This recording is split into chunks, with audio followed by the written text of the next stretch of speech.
Toxapex on full display yesterday, and then the Hydreigon for the fast mode. But the Mammal Swine is also a really big piece of this puzzle, and one that I hope to see going into today. I would love to see the Mammal Swine. I think it gives a lot of issues to the Garchomp in particular, and with that Focus Sash that it's got as well, it's got that little layer of security against those big threatening attacks from the Charizard, the Basculegion, the Kingambit as well that will threaten it. But I think if you look at Wolf's team on a whole, it's got a lot of Charizard hate there. You know, you've got Pokemon like the Charizard, Hydreigon, the Incineroar, the Toxapex that all resist everything that the Charizard is going to throw out. So it makes it difficult for Cole to kind of bring that Pokemon as eloquently as they would normally do.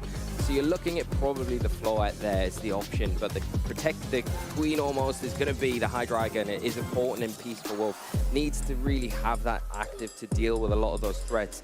Get around the fairy threats as well. You've got nice toxic support, like the poison type support with the Sneasler, that immediate threat. You've got the Toxapex that can soak up damage and give the Hydreigon a little bit of room, but to deal with that Basculegion that could be a little bit threatening. You have the Intimidate from the Incineroar, but the Hydreigon with that Choice Scarf, immediate pressure is going to be able to cause a lot of issues. And the fact that we've seen this team operate on that slower mode, but also the faster mode as well, I feel like it's so difficult to kind of lead into because there's so many different varieties of way Wolf can try and start this out, or even something that you have to watch for later in the set on the adjustments that can be made. But looking over at Ko's team, again, he is coming off his 7th place over at the Japan National Championships, and this is the same team that he used. It is tried, it is true, it is made up of some of the top Pokemon we have here in MA, with that Mega Charizard and Mega Floette. Yeah, we've seen the 6 quite a lot already this weekend, and for good reason. These are probably 6 of the best Pokemon that we've got in the format, right? Cole used this in Japan Nationals. I mentioned that a few times now. There is a slight adjustment to this team that they used last weekend, and that is the Chopper Berry on this Kingambit. They were using the black glasses. And notably as well, now you've got no Protect on there as well. So that is, as long as it's on the field, you've got a pretty free target into it. And I'm sure that's something that Wolf will identify in this match. If they can position themselves well with anything like the Hydreigon, the Charizard in those scenarios, where you can hit into that, or you kind of pin Cole into situations where they're not comfortable, you can deal with that Pokemon quite easily. The Floette is going to be a big player here for Cole, and also that Tailwind on the Whimsicott. It is a form of speed control that can get you ahead of some of those faster threats on Wolf's side of the field, so that's something that Wolf's going to have to try and mitigate. You do have that fake out pressure though. Have to be careful about keeping Pokemon in after you fake that because of the on-call threat, but a way to stop that immediate Tailwind enabling, then you've got ways to do that, and then can you punish while you've got that fake up pressure next to you? That's the big question for Wolf, because it's easy for Whimsicott just to say, okay, well, you've got fake out, I'm just going to protect and get my Tailwind up the next turn. So these are the things that Wolf will be going through in his mind to get around these threats of that Floette and Whimsicott. I mean, getting into this match, Wolf Glick going up against Ko Tsukide, 2 world champions undefeated here at NAIC, but only one can keep that record going on for the lead. Mega Floette, soon to be Mega Floette for Ko, going up with this Garchomp, but a good check with Hydreigon on the opposing end next to Charizard. Yeah, the Hydreigon putting a lot of pressure onto that Garchomp here on Cole's side. Immediate pressure with that Draco Meteor. You've got to remember though that Cole has got protected, so it's a simple play where you could protect it and then enable that Floette to easily remove that Hydreigon. 4 times weakness to fairy type attacks. And is the Charizard going to be in a position where it can remove that Floette? Floette's pretty speedy on Cole's side as well, but Wolf has got a speed Charizard of their own. Not wanting to lose it too early on though, getting it straight out of there. Yeah, we're switching things around. That Hydreigon is not safe. Toxapex comes out to play as Mega Evolution for this Charizard. Of course, you want to get all the power you can. You want to get that Sun to deal some big damage going on for it as Drought. It's going to be a sunny day, but a Mega for a Mega Floette over on the opposing end. Yeah, some good information here. The Charizard Mega revolving before the Floette, likely going to move before the Floette, but what is the Garchomp on Cole's side? Was it pressured enough to go for a Protect? There it is. It's not going to attack, giving that Charizard freedom this turn to go after that big Mega on the opposite side, but no, Wolf just wanted to scout out what Cole is deciding to do, protecting the Charizard this time around. Yeah, I mean, at this point, you do not want to be losing a crucial Pokemon on turn 1, so Protect make a lot of sense. And the Toxapex coming in soaks up the hit so well. And of course, with the leftovers, you soak up the hit, and you got a lot of recovery back. Yeah, and it's a great position for Wolf to be in now, right? You've got the Toxapex on the field, you've got that wide guard that gives that Charizard perfect protection because, yeah, the Garchomp, it has Rock Slide, but not really going to be able to click that as easily. the Floette as well, not hitting for super effective damage, so not in the greatest spot. It's going to make Core have to really readjust their position, especially if this consistent wide guard pressure is applied. Yeah, so now making sure that we are protected from any spread damage attacks. So we're going to see Garchomp instead opt in for this Dragon Claw, start dealing some damage. Charizard, a lot of damage onto both the opposing Pokemon, but what does this Floette opt for? Single target damage as well. Moonblast into the Charizard, but not enough to be picking up the KO. Yeah, some good, valuable damage for Wolf, but Core seeing straight through that wide guard. The Dragon Claw very good onto it. Now with combination of that Moonblast, this Charizard is threatened of a knockout the next turn. So Wolf has to try and readjust from this point forward. Now Cole could go for an Earthquake here, maybe scout the Charizard switching out. Wolf has the play where they could just protect it and maybe enable that Toxapex to trap something on the field and then make that switch to something a little bit more preferable. But the damage onto the Floette already very valuable onto that Garchomp as well. But Cole feels in a bit more of an advantageous situation right now with this Garchomp pressuring that knockout straight onto the Charizard this next turn. The amount of damage that can do, and looking at the other Pokemon to maybe try and swap into that if you're not wanting to take a hit, doesn't necessarily feel too positive. So force instead to stay in, but opt in for that protect. This could leave way for the Toxapex to try and get some damage done, but it will be a protect on the opposing end. Dragon Claw won't be able to pick up the KO this time around, but now Toxapex Infestation, but trying to target into the Floette means not much is going to get done on this turn. Yeah, a bit of back and forth. Both players want to protect their Megas here. You don't want to get your Floette trapped on the field if you are Cole, but you don't really easily want to switch it out either into something else that could lead to your detriment, right? You're using the Garchomp now as that leverage. Maybe would have been likely to see an Earthquake then, but no one to fall prey because of that wide guard pressure. You're still in the same scenario here, but now there's no guarantee of those protectors next turn, so it's likely we do see switches from that Charizard. The Floette's in a position where it can just sit on the field, probably get trapped for the cost of maybe getting some big damage onto anything that switches in for that Charizard. Yeah, so Charizard, as said, I'm forced to be switching out an Incineroar to hit the field instead. So at least when you're trying to reduce the amount of damage done, that Intimidate will drop the attack on the opposing Garchomp, but Floette doesn't want to be trapped. King Gambit onto the field instead. Dragon Claw into the Incineroar, but already showing how much work Intimidate had put in. And for Pokemon trapped in, well, it will be the King Gambit that's forced to be sticking around. Yeah, that's a really good trap there for Wolf with that Infestation. In each and every turn, it will be chipping away at this King Gambit like we're seeing now, which is so valuable to deal with this threat. The Intimidate also nice onto the Garchomp. You can see the Incineroar almost shrugging that Dragon Claw, and you've got the active Fake Out now to almost go into that Garchomp where you could potentially fake it out, go for the Infestation, trap both of these on the field, and then try and reposition where you could get that Hydreigon out onto the field in front of these two threats, maybe with a parting shot from your Incineroar onto the Garchomp slot, and then you're in a great spot where the King Gambit's not really that effective in this scenario, and the Garchomp's then super threatened by the Hydreigon that's on the field.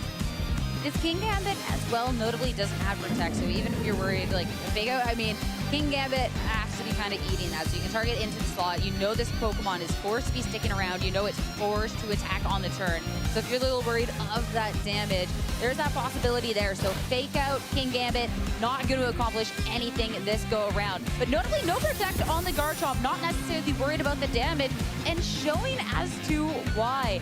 Now, it'll be a Toxic to start getting that damage over time. And Garchomp, I mean, already down a third of its health, and those Toxics will stack up. Yeah, it's a nice Toxic into the Garchomp slot there, and also the Fake Out into the King Gambit, just to kind of continue the chip away with this Infestation and avoid any low kick damage into the Incineroar this turn, because you want to, if you are trying to get the reposition of the Hydreigon onto the field like I think you want right now, you're going to have to do it in a way where you can get it in without having to be threatened by one, that Dragon Claw that is a threat from the Garchomp, even though it is -1 attack, and that low kick from the King Gambit that's currently sitting there, and probably the slowest thing on the field right now that would go after a potential parting shot. I mean, looking at these Pokemon too, both still kind of healthy on Ko's end, but this damage over time will kind of stack up. And if we can get some swaps coming out from Wolf to where this King Gambit can't really get too much momentum, that could be huge. We're going to opt in for the Rock Slide, but he missed onto the Incineroar. It's only hitting into Toxapex and that is pitiful damage. Maybe going for some sort of flint, but sure enough, parting shot. Garchomp already wasn't accomplishing too much out here, and now even less so. And this is going to be a little bit of a safer swap with whatever Pokemon comes in. Won't have to take a hit from the Garchomp, only potentially from that Kingambit. Yeah, the drop in attack again onto the Garchomp is very useful. It's probably going to force Cole into this scenario where it has to switch out. But the question is here, what does Wolf do? Do they bring in the Charizard? It's pretty low health. Is it going to be able to take even a resisted hit like a low kick into that slot? And there's always a risk that Cole just went for maybe even a Kowtow Cleave or an Iron Head into that slot. So we're going to see, big question, if it survives, great for this Charizard and Wolf. Yep, Sunlight coming out, Charizard on the field. Low kick will be enough to take down the freshly swapped in Pokemon. So Charizard's down. We'll have to go for another Pokemon to try and make momentum here. Toxapex as well with the flinch, which that's kind of one of the things of Rock Slide. It's not doing damage, but it did stop that Pokemon in its tracks. Yeah, and I think Cole's got to have the question now. They're doing well to keep pace with Wolf, but you've got to be thinking in the back of your mind, what is my way to deal with this Toxapex? Especially now that the Hydreigon's entered the field and it is pressuring a knockout straight onto that Garchomp, and also big damage on to the Kingambit as well. It does have access to Earth Power, so will hit for super effective damage, and probably in range of an Earth Power. Do you have switches in the back that can come in on that? And you've got to be careful if you are the Hydreigon and Wolf with that Draco Meteor targeting, because if something like the Garchomp that does switch out to the Floette, maybe you're kind of wasting your turn, then you're locked on the field with the Draco Meteor as your only option against the Fairy type, which is not ideal. And with so few options in the back, it doesn't give you much option to play around that. Yeah, no protect, stuck on the field. Kingambit falls victim to the Earth Power and is taken out of the match. And now Garchomp will go again with the Rock Slide. Again, this has been lowered 2 times for the attack, but those flinches yet again are where Co's trying to get back in this. Yeah, really unfortunate flinch, because you've got to imagine Wolf's probably trying to get that infestation onto the Garchomp to kind of add up the stack chip damage each and every turn. That alongside the Toxic would take down this Garchomp a lot easier. Now we know the Hydreigon's locked into Earth Power as well. There isn't that immediate bet onto the Garchomp, so it can switch out, undo those stat drops that it's taken, and then come back in a little bit later and be a bit more effective, where it has got the Earthquake, has got the Dragon Claw that will be hitting for super effective. Big damage onto these 2 targets that at the moment seem in a position where they are kind of putting a lot of pressure onto Cole's side.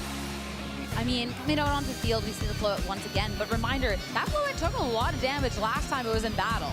Yeah, and now Wolf's got the option where they can go for the infestation into that Floette. Maybe switch into the Incineroar again, drop another Intimidate onto the Garchomp. You don't have to worry about proccing any Defiant because the Kingambit's gone. So a really nice swap, but the Hydreigon's so pressured here from that Floette. It is locked into that Earth Power as well, so not really going to be enough to take down the Floette from this position. So you've got to imagine, you might say a switch, but no switch, Sierra. No switch. Garchomp protect Earth Power into Floette to see if it will be enough, but no, just not nearly there. So Floette can start dealing a lot more damage in retaliation. Moonblast is enough to take Hydreigon down. Yeah, but we see the end goal here from Wolf saying, okay, I get initial damage onto this Floette. Now I'm going to get the infestation onto it. And because it's trapped on the board, it's got solo health, it's only a matter of time before this Floette actually drops. And now the next turn, even though you've lost the Hydreigon, the big hitter here, you've got your Incineroar to come in, you've got that Fake Out that you can go for this next turn to prevent even the Garchomp from attacking all this Floette if you decide to. Everything on a real timer now, and this Toxapex feels like it's in a great position, and it all comes down to that one Pokemon that's not revealed that Cole's got in the back. Yeah, but especially that one Pokemon will have to do a lot of momentum, because this Garchomp is just doing any attack. And as you said, that timer for Floette very rapidly coming to a close. Yeah, you've got to feel like it may be that Basket Legion for Cole as well, so that's something that you're going to have to try and deal with. If you suspect maybe the Garchomp switches out here, there is the opportunity where you don't go for a Fake Out and maybe go for one of those dog type attacks that you've got access to, like the Throat Chop. If you can catch maybe Basket Legion on a switch in, makes this game a lot easier. But is Cole going to give it up? He's going to just wait out, get as much damage as he can onto the field right now. You still have Light of Ruin active on the Floette, so that's something that Wolf will be thinking about. Fake Out into that slot prevents it, it can't switch out, and you prevent any of that big damage, which is why we're seeing that into that Pokemon right now. No damage, and you don't even have to worry about that infestation damage stacking up. Fake Out will be enough for the KO. Dragon Claw, again, that pitiful damage and an infestation into into the Garchomp to make sure that this timer, the Garchomp's on, is going to be done sooner rather than later. We're so much on these toxic stacks now. You have to see the last turn how much damage it did, and it's going to be enough on this turn. It dropped the Pokemon. Only one left for Ko. They need to Basque Legion, but still. Yeah, I don't mind this for Wolf, actually, because if Basque Legion comes in, it's got to make a decision, right? If it goes for Last Respect, it's not doing as much damage into the Incineroar, right? So you go after the Toxapex, you probably get respectable damage into it. I don't think it's going to be enough to pick up a one-hit KO against it, so it gives the Toxapex room to get the Infestation, all that Toxic onto it, and then also room for Incineroar to get an attack off. Or do you go for the Wave Crash, maybe into Incineroar? That's, well, not going to be very effective into the Toxapex. It kind of loses you the game here, so the Last Respect feels like the best option. The Incineroar has taken a good amount of damage so far, and maybe Last Respect, after, you know, it might be enough. A couple of them could be enough to get rid of it, and then you can start dealing with the Toxapex. You just feel like it's probably not got enough in the tank to deal with these two Pokemon that Wolf preserved perfectly to this end point. That's the thing, is Basque Legion can do so much, but with these two Pokemon on the field, and with just how bulky this Toxapex is, and of course, if you target wrong, that could be everything. Wave Crash from the Basque Legion, just making sure you can pick off one of these two threats to try and do this one-on-one.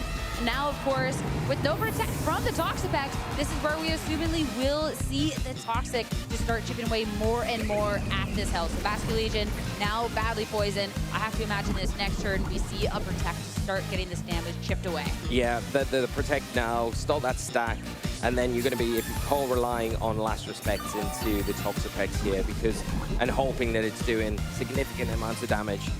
The Wave Crash recoil could be quite crucial here in this end game, but it's all about how well this Toxapex can take these Last Respects from the Basque Legion. Remember, it is fully powered up at this stage with all three of its partnering Pokemon now fallen. Baneful Bunker coming out to give that Toxapex a little bit of alleviation and get some of that leftovers recovery going. And of course, this is the name of the game. Toxic onto the Basque Legion. Baneful Bunker coming out from the Toxapex to get a little bit of recovery and chip away. So now it comes down. You've already used the Protect. You can go for it again. But how much damage is Last Respect going to do? Yeah, I think the Toxapex will take it, and this gives an opening for Wolf to potentially get an Infestation off, which then the next turn that's stacked with. Here we go. That's oh, it. Okay. It's not. Last Respect into the Toxapex will be enough damage, and Basque Legion enough in the end game, the 1v2, to get the first victory on the board for Ko. Wow, I did not expect it to knock out. That is just the power, the sheer power of that Last Respect.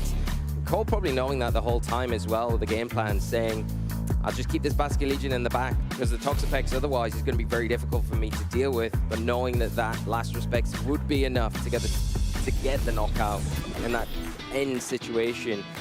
Yeah, really difficult for Wolf, because if you survive there, you get the Infestation off the stack, the Baneful Bunker, and the next turn you say, okay, well, we're looking like you could maybe clinch this. Very difficult to get around that Basque Legion, so you're going to need to have something a little bit more sustainable to be able to help deal with that in the end game if you're Wolf. I think that's what you've got to think of. You have the Hydreigon in that spot.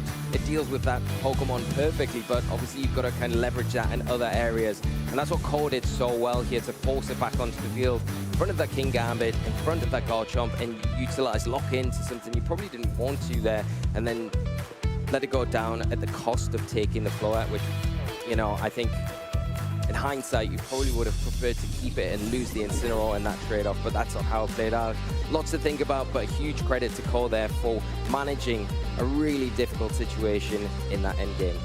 And especially, too, talk about managing this difficult endgame, but it kind of just seems so telegraphed when you start thinking back on it. Sure, in that mid-game and even early, the pressure that Wolf was able to put out and toxicking these Pokemon, the Infestation and the Trap, and how little damage Ko was doing in return, it just kind of seemed so Wolf-sided for a moment.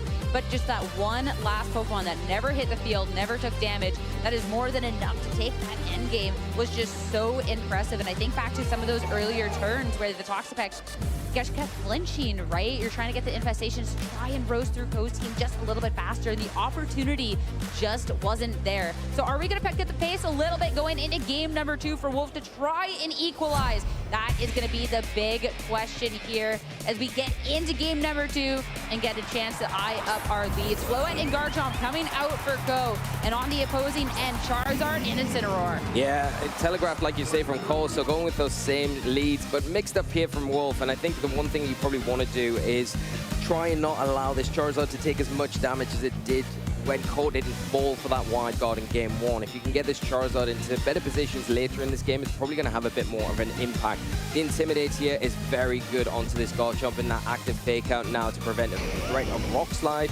Dragon Claw from that Pokemon in particular, really useful while you can leverage your Charizard to start getting those all-important heat waves onto that side of the field. We saw the damage from game 1, and that's, I think, what Wolf needs to try and do in this opportunity. Is Cole going to allow the Garchomp to be an easy target here? We'll have to wait and see, but Incineroar switching straight out. Incineroar is out. You already got that Intimidate. We'll bring something in that's a little bit more bulky, as of course Mega Evolution will hit the field. Mega Floette from Ko to just deal as much damage as possible, because of course you don't want to be a sitting duck in this match either. Now we'll have to see where it's targeted into. No Mega Evolution for Wolf quite yet. Instead, Charizard just with a Protect. So we won't see the sun quite yet. A little bit of preservation on your weather. Rock Slide coming out. No damage into that. It'll just be a little bit of chip into that Toxapex. But where did the Floette target down into to get some damage into the Protect? Yeah, wants to really go after that Charizard when the opportunity was there. Smart play from Wolf, not even Mega Evolving here, so preserving that for the right time to get the Sun onto the field. Now that Toxapex is threatening the wide guard again, so could go for this turn. It puts Core off using those spread attacks, of course, but Dragon Claw is going to be active, it is there.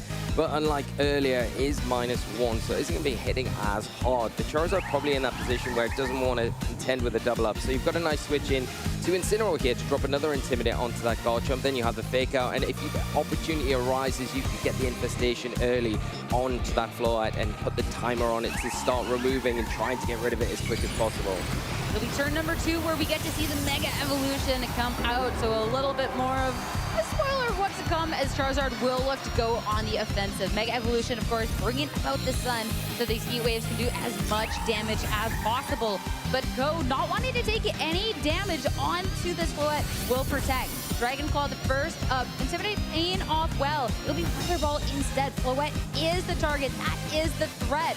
And nothing will happen to it this turn. Really good Protect there from Ko to get that useful Dragon Claw damage. You can see how valuable that Intimidate was. The Charizard taking it very comfortably here. And like we said, Ko not wanting to go for that Rock Slide because of the wide guard threat, but just going and getting really no value from that turn, not ideal. But that Floette target is open this time around. Could you maybe go for a wide guard, expecting the Garchomp to say, well, you think I'm not going to Rock Slide, but actually I am. So just to cover bases here with the Toxapex here, keep that Charizard protected, and then try and get that all-important Weather Ball into that slot, especially if you catch something on a switch. And if it's going to be a Weather Ball, that will be a lot of damage into the Kingambit. So really counting on the Charizard to protect, but this Kingambit gets in safely. Rock Slide, of course. Charizard would have been threatened if it did want to go on the offensive, but Toxapex will be taking that little bit of chip damage. Will we get the flinch, though? No. Instead, Infestation to lock this Kingambit down. Yeah, it's a really nice trap there, making the Kingambit a pretty easy target this next turn. You do have to contend with the Sucker Punch from this Kingambit, and that combined with the Dragon Claw Rock Slide from the Garchomp will do significant damage to the already weakened Charizard. So it's not going to be as free, and it has protected the last turn. Do you maybe switch things up now, try and get the Hydreigon onto the field? There is the worry, though, that Cole could just go for Dragon Claw there. So you're in the position where you can remove this Kingambit. We already talked at the top of the show, this Gambit doesn't have Protect. So it's an easy target to go for, especially when it's on the field, it's trapped. And then you could leverage this Toxapex to maybe go for the Infestation into that Garchomp, trap that also onto the field. And then you could cycle those Intimidates a little bit later, get some value out of your Charizard now when the opportunity is there. Well, Charizard, we're not looking for that opportunity. We do not want to contend with the hits. Incineroar instead coming out onto the field. And this is where things can get a little bit risky because, of course, with that Intimidate, you get the Defiant onto that Kingambit. Dragon Claw the first hit into the Incineroar and low kick into that spot. Not enough for the KO, but so much damage done. Yeah, really good call there from Cole to try and get them back into a position that's a bit more preferable where they were threatened so heavily from the Charizard. A nice Intimidate again onto the Garchomp to weaken that even further in the Toxic there. We'll just put it on a timer now.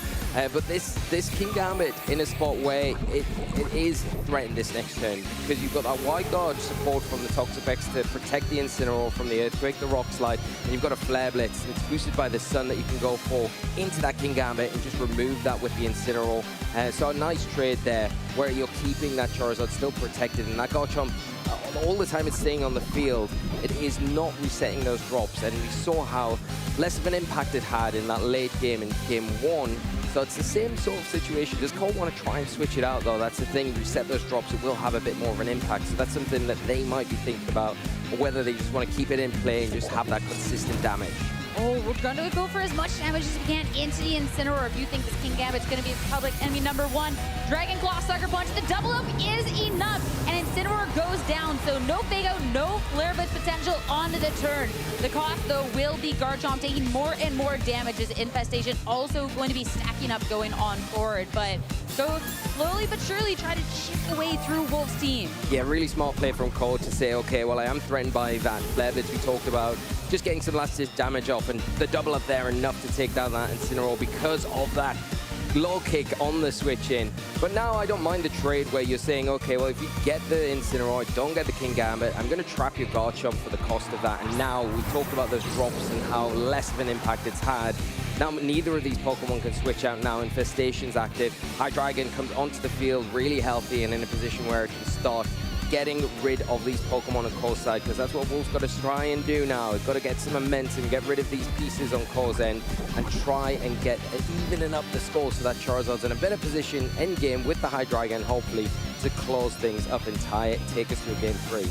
That's where we saw game 1 falter a little bit, where the mid game seemed so strong, but just not being able to get through Coach seemed fast enough with all of that passive damage over time. So Hydreigon, something that's definitely a lot more powerful. But again, with this Choice Scarf, what do you lock into right now? Earth Power surely gets this Gambit out of there.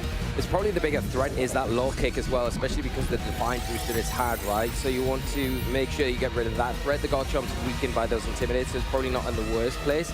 Earth Power seems like the smartest choice. Get rid of that threat so the Hydreigon isn't as threatened going into this turn against the Garchomp. Yeah, so King Gambit is gone. And of course, with Wyguard, no Rock Slide, but it will just be a Dragon Claw into the Toxapex instead to start trying to damage into this. Because of course, if we're looking at an endgame where you're setting up something like Basket Legion, you want to make sure you have that little bit of damage in case it was a roll or it could be close. Yeah, and I think that's the real important thing here for Wolf is to kind of keep and preserve that Hydreigon to deal with that Basket Legion, because it feels like Cole's probably went with a similar game plan to that game 1. But you can't allow yourself to be in a position where that Last Respect is active against your Toxapex's win condition, because we know the damage there. It's not going to be enough to get you over the line. The Hydreigon, though, on the other hand, is the Pokemon that can get you over the line. You just need to deal with this Garchomp. You've done a really good job so far of trapping it in, getting that Toxic timer on it. Now, the next task is get this Hydreigon out of harm's way. So threatened by this Float. You've got no impact really offensively with this Earth Power.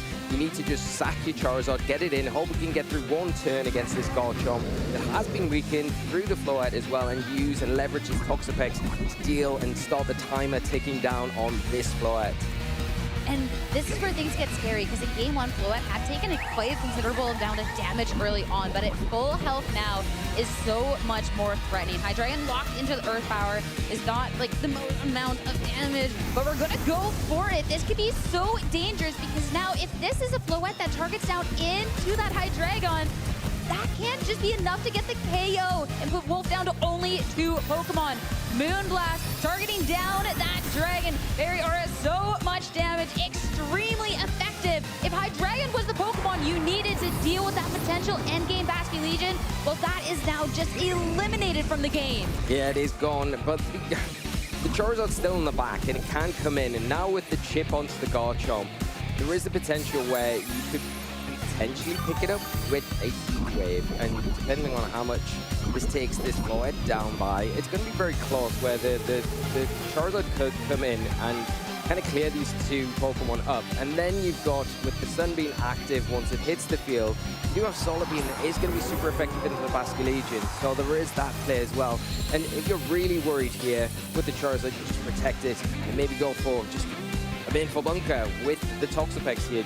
These Pokemon, or you could go for the Infestation onto that floor to get a little bit more extra chip. But it's all about protecting this Charizard. The Garchomp probably will drop the next turn, so that's fine. You want to force that Basculegion out as long as you've got the Sun active to allow you to get that all-important Solar Beam onto that Pokemon.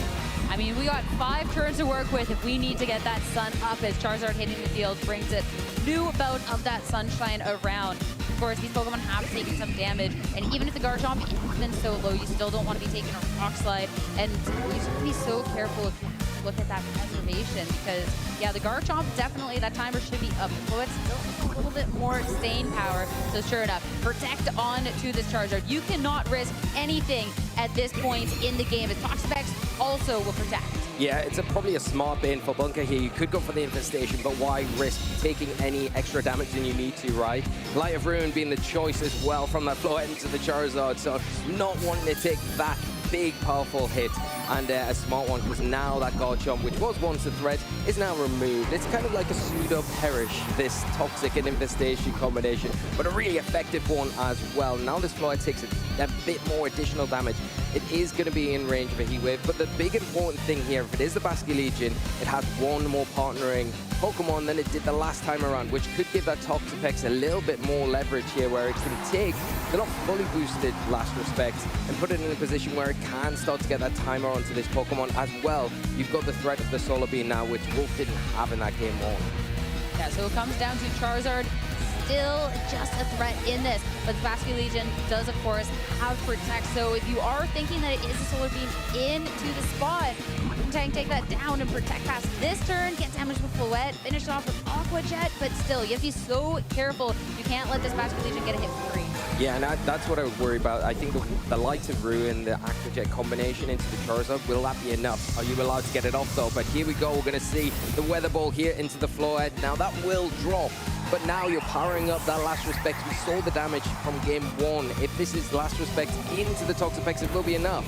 Or even into the Charizard, also enough. So now Charizard goes down. Only one Pokemon for both of these trainers. Of course, Toxic into the Basculegion to start dealing that damage. But this is going to be fully boosted up Last Respects. Last time we got to see how much damage it did, which was enough. Toxapex with these leftovers now will be back essentially to full. So I have to see this go around if Last Respects is enough. Yeah, I think it will be. The Toxapex has taken a little bit. It's not full health yet, but it's around the same health as it was at Last Respects in the previous game, so it feels like it probably will. But Baneful Bunker. Make sure that you can get up to maximum health, and that the Last Respects has to be that one-hit KO as Protect past this turn. You get the leftovers. We're back up to full. We get a little bit of that poison damage. Make sure that stacks up. So if this isn't enough, you can still try and hit this 1v1. Of course, go up 1 in the set. This KO would secure an undefeated slot here. Last Respects, Basculegion, will it be enough? Oh, it is not! Toxapex, 5 HP, Infestation fired off. Now the damage stacking up onto this Basculegion. You have the Toxic, you have the Infestation, and you have a Toxapex that can Protect on this next turn. Yeah, you called it, Sierra. Needed that just few extra HP points there with that leftovers recovery to get that hit, but now you're in that position. Have you got the ability? I think you're going to need a double Protect here, really, to get the remaining health on this Basculegion. It's around 50% right now. Probably feels like 2 ticks of that Toxic and the Infestation to get it. Damage that stacks up. Baneful Bunker, nothing will happen to the Toxapex on this turn. How much damage will be happening to this Basculegion? We have the Infestation, we have the Toxic. We'll have to see how much it brings it down to, but I said I think we're fishing for the double. That's going to be the first one. Infestation, not enough. We have to go ahead and hit the double Protect. It's all about this Baneful Bunker. Will it land? If it does, Wolf will tie this up. We'll go to a game 3.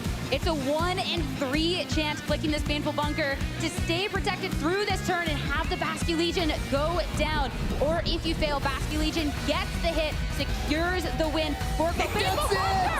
He gets the double Protect. Toxapex stays safe past this turn. Basculegion has done so much. This Toxapex has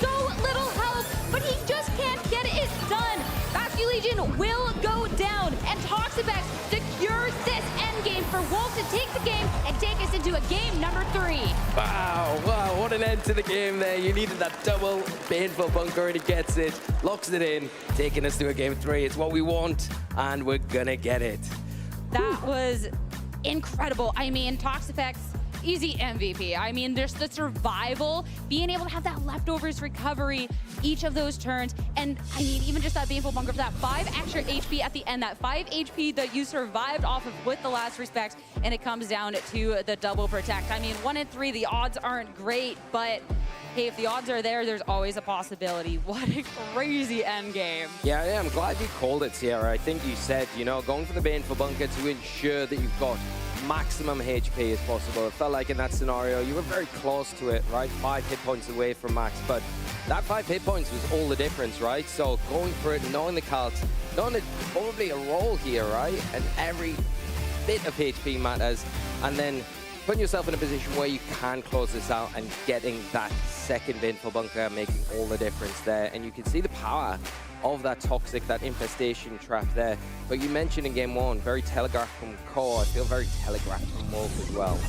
I mean, telegraph, but that was still a match that was on the wire. You had to make sure that last respect wasn't the KO, and maybe it was a roll, right? Maybe it could have had been a KO, and you hit the 1 in 3 for that Baneful Bunker. So that was not an easy game. That didn't feel secure. That there's a lot of things that could have gone wrong. So now, if you're Wolf, knowing how tight that end game was, you switch it up going into game 3, because those are variables that I don't think you can rely on in a all-decisive match. No, definitely not. I think you don't want to... Your progressing undefeated record does not want to hinge on you landing 2 Baneful Bunkers in a row. I think you've got to have a little bit of a better way about it, and knowing Wolf as a trainer as well, we'll want a little bit of a more consistent route to victory. It's not going to be easy against Core, because Core is playing so well and just making all the right reads at the right time and getting themselves into positions where they should be locking this game up, but Wolf closing that door each and every round. I still believe the High Dragon in the end game is the key to this. One more match for these 2 trainers, these 2 world champions, to see who can remain undefeated here at NAIC. Garchomp and Floette yet again for Ko. For Wolf, Charizard, and Incineroar. Again, 2 very aggressive leads from both. Yeah, same leads as game 2 here, dropping that Intimidate onto the Garchomp. It's not going to be hitting as hard. You've got that active Fake Out to stop it moving this turn and allow the Charizard a bit of freedom if it wants to. You saw the Protect in game 2. Does Wolf change it up here? Get that immediate damage onto the field when you've got that Fake Out support next to you. It might be very useful to do that, especially knowing that the Floette was a lot healthier in the end game in game 2, and it would have been easier to deal with maybe if it had taken some initial damage already. Going on into this too, again, it kind of seems that we're just not getting through these Pokemon fast enough. So if you can get a really powerful hit to be starting off this match, that can just be so crucial. Of course, this Garchomp, it has been something that hasn't been able to have the most impact in the later stages of the game with those Intimidates that have been stacking up. So could have maybe gone for a swap, but instead sticking in, do some damage now. But it seems like Wolf has the same idea. No swaps. It'll be Charizard with that Mega Evolution. Sun is out. Is this going to be a Heat Wave to deal some damage onto both, or a Weather Ball? We'll find out after this Mega Evolution. As Floette also Mega Evolves. Yeah, I'd be more inclined to say that Charizard's going to protect here because it didn't Mega Evolve in game 2, but it has here. Is it getting ready to throw out a big Weather Ball or Heat Wave onto this side of the field? There's the Fake Out. Fake Out, stop the Garchomp in its tracks. Make sure it's not going to be able to do anything and not hit any sort of Rock Slide. Weather Ball with the Sun, deal some damage right away into the Floette. Bring it down to a third of its health. But of course, gets a hit in response. And Moonblast into that Charizard will bring it to about half. Yeah, that's a really nice play from Wolf, identifying there is an option here to try and get the damage onto that Floette, because once that piece falls, if you've got the High Dragon in the back, it can come in a lot freer. It doesn't have to worry about that primary threat anymore. It will have an easier time against this Garchomp, the potential Basculegion and the Kingambit that you would expect cause board, but they might have changed things up.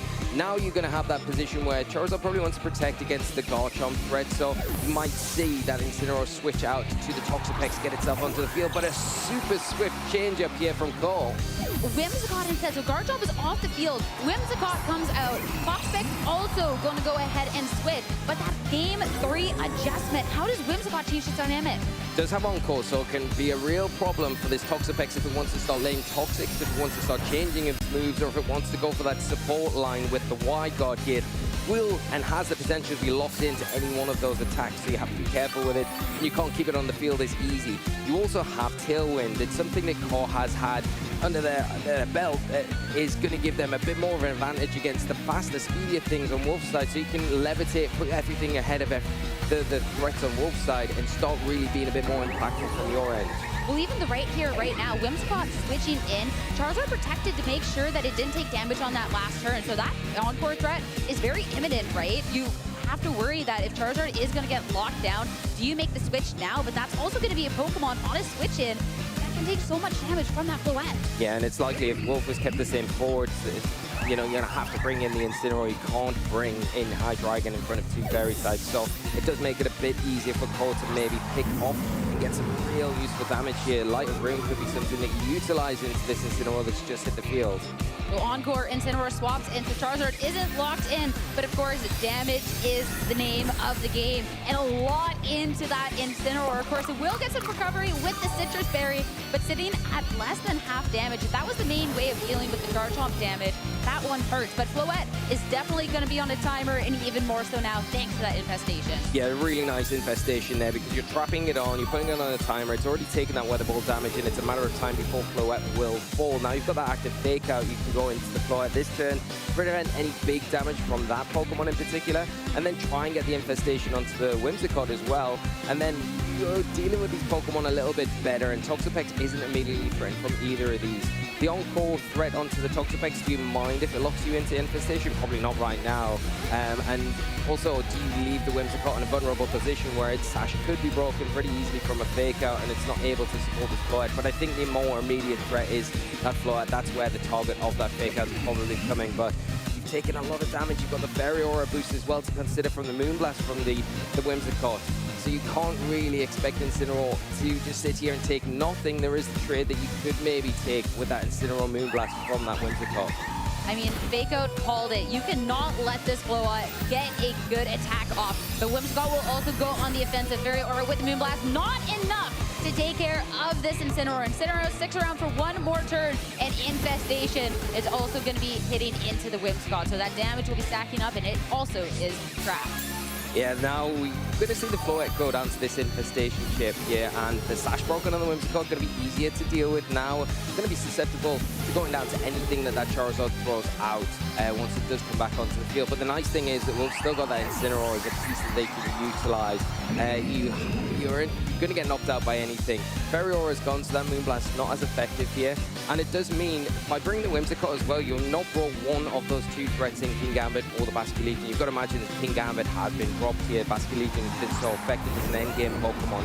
So the Basculegion not being able to have to deal with that makes things a little bit easier. Garchomp now entering the fray. Can't utilize those spread attacks as easy because you've got that immediate support from the Wide Guard here. Do you use it now to try and reposition the Incineroar? Do you let it go down for something to come in a little bit freer the next turn?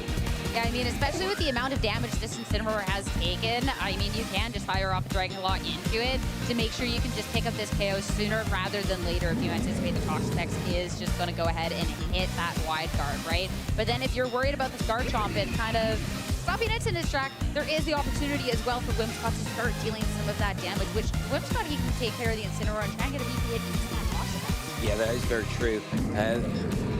Gonna say the Toxapex just switch out, so there we go. It doesn't want to stick around. It doesn't. Hydreigon coming out instead. This one can be dangerous. You're sitting across from a Fairy type and a Dragon type, but Encore, smart little swap. Dragon Claw could have been dangerous, but will just hit into the Incineroar instead to secure that KO. So it could have been a risky switch, but calling so well how Ko was going to be playing out this turn means Hydreigon gets in safely and has so much pressure into that Garchomp, and the Charizard driving so much into that Whimsicott. Yeah, and this is a nice spot for the Hydreigon because you instantly pressure the knockout onto the Garchomp, but you are going to have to take a trade because this Whimsicott will probably likely pick up the Hydreigon. But are you all right with that with Wolf? Because if you take down the Garchomp, the Charizard's kind of protected, right, from anything the Garchomp threatens you with. And you take down the Whimsicott that threatens your Hydreigon. And then you're left with Cole's last Pokemon, which is likely the Basculegion. And then you've got the Charizard in the sun that's just set up with that active Solar Beam once again.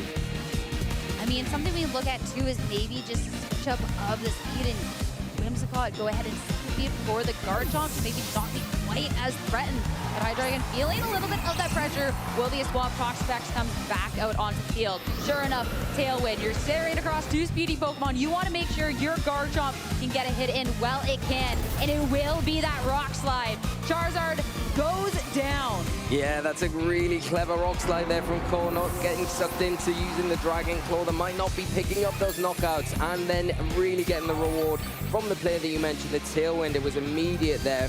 Put the Garchomp ahead out of harm's way and get that all-important Rock Slide onto the Charizard. Now that piece is fallen. This Hydreigon in a lot of trouble. Now the Tailwind's there. It's an easy Moonblast into that slot, and has Toxapex got enough in the arsenal to be able to deal with 3 remaining Pokemon on Cole's side?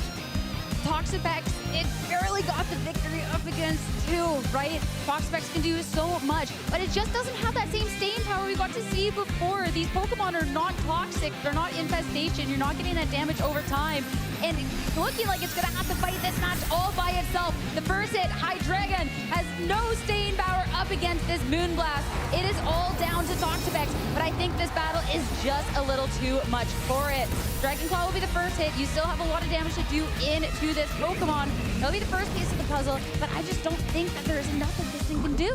No, and I think you're in that position now, if you are Cole, where you can just continue Dragon Claw, or you could even Earthquake, because the Whimsicott's not going to go down to an Earthquake. So you're pretty free to go for that if you don't suspect a Wide Guard to come out. And even to prevent the Wide Guard, you can Encore it now into the Toxic and just have that free Earthquake to close this game up at this cost of your Whimsicott. But that's fine because it closes the matchup and makes your run still undefeated in this tournament. Really looking difficult here for Wolf.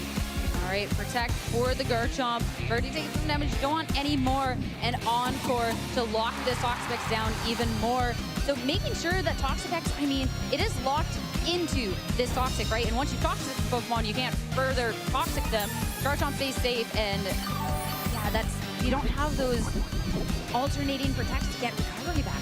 No, and that's the problem, I think. You want that Baneful Bunker. You want to take as much time to get those recovery turns in as possible, but not going to be allowed that here. And like we talked about with that Dragon Claw, that's doing good, consistent damage. Or you've got the immediate threat of the Earthquake here, which combined with the Moonblast might just be enough onto this single target Toxapex. Moonblast brings it down to about half of its health, thanks to that critical hit. And now this Earthquake. Garchomp will hit everything on the field. Toxapex does stick around, but his days certainly numbered within this one. Yeah, and like you've said, Sierra, because it can't go for the Protector between turns to make use of these Toxics, it is just a sitting target now. Able to take that Earthquake pretty well as a consolation prize, but consolation prize is not going to be enough to get you over the line with this Toxapex. So well adapted here. And what an adjustment from Cole with that Whimsicott. It has been the game changer for them in this match, and really making it difficult for Wolf to get any momentum in this game 3. And now Toxapex, 25 HP. It is locked into only Toxic. Garchomp only 1 hit away from being able to close this one out. Whimsicott first.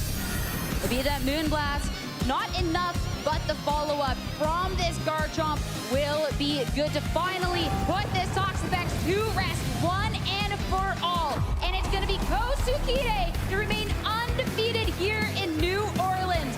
A world champion matchup, a game that goes all 3 sets. 10-0. Go. On away with the competition here this weekend, though a little bit of a switch up here, as Daniel Quick will be the one running the team that Italy made famous last weekend in Turin, whereas Francisco Piopero, a player from Italy, going to be running the Charizard Aerodactyl team that a lot of people were expecting to see coming into this tournament. So if anybody can figure out how to beat the team that Italy made famous, I would assume it would be one of those Italian players. But of course, we'll have to see if Daniel Quick made any adjustments to this set that has really risen in popularity this weekend. Yeah, that Frostlass and Scovillain core as your Mega Evolution. Scovillain around roughly 19% usage in phase 2. Lycanroc Dusk form making the top 12 at 15% usage. And Daniel you're using this team as a Charizard counter, and your opponent happens to have Charizard. Yeah, you usually want to try and position that Scovillain so that it can land those burns on the physical attackers that, quite frankly, dominate those Charizard teams, whereas Frostlass is there to deal those big hits with Blizzard that can hit, the Garchomp, the Aerodactyl super effectively. Of course, control the weather, take away the sunlight from Charizard, and take away those power-up boosts to those powerful fire-type attacks. You also can bring that Lycanroc, Accelerock, a priority attack, basically guaranteed to knock out Charizard. There's really no way you can train it. Charizard, yeah, yep. There's like a chance. Don't trade your Charizard that way. It's really not worth it. And of course, this team also just has a lot of natural bulk that makes it very hard to take it down. Yeah, now we take a look at Francesco Pero side, a more traditional core here in Regulation MA for Pokemon Champions. Francesco deciding, I don't want to have 3 Mega Evolutions on my team, so I'll swap the Mega Floette that's usually on these Charizard cores with a Sylveon, which still does massive fairy damage. But some unique twists here that I think were brought specifically for this tournament. You have that Jolly Garchomp that typically runs the max possible speed investment to try and outspeed the competition. You have Wide Guard on Aerodactyl instead of Protect, so you can stop Rock Slides or other spread moves from the opponent. And Sylveon, I think the most curious thing to me, has Yawn, which will allow you to slow down the pace of your opponent by forcing them to either switch or just go to sleep after a turn. The one thing that I think Daniel might be licking his chops over is that there are 4 pretty strong physical attackers on Francesco's team. So with Mega Scovillain's Spicy Spray ability, it doesn't even have to be a contact move. It could be a Rock Slide. It could be any type of attack you can redirect in and have a poor Aerodactyl, Garchomp, Basculegion, and Kingambit. Any of them getting burned can be really detrimental for Francesco's plan. Exactly, but the other side of that is that if Charizard can land any fire type attack into that Scovillain, we saw the stat alignment for that Pokemon being bold. That is going to be boosting the physical defense of that Pokemon. It's very unlikely that it would be able to take a Weather Ball boosted by the sunlight. Heat Wave, of course, if it misses, that's one thing. If it does land, there's a chance it could take that. So really, Daniel has to be very careful about how he positions that Pokemon if it's the Mega he decides to bring in this game number 1. Daniel Queck and Francesco Pero both 9-1 as we start Swiss round 11 at NAIC. Frostlass, Basculegion for Daniel, and Sylveon Charizard for Francesco. And Frostlass is the Mega you typically see in Game 1 scenarios against Charizard. When it's led against a Charizard like this, you have to be careful about the timing of the Mega Evolution, as Frostlass is just naturally faster than Charizard, so it will Mega Evolve first, it will be able to set the snow up first, which means Charizard Mega Evolving second will immediately override that weather with the sunlight. So there is a little bit of a guessing game here. Both these Pokemon have Protect available to them, so of course these trainers could opt to just not Mega Evolve for a turn.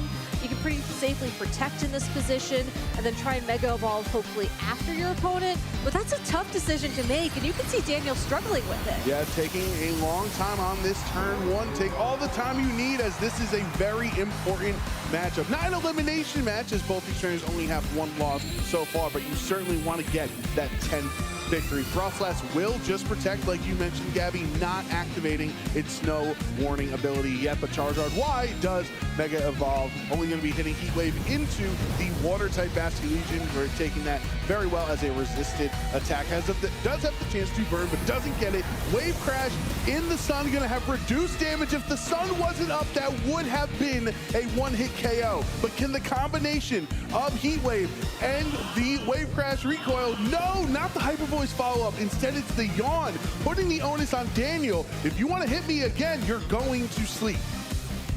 That Basculegion did so much work, though, in this first turn.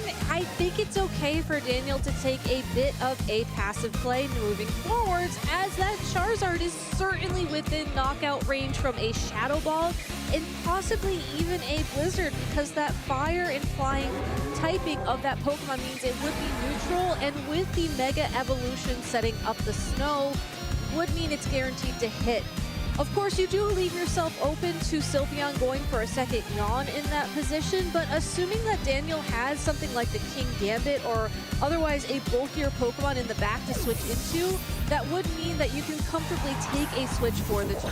Francesco feeling the heat from the Ice-type Frostlass. On the other side, a Blizzard would have been enough to knock out the Charizard. And swapping the Lycanroc in on this turn. He does have a Focus Sash, so no matter what, cannot be KO'd from a single attack. Mega Frostlass does finally Mega Evolve, activating its Snow Warning ability, setting up the snow and giving all Ice types a defense boost by one stage. Ooh, that Blizzard hardly does any damage into either of Francesco's Pokemon, but critically it does get a freeze on the Sylveon. Sylveon does not have an automatically thawing attack, so it stays frozen solid. The nice thing about Pokemon Champions is that Sylveon is guaranteed to thaw after a couple of turns. It's unlike previous games where you just make the same roll turn after turn after turn and hope for the best. But Sylveon being unable to move that turn does mean that this Frostlass and the Lycanroc really were able to attack last turn for free. Now, Lycanroc and Frostlass are very threatened by the presence of King Gambit. That was a great switch from Francesco, recognizing that there really is nothing the Frostlass can do to threaten that Pokemon. So switching it in on a very safe turn, Daniel has to respond to that Pokemon, so it's just down to which Pokemon is it going to target. It's actually the Lycanroc. Ooh, those black glasses boosting the damage of Sucker Punch, doing more than 50% to the Lycanroc. Blizzard hitting both. Sylveon now down to about a third of its HP, and the Lycanroc has close combat. This Pokemon is here to counter the Charizard teams, and even through the Chople, King Gambit, 70% usage, not against Lycanroc. That's a KO. Daniel making a very risky play there, as it was possible that Sucker Punch could have connected with the Frostlass and gotten the one-hit KO, but you needed that little extra damage from the Blizzard to ensure that the close combat got the KO through that Chople Berry. So a great play there from him. Now that Francisco forces the Garchomp onto the field, that Garchomp is still going to be threatened by a Blizzard. Sylveon is still currently frozen, but should thaw soon.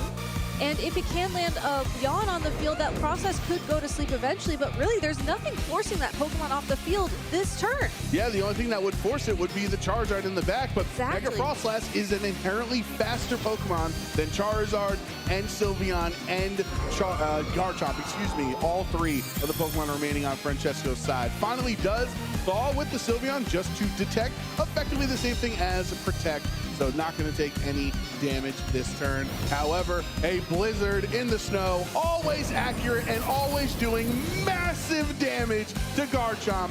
That is a one-hit KO. Francisco opting to allow that Garchomp to be knocked out this turn and will just be locking in the forfeit. It's possible he wanted that Charizard to switch in without taking damage to get that sunlight and maybe find an opportunity to go for a fire type attack into that Frostlass once it had been put to sleep thanks to Yawn. But knowing that Daniel went for the Accel Rock, which is going to be a priority attack, and quite honestly it's just naturally faster than the Sylveon anyway, meant that there was no possibility to navigate to that end game. Yeah, taking a look at the replay from Game 1. That swap into Lycanroc on the turn that Charizard swapped out was absolutely massive, because that meant Lycanroc was ready to click close combat on the King Gambit, that it was trying to just have a Blizzard, or trying to tank a Blizzard on the switch in as a resisted hit, and then have to take a close combat now. Exactly, and you know, I mentioned that that was going to be switching into something bulky, right? And you know, if you look at the stat distribution of a Lycanroc, it doesn't necessarily read bulky with its low defenses, but with that Focus Sash and its very high speed stat, it can guarantee take 2 hits. So as long as you know that it's going to be faster than the Pokemon on the opposing side of the field and have enough health to take that second hit, you are going to be in a relatively safe position. But that does mean that Francisco can exploit that a little bit, because if your first hit does enough damage to bring it down into knockout range from a Sucker Punch, then all of a sudden that Lycanroc's bulk essentially disappears. I do wonder if Mega Aerodactyl could be an adjustment over the Charizard or Garchomp, where they both do struggle into the blizzards from the outspeeding Mega Frostlass. Mega Aerodactyl, the fastest Pokemon in the format, and you have super effective Rock Slides into that Frostlass. It is true, but then you have to wonder about Rock Slide's accuracy, whereas at least if you set up the Sunlight, you're forcing Daniel to worry about his accuracy. It's a tough game to play, but it does look like Francisco has opted into bringing the Aerodactyl. Ooh, and leading Lycanroc Dusk Form now for Daniel in this game, just in case there was a Charizard on the field, you'd be protecting your Frostlass now, but it is instead against Kingambit Aerodactyl. Yeah, and the other interesting thing about Aerodactyl is just because this was a Pokemon adjustment from Francisco doesn't necessarily mean it's the Mega Evolution adjustment. One of the cool things about these Charizard Aerodactyl teams is that you don't have to Mega Evolve the Aerodactyl in order to get its full value. It has Wide Guard, that stops Blizzard. It has Tailwind, that will allow a lot of Pokemon on Francisco's side of the field to naturally outspeed the Frostlass. Unfortunately, with that Lycanroc standing next to the Frostlass, you do have to worry again about that priority Accelerock.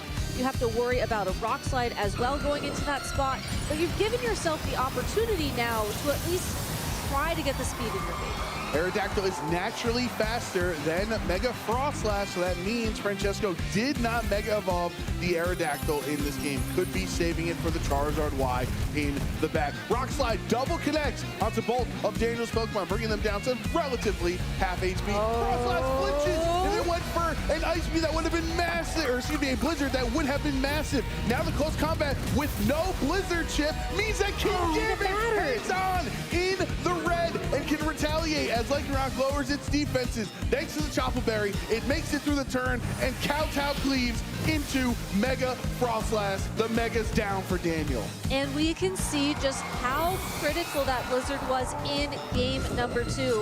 With Frostlass out of the way for Daniel, this Aerodactyl suddenly feels a little more comfortable. You still have to worry about the Accelerock. You still have to worry about whatever Daniel has in the back of the party. But if Francisco has, let's say, maybe the Garchomp in the back, all of a sudden that Pokemon's biggest counter is gone.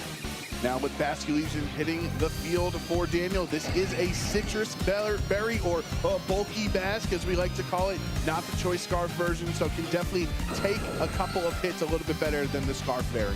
Typically, these Citrus Berry Basculegion are trained to take a Sucker Punch from a Kingambit, but aren't necessarily trained to take a Kowtow Cleave. So one thing Francisco could try and opt for here is go straight for the Kowtow Cleave into that Pokemon. Daniel, of course, could protect, maybe count on the Lycanroc getting knocked out this turn, and wait a turn to start going for Last Respects to get that extra power. You could try and Wave Crash as well to pick up the knockout in that Aerodactyl in what would appear to be one turn. But overall, you are on the back foot right now, and a passive turn would only just allow Francisco to get that much more ahead. Ooh, Kingambit swapping out into the Garchomp there, really not taking any damage, pretty much retaliating with as much as he dished because of the rough skin into Lycanroc, and a Tailwind from Aerodactyl, doubling the speed of all of Francesco's Pokemon on the field for the next 4 turns. Gladly trading your Aerodactyl from this Wave Crash, knocking it out. So now Francesco can put either the Kingambit back on the field under Tailwind or that potential Mega Charizard Y in the back. Francisco getting a huge value out of that trade. I'm really excited to see what Pokemon he sends back in. I think Kingambit is exactly where it wants to be.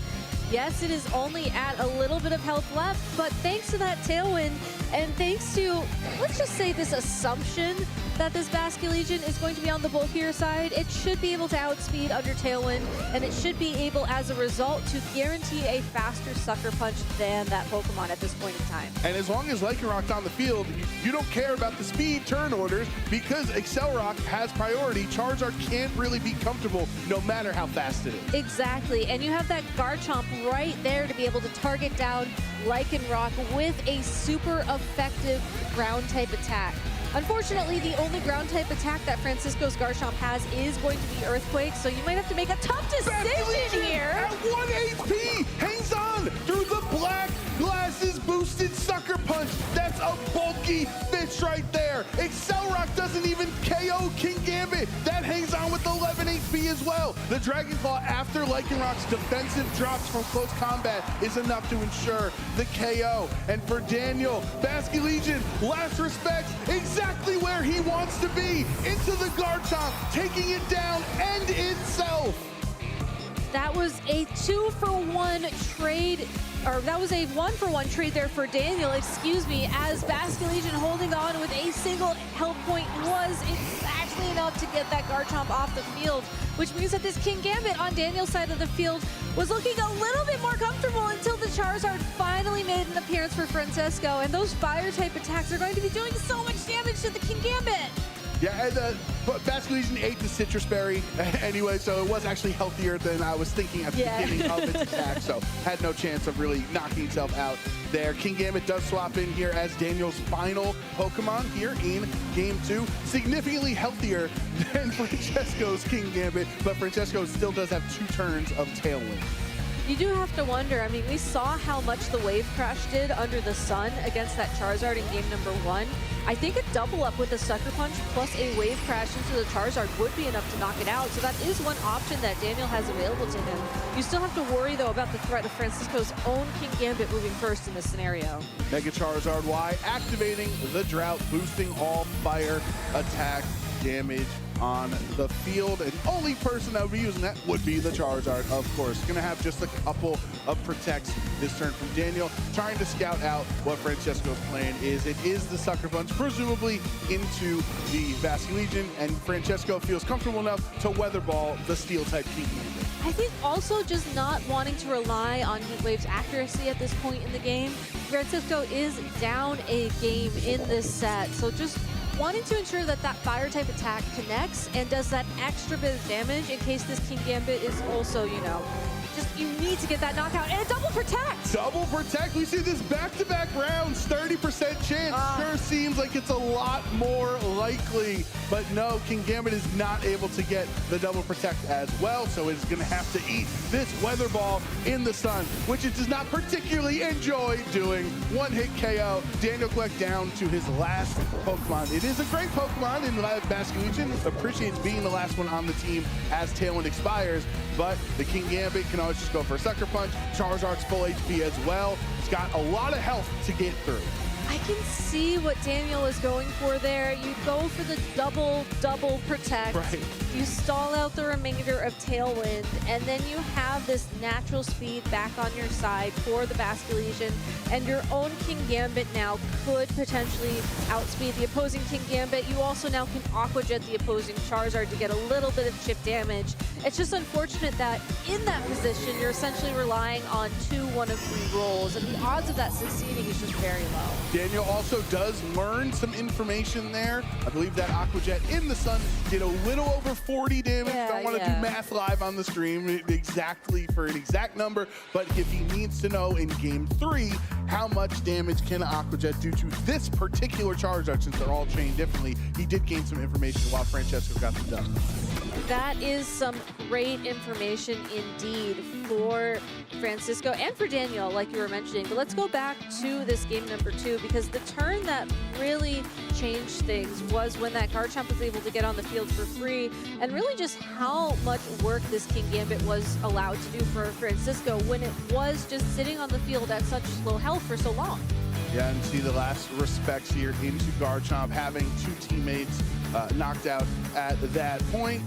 You know, 150 base power, an incredibly powerful move there. There's the Weather Ball into King Gambit. He would have needed a double protect, which would have been even more impressive than the double baneful bunker we saw last round. So now with the adjustments we talked, Gabby, about before game 2, Mega Aerodactyl is the adjustment for Francesco. Now Daniel is the one that's on the back foot, right? He's the one that might need to make an adjustment in his lead, potentially his Mega Evolution of choice. How should Daniel handle this?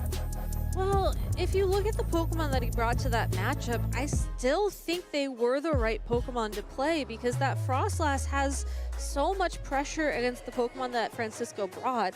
It was really just his positioning of the King Gambit that I think scared Daniel a little bit and forced his Pokemon to switch around maybe a little bit more than he would have liked.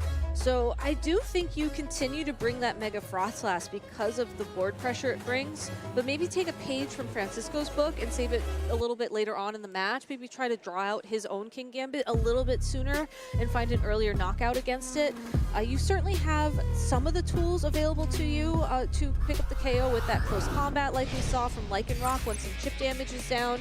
Whereas Francisco, I think, just has to stick with how he was playing. You know, the Aerodactyl Tailwind was so influential. I'm so glad to see him lead it once again. Aerodactyl King Gambit for Francesco with will be Mega Frost Blast and Lycanroc Dusk. I was wondering if Daniel would leave Lycanroc for later since it's somewhat of an auto win button into Charizard, and Charizard's not on the field, so Lycanroc maybe has to go for this close combat now. But we saw last time, by itself does not one-hit KO King Gambit. Well, just because you lead a Pokemon doesn't necessarily mean it has to stay on the field. Remember, as you know, these Pokemon can all potentially switch here. Francisco, though, I think ultimately has the better positioning in this lead, as King Gambit and Aerodactyl can immediately go on the offense against Frostlass and Lycanroc and be pretty comfortable with it. You know, that Aerodactyl will still be the fastest Pokemon on the field. Accelerock does threaten super effective damage into that, but given its relatively low base power, I don't think it would be enough for the one-hit KO, so you would need 2 attacks to pick up the knockout into it. Frostlass Mega Evolving here for Daniel. Last game, it was flinched by Rock Slide. That stopped it from clicking Blizzard, doing chip damage into King Gambit, and now Sucker Punch brings it down to 1/3 of its HP already. If it's a Rock Slide follow-up, that lands into both. Frostlass is KO'd before it ever clicks a button in Game 3. Daniel down his Mega from the start. Now Lycanroc also has its status broken and flinched. Francesco with the flinch, he's popping off. You can see how happy Francesco was with that turn as he was able to eliminate one of Daniel's most powerful Pokemon essentially for free, and that is the power of a fast Rock Slide user in VGC. Time and time again, we've seen it open doors for trainers that just otherwise would not have existed. Now, without that Sucker Punch connecting with the Frostlass, we know that, especially with the defense boost from Snow, that would not have been enough to pick up the KO onto that Mega Frostlass overall. So, you know, definitely not the most comfortable play for Francisco to make, but still, getting the connection of those 2 attacks into that Pokemon and with the flinch on top of it worked out very well for him. Daniel does have some tools he can use to respond now. You know, that close combat is still going to be a threat on the King Gambit without any speed control on the field just yet, and without the ability to protect on Francisco's King Gambit, it certainly is vulnerable to something like an Aqua Jet plus a close combat for that KO, but that just leaves the Aerodactyl wide open to do whatever it wants. Just like it did in Game 2, clicking Tailwind, clicking Rock Slides. Aerodactyl is in a very comfortable position right now since this Basculegion is not choice. Scarf is not going to be outspeeding. It cannot stop Francesco from clicking the Tailwind. It is a bulky Basculegion. We saw the Sucker Punch would not be able to one-hit KO, but Daniel doesn't want to take any damage from a Sucker Punch this turn. Aerodactyl does click the Tailwind, and we'll see if he's going to follow up with a Sucker Punch into that slot. That would fail. No, it's the low kick into Lycanroc. Really safe play for Francesco because you weren't really threatened by the Basculegion, so just go for low kick. Exactly. And at the end of the day, as long as you keep eliminating these Pokemon on Daniel's side of the field, you're forcing him to, now he can't really switch, he can't necessarily play defensively in this position, as with the full remaining turns of Tailwind, there's only so many times you can protect. And with Francisco does not have any pressure to switch, does not have any pressure to really do anything except go on the offense here, Daniel is slowly losing his outs in this matchup.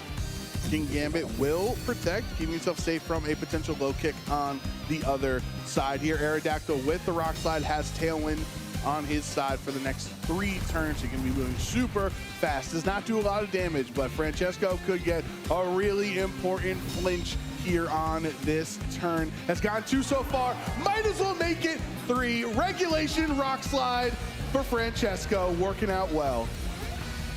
Just some excellent positioning from him with this lead. I mean, these two Pokemon together cover so many threats in the Regulation MA metagame overall. Being able to use Sucker Punch as a priority attack is so good. Rock Slide is incredible.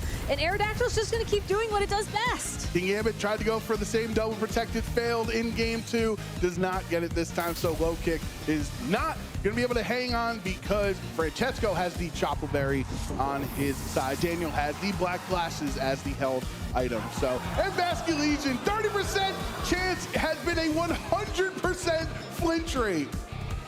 Sometimes this just happens in Pokemon. It sure and does. I really hope for Daniel's sake, this is just Basket Legion getting all of those flinches out of its system for the round, for the day even. Yeah, for the rest of the day. No more flinches, but right now, Francesco Piabero celebrating as he is 10-1 here at NAIC. Congratulations to Francisco, and I know that endgame did look like it was a little bit Past, of course, Wolf's team with the Toxapex we saw just a couple of rounds ago, and we've seen Alex variations of this team. It's a pretty common core throughout our phase 2. A lot of Pokemon that you should be familiar with if you've been tuning into NAIC Indianapolis or the Turin special event. But just in case you missed it, Wolf coming in with hot take, I think, on the meta so far. Yeah, trying out a few different things. Mamoswine and Toxapex, two Pokemon he's one of the only players in the field using. We've seen a lot of the Toxapex. We haven't seen the Mamoswine at all yet. Maybe a Pokemon that's more about the threat in team preview, whereas the Toxapex really has impacts on games. It's a pretty passive Pokemon. It's not going to do a lot actively at the start of the turn, but it starts to lock in Pokemon with Infestation and can become a win condition at the end of the game if you don't have the right thing to check it down. We've seen Wolf win a couple of games that way. Earlier on in the day, we saw it though, if it's in the 1v1 that's not favorable for it, like against Basket Legion with Blaster Specs, it can just get overpowered. And so a lot of times the path to beating Toxapex is to beat all those partners around it. But while Wolf managed to get that win versus Alex Underhill, that was going to be a very similar team to what Alex Gomez-Berna is also running. So you know, at the very least, Wolf has experience against that same 6. But as we'll take a look at Alex's team, there's a pretty key difference on it that actually makes this matchup a little bit more challenging than what Wolf faced versus Alex during yesterday's Swiss phase. Right, I want to compare both to the round a couple rounds ago. There's no Basket Legion where you don't have to worry about your opponent just preserving Blaster Specs until you've taken 3 KOs. But compared to Alex Underhill yesterday, a key difference on the Garchomp. It's missing Rock Slide, which makes the Charizard on Wolf's side a lot more comfortable, though it still has to worry about Aerodactyl's Rock Slide. Very key that it has Stomping Tantrum. If you can get that boosted, it's a real threat to play a similar role as Basket Legion did a couple of rounds ago, where if it's in a late game 1v1 versus a Toxapex, it can win that 1v1 with a boosted Stomping Tantrum with the Soft Sand on top. But one of my favorite Pokemon to watch, Sylveon. This is a Pokemon that I think could do some pretty big things in this match. On stream, we've already seen Sylveon's Hyper Beams do some pretty good work against Pokemon you might not have expected to pick up KOs for. Yeah, it can do so much damage, and if you're playing a little bit more passively, you can take the time. Your opponent is playing more passively, you can take the time with Sylveon to fire off those Hyper Beams. But while it can do a bunch of damage into Toxapex in the right situation, it also can get pretty easily walled. Wide Guard on Toxapex makes Hyper Voice a little bit harder to use, and of course all the fairy moves going to be resisted. Toxapex also not the only thing on the other side. Charizard, you know, the key offense for Wolf, and is going to also resist all that fairy offense and be able to threaten down Sylveon very cleanly. So the big players in this match for Wolf, we're looking at the Toxapex, the Hydreigon, Charizard, Incineroar, maybe Sneasler making an appearance. But for Alex, the key to victory may be trying to go through that Charizard, Aerodactyl with the Garchomp, Sylveon. I think Alex has a lot of different options to play around with this team of 6. And so it's going to be really important to see which leads end up happening here for game number 1 between Wolfie and Alex. Let's see what they've locked into to get them the key to the success to that top cut. Alex, it's going to be the Aerodactyl and the Sylveon, and for Wolf, it's the Hydreigon and Charizard.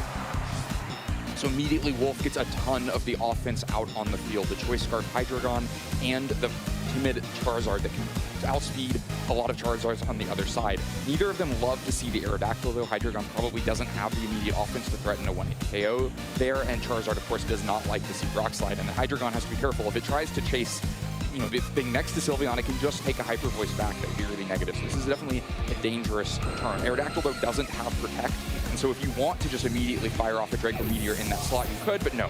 Hydreigon, too risky in front of Sylveon, going to escape in the back, get Toxapex out on the field.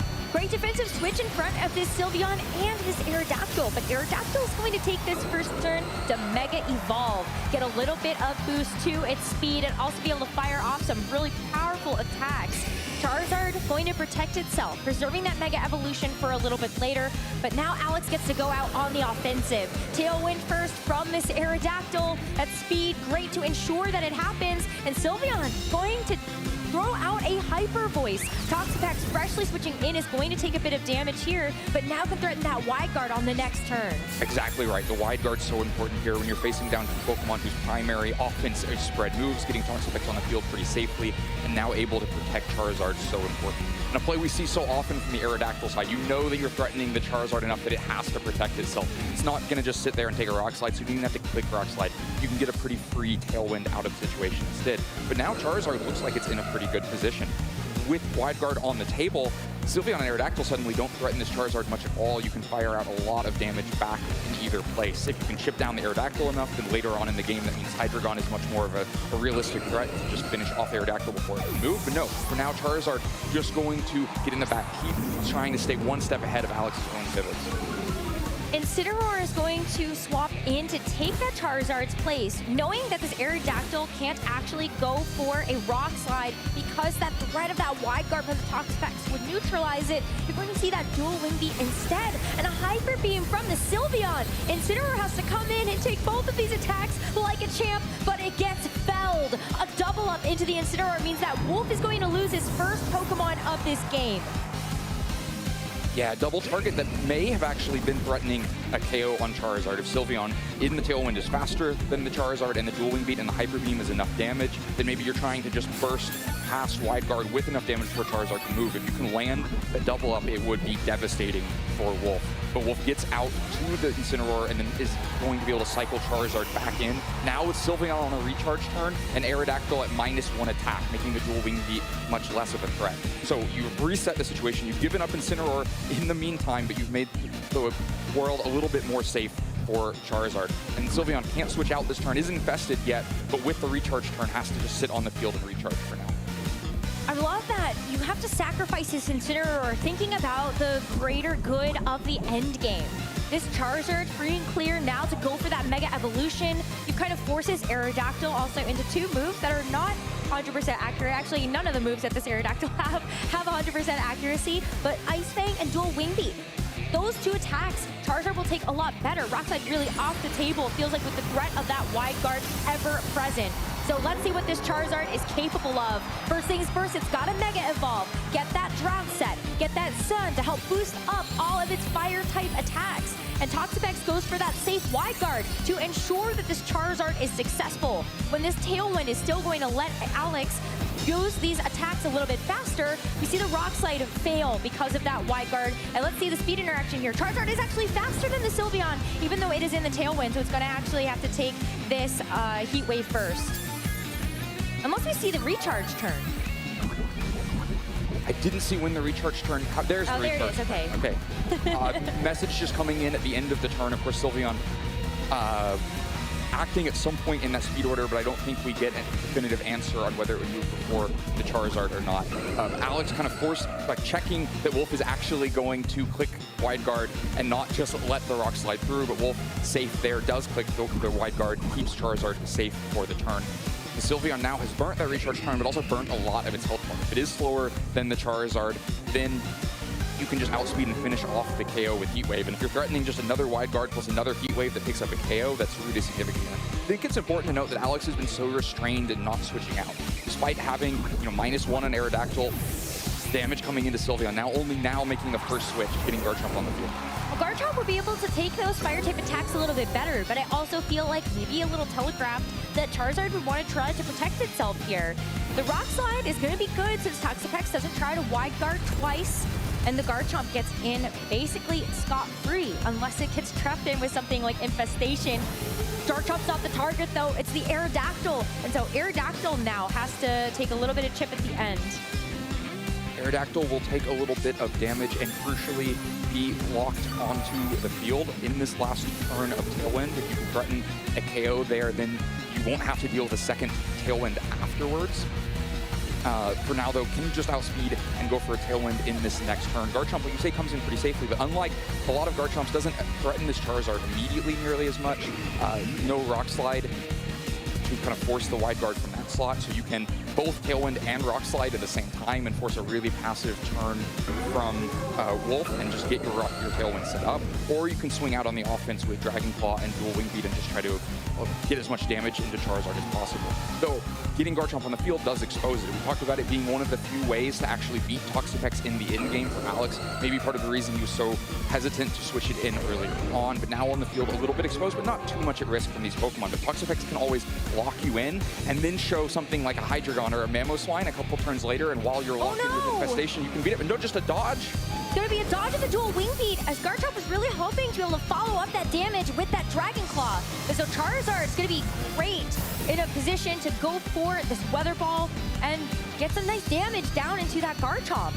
Toxapex also is going to land at the Toxic, so at the end of this turn, Garchomp is going to be taking more damage, and that's going to be 2 Pokemon that Wolf has been able to afflict with that Poison status condition, and be taking more damage every single turn. Right, you can see Wolf setting up the end game for Toxapex now. Garchomp can have a lot more difficulty actually breaking through Toxapex when it's already this low. The Weather Ball really significant to mean that you don't need as many turns of Toxic, and the Toxic already there, so Toxapex doesn't have to spend a turn obtaining it later on. And the health bars are disappearing pretty quickly. Aerodactyl, Sylveon, Garchomp all below 50% health. Though the damage on Charizard really important. It would have been better if it was also Dual Wing Beat, then you'd only need to threaten one of Dual Wing Beat or Dragon Claw, but you're still threatening the combination of both of them together to KO Charizard before it can move, which may, force a Protect in this situation. But if you're not threatening Toxapex in the meantime, Wolf may be okay with that. Like, we'll take passive turns, me protecting Charizard, switching Charizard in the future if you're constantly taking damage over time from Toxapex in the meantime. At some point, Alex is going to have to kind of turn on the pressure against the Toxapex, or he's going to lose too many resources to actually be able to beat it later on. I feel like this is also a turn where Wolf could really just go for wide guard and attack, and so we are going to see that wide guard first from the Toxapex. Make sure that this Aerodactyl is going to either have to go for another inaccurate move or just use that Tailwind. The Garchomp with the Dragon Claw, we saw it did not do enough for this to be a 2-hit knockout, so it will take a third. As Charizard fires off that Heat Wave in response, Aerodactyl and Garchomp, they're going to be taking that residual damage at the turn from the Infestation and the Poison respectively. Garchomp is barely able to hang on, but the Aerodactyl is out of here. I think that was actually a really strong turn for Wolf. That kind of called Alex's bluff a little bit. If that had been Dual Wing Beat plus Dragon Claw, Charizard would have just gone down. The Heat Wave would have never happened, and then these Pokemon are a lot more healthy. But because Alex wants to prioritize the Tailwind there to set up for the Pokemon in the back, Wolf is able to sneak the Heat Wave in, get really good damage into both of these Pokemon. And now the damage problem to Toxapex becomes really serious. The Fergraph has Twin Beam. It is super effective in the Toxapex, but I can promise you it's not going to be that significant of a threat to actually beat Toxapex. Garchomp only has 1 turn left on the field. Toxapex can just protect that away, even if not now, later on. Sylveon also damaged and poisoned. Starting to quickly look like Toxapex is going to be able to carry the end of this game. Alex is going to need to find that pressure quickly. The good news is that at least Garchomp has the threatened KO against Charizard. Charizard's so low at this point, and you have the Tailwind pressure as well to be able to help with Sylveon in the end game. But yeah, how do you ever break Toxapex at this point? I wonder if because you also have to worry about that Hydreigon with the Choice Scarf that's lurking in the back for Wolf. You revealed at the very beginning of the game that you know that that's the Pokemon that this Sylveon would love to be in front of. I'm kind of hoping that we see something really spicy on this turn. It's going to be the Toxapex that ends up switching out those so that the Hydreigon can come back in. This Garchomp is going to be going down at the end of this turn, but it's also a trade, as Garchomp's not going to go down that easily without taking something with it. And the Fergraph uses the Roar to get the Garchomp out of here. I was going to say Roar maybe to get the Toxapex out, but this is even better. The side Roar play to get that Sylveon in front of this Hydreigon. Well, and the Roar is really clever as well, because you want Garchomp to be able to outspeed and KO the Charizard before it can move, but you don't want Garchomp to go down from poison at the end of the turn. So this lets you have your cake and eat it too. You get the Dragon Claw off, and then you Roar Garchomp off the field before the damage over time happens, but still it just is looking so impossible. Sylveon at this point so low that Hydreigon may be able to just pick up that KO. Despite the Tailwind, I would expect that the Choice Scarf Hydreigon will be faster than the Sylveon. And again, where does the damage against Toxapex ever come from? And if you're worried about the special attack output from the Farigiraf, you could also just go for a Snarl on this Hydreigon. May also make the Hydreigon take a Hyper Voice from the Sylveon a little bit better. Yeah, if you can get a Snarl into Farigiraf, really there's no damage against Toxapex, and so yeah, Farigiraf has to be preserved. Garchomp is just going to go down from Poison at the end of this turn after switching in. Snarl is going to take the KO, would have been into the Farigiraf, but Sylveon already looking so low with the Poison damage. It's not going to have any turns on the field. Gonna have to get a lot of mileage out of this next one. As you see that special attack drop, Sylveon's gotta try to make up for that with a Hyper Beam. It does land into its target. The Hydreigon on the receiving end of this does get hit with a one-hit knockout. Sylveon has taken down one more foe, bringing Wolf down to just this Toxapex. But we have seen Toxapex accomplish some amazing things in a 1v1, a 1v2, and it looks like Sylveon with the Infestation stacked on top of the Poison might go down at the end of this turn. And well, there it goes down at the end of this turn. It definitely isn't surviving through its recharge turn, but yeah, it does go down here. Forced into the Hyper Beam because of the threat of Wide Guard. You can't just click Hyper Voice and then get Wide Guarded on that turn, because then Hydreigon beats you forever in the end of the game. So eventually we get to a 1v1. It's Toxapex versus Farigiraf. A lot of times that's the game plan. You got to beat everything around the Toxapex and then preserve the right thing to beat Toxapex. We saw our Wolf lose earlier on in the day when he was Basket Leeching on the other side, but I'm just not sure that Farigiraf is the right thing. You have the super effective Twin Beam, but how much damage is it? This is the crucial moment. Wow, it actually looks like it's going to take two Twin Beams for 4 hits. No, I'll work out the math on that one. It'll be a 3-hit KO. Yes, because you are going to get the leftovers recovery at the end of the turn, and Wolf is going to guarantee that with rotating through Toxic, Baneful Bunker, Infestation. Try to get these additional damages to stack up at the end of the turn for residual. Yeah, it's going to be close. You may need a double protect from Wolf's side. That Twin Beam doing a little bit more than I expected there. A lot of times the Farigirafs that have decided to run Twin Beam are investing pretty heavily in special attack, because you have to make sure you actually have the damage to threaten KOs on something like a Glamora. So this one doing enough damage. I mean, that's pretty significant, 50% to the Toxapex. But there's still a Citrus Berry that this Farigiraf hasn't consumed yet. It hasn't gone down to that threshold of HP where that Citrus Berry would activate and let this Farigiraf recover. So we're gonna have to get through several turns. And honestly, Len, with all of that HP, I'm not sure that Toxapex can do it. I definitely have underestimated the draft here. You're right, with the Citrus Berry and with how much that Twin Beam did, with it successfully being a 3-hit KO, I don't think there's enough turns of leftovers to force it into a 4-hit KO by any means. Should be enough damage. Yeah, we'll see the second Twin Beam now, most likely the Infestation coming out afterwards. The Toxapex is going to be so low. Toxapex pulled off an impressive victory in Game 2 versus Ko Tsukide, able to get 2 Baneful Bunkers back-to-back to secure that game and bring Wolf into a Game 3. Maybe this Toxapex has a couple of extra Baneful Bunker, multiple protects left in it in order to bring Wolf this victory, but Alex feels just a couple of turns away from being able to get this first game. Yeah, I think if the Twin Beam had needed one more turn, if it had been a 4-hit KO, not a 3-hit KO, the Toxapex would have been able to withstand this. All those damage over times would have added up fast enough. But ultimately, the Farigiraf being completely healthy going into this end of the game looks like it's going to be enough. One more Baneful Bunker just to see if you can play to that out. We'll stop this next incoming Twin Beam, and there will be some additional poison damage on top of that Infestation. It's starting to stack up. Len, if this is a double Baneful Bunker, this could be a win for Wolf. Yeah, I think it just needs one more. The Toxic adds up so fast. We're seeing how often for Wolf it comes down to I need one more turn. And sometimes you get 1 in 3 chance of one more turn on the field. 30% chance for this Toxapex to make this double back-to-back Baneful Bunker. And the 30% of the time, it works 100% of the time. Toxapex is going to protect itself from this next Twin Beam. And if this Farigiraf goes down to the Infestation and the Toxic Poison, we're going to go to Game 2 with Wolf Blink up 1 game. Toxic's going to do it. Infestation at the end, and Farigiraf is sent back to the Pokemon Center.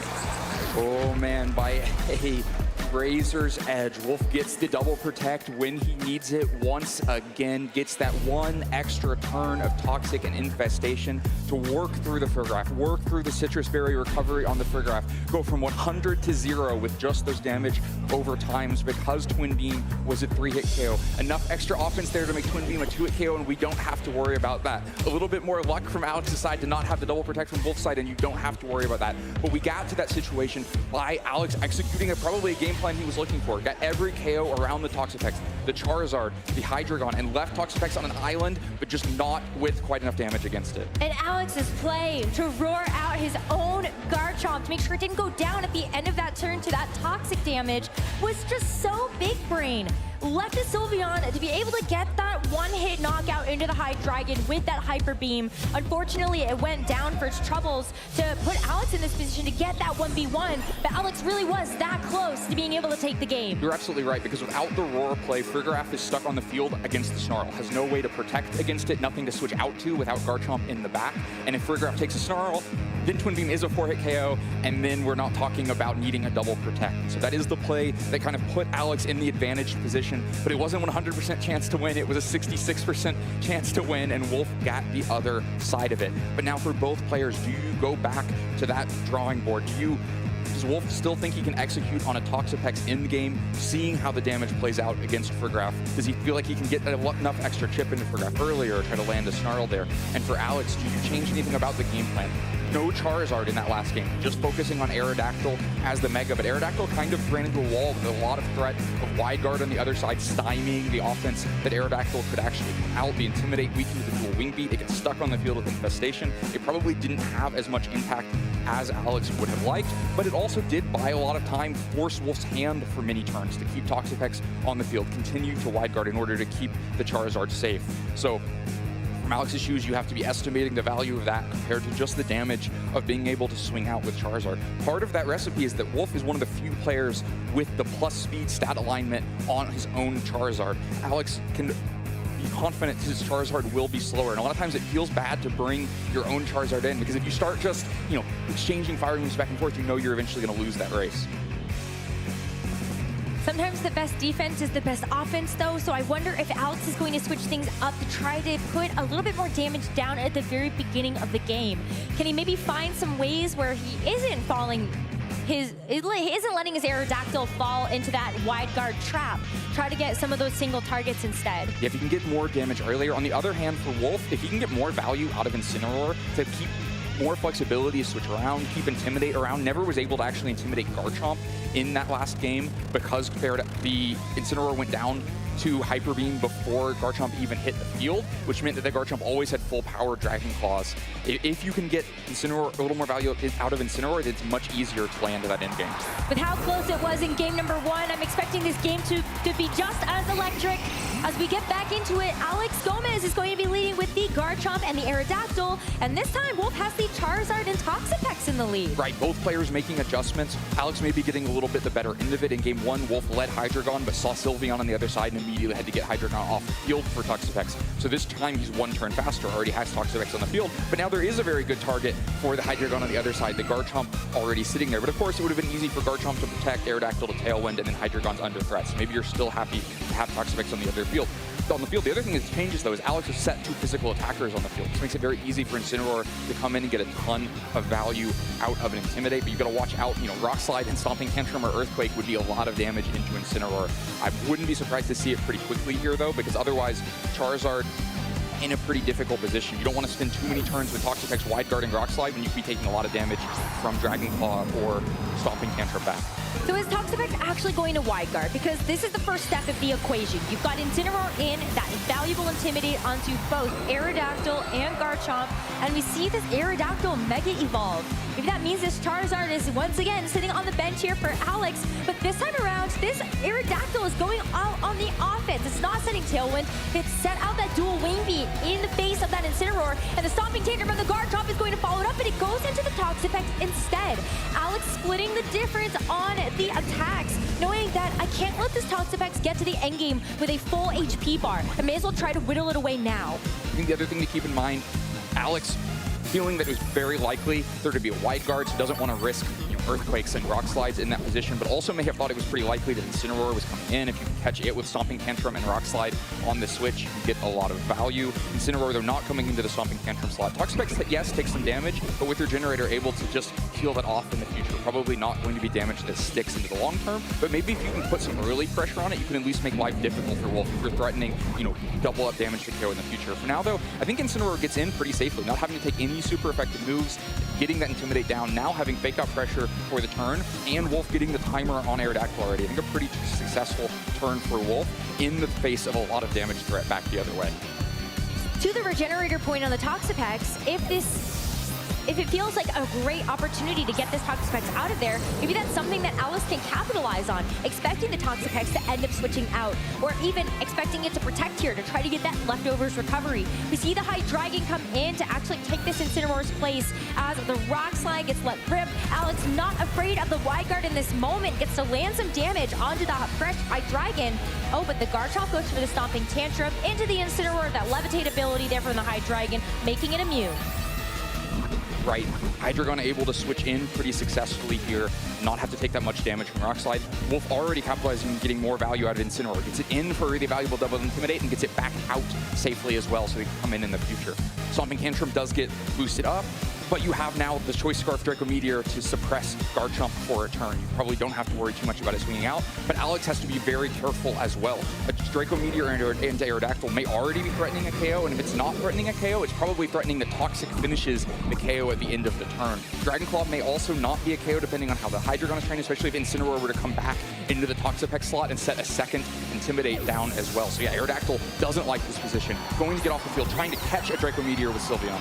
Sylveon, a Fairy type, would be immune to that Dragon type move, as Garchomp is also going to save itself with a Protect Shield. So great call here from Alex. Try to play it safe on this turn, but it does leave this Sylveon vulnerable to the infestation. It can't switch out anymore since the Toxapex was able to land that. Yeah, this is the way to make sure that Draco Meteor doesn't have any impact, and the way to take advantage of a choice item on the other side. You put a Fairy in one slot, you put a Protect in the other, Draco Meteor does nothing, and now you say, if you want to stay in, you're going to have to click Draco Meteor. I know you're not threatening my Sylveon, and I can just chase after the Hydreigon, and I can switch the Garchomp out to something in the back. But like you said, this is the same thing as game one. Toxapex slowly whittling things down, putting pressure on, and not really taking any damage back itself. Stomping Tantrum couldn't be thrown into Toxapex on that last turn because of the threat of Draco Meteor into that slot.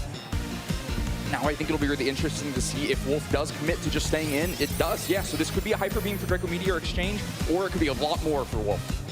But you're going to see this Draco Meteor from the Hydreigon land into the Garchomp. So this is a one-hit knockout. Yes, this Garchomp is out of here. But now the Sylveon said, okay, I got you, my teammate. You're not going to go down in vain. I can throw out a final attack here, but if it's a Hyper Voice, it's going to fail. Hyper Beam, though, from the Sylveon. It's not going after the Hydreigon. It's going after the Toxapex. It's already taken a bit of trip, but look at how healthy that Toxapex sits even after this Pixelate boosted Hyper Beam from the Sylveon. So that is a lot of damage, right? Toxapex now looks pretty vulnerable, like you could chase it down, but it's going to get leftovers recovery. You're going to have to spin to turn recharging. It's likely going to get Regenerator. There's a reason the conventional wisdom is to fight everything and then fight the Toxapex, because if you spin mid-game turns, doing things like losing Garchomp just in exchange for damage, not a KO onto Toxapex, that can just get mitigated, and then suddenly it was a trade of Garchomp for nothing after that recovery comes back. I think maybe Alex trying to be one turn ahead there, expecting that the Hydreigon wouldn't stay in and just click Draco Meteor, maybe looking for Stomping and Hyper Beam to double up into the Toxapex, but Wolf calls the bluff, says, I'm not going to let that happen. I'm going to throw the Draco Meteor into the Garchomp. I'm going to make you play honest. The worst case scenario is that you Hyper Beam me, have to spin a turn recharging, and I get Draco Meteor into like Frigoraph instead. There's always going to be some value because Garchomp had protected on the previous turn, so there's not that much to lose in that position. It is going to be at -2 though, since the Draco Meteor does have that pretty significant drawback. But for Frigoraph being nice and healthy, do you really want to keep this Hydreigon in? Got this one turn to buy for the Sylveon. But there's also absolutely no pressure this turn, right? You can just switch Toxapex and Hydreigon because this Sylveon is going to have to recharge. The Frigoraph, as long as you're switching out Toxapex and not taking a Twin Beam, is not really offering any pressure in that turn. Incineroar loves to come in here. Like the best case scenario for Wolf is catching Charizard, or best case scenario for Alex is catching Charizard with a Thunderbolt, but it's not going to be threatening a KO. It's just going to be a little bit of chip damage into Charizard. So this turn of passivity kind of lets Wolf reset out of that last position, or he can chase more damage. Hydreigon can just throw a Draco Meteor and Frigoraph. It won't be punished on this turn. Toxapex probably does need to be a little bit careful here. You don't want it to go down to a Twin Beam too easily, but Hydreigon's going to switch, undo those Draco Meteor drops, get the Charizard out onto the field. Toxapex is going to stay in, just get Toxic down on Sylveon. Well, there's definitely still some value to making sure that as many Pokemon as possible are going to be toxic. There's a lot of protects on this team, but looking for Rigorath going for another side roar. Gets Sylveon out of there. Since it had that infestation, it wouldn't be able to move off the field by itself, but that's where your Rigorath partner can help you out with that. Bringing the Mega Aerodactyl back in the face of this Charizard. I think that turn is not very helpful for Alex. I think trying to be one step ahead, expecting a very passive turn from Wolf to maybe double switch and thinking you're going to at least get Sylveon off the field in exchange, but Toxapex just stays on the field. That could have been Twin Beam to just KO Toxapex and solve a huge problem. If Toxapex is gone, Wide Guard is gone, and then your Aerodactyl can come in and really threaten this Charizard. But now you at least have created a pin where if Toxapex wants to stay in and protect Charizard, then it's going to be itself vulnerable to Twin Beam. So this may force kind of one, maybe Charizard protects, Toxapex switches, but and then you can punish that as the Incineroar comes in, but it's not so easy for Wolf. I think that last turn is still very positive. You took a big risk with Toxapex staying on the field and got rewarded for it. Charizard is going to switch out, so what does this Toxapex end up doing is Hydreigon comes back onto the field with that Choice Scarf. Gets to select a new move if it wants, after it used that Draco Meteor a couple turns ago, and Incineroar is also going to make this just a full field swap for Wolf. Hydreigon takes the dual wing beat from this Mega Aerodactyl. It's going to do a lot of damage to this Pokemon on the switch in, but this Rigorath goes for Thunderbolt 2. Does not want to risk having that Twin Beam fail into either of these Dark-type Pokemon on a switch in, knowing they were both in the back. Maybe also just looking for a Wide Guard plus attack with Charizard play. Alex really showing hesitance to ever use a spread move into a possible Wide Guard. Was only punished for it once so far in the set. But yeah, if it had been Toxapex using Wide Guard and Charizard attacking, dual wing beat plus Thunderbolt probably would have been enough damage to pick up the KO. Instead, Hydreigon comes into it pretty nicely. Of course, gives up a lot of health, but is now threatening a Draco Meteor in one slot or the other. You've got to catch it with Sylveon right now. If you're Alex, neither Pokemon could protect, so Wolf knows he can land a Draco Meteor somewhere. It's going to be the Dark Pulse. Okay, still, it's going to be a resisted hit into the Sylveon, but you would rather try to get some damage down, knowing that that could be a super effective attack into that Rigorath a little bit later. Parting Shot is going to get this Incineroar back out rotation, and we'll see another Pokemon come in. Wolf gets his choice. Is it going to be that Toxapex that had a little bit of regenerator recovery as it was resting in its Pokeball, or is it going to be time to get this Charizard back in? I think Charizard, you can't risk that it's Twin Beam coming into that slot. It is Thunderbolt though, so Alex catches the Charizard coming in. Okay, but it's still pretty healthy. It's not much damage. Oh no. That's significant though. Yeah, so the Thunderbolt, not much damage after the Parting Shot. Looks like a very positive turn for Wolf. He's put so much damage on the Aerodactyl that he doesn't even have to risk the Draco Meteor there. He's able to throw a Dark Pulse. Makes it a little easier to stay in here as well, because now you can throw a Dark Pulse at the Rigorath. But yeah, Charizard taking the paralysis is so important, because I don't think we've actually seen the speed relationship. But if Sylveon would be moving first and Tailwind, it's moving over the paralyzed Charizard as well. If Charizard isn't paralyzed, then you just throw Heat Wave and Dark Pulse at Rigorath, and I think this game is over. There's no way for Alex to recover from that situation, because Rigorath can't protect itself, Aerodactyl can't take the Dark Pulse, Sylveon can't take the Heat Wave. But with Charizard paralyzed, you can still throw that combination of moves. It's probably still very potent. You would get the Dark Pulse into either Rigorath or Aerodactyl, and then you would get the Heat Wave, because Sylveon shouldn't be able to finish off the Charizard in this point. But you're going to have to let Sylveon attack in between.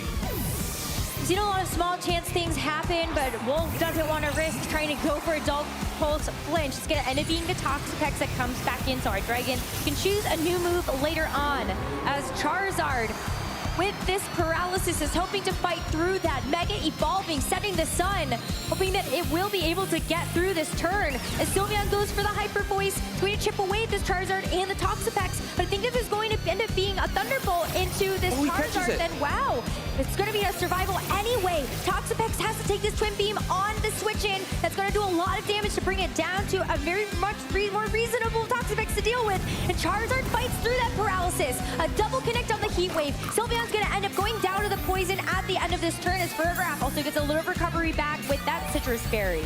Wolf has been slowly grinding out a lead turn after turn. I think even that turn, Alex gets a couple things right. Really important that he catches, that was a twin beam into a dark type to start the turn, but catches a little bit of damage on Toxapex. But you can see how far ahead Wolf is, that even as that catch happens, the parting shot from a couple turns ago means there's not that much punish on Toxapex switching in. The Charizard can't be stopped from using Heat Wave on that turn because of the lack of damage on Alex's side, and so Charizard's able to get the Heat Wave that finishes off the Sylveon, and now things get really difficult because there's still the Intimidate working in the back to stop the Aerodactyl damage, and there's the Choice Scarf Hydreigon to threaten a bunch of damage here. I think you're really going to need speed control one way or the other for Alex. I think it's an important decision whether you go for a Trick Room that helps you more generally against the Hydreigon, or Tailwind here, which may not actually make Furgraf enough faster. I think you can get a Tailwind, though, on this turn and at least move Furgraf over both of these Pokemon and possibly threaten a KO. It's important to note, too, with 2 KOs, you're never undoing that parting shot on Furgraf at this point, which makes it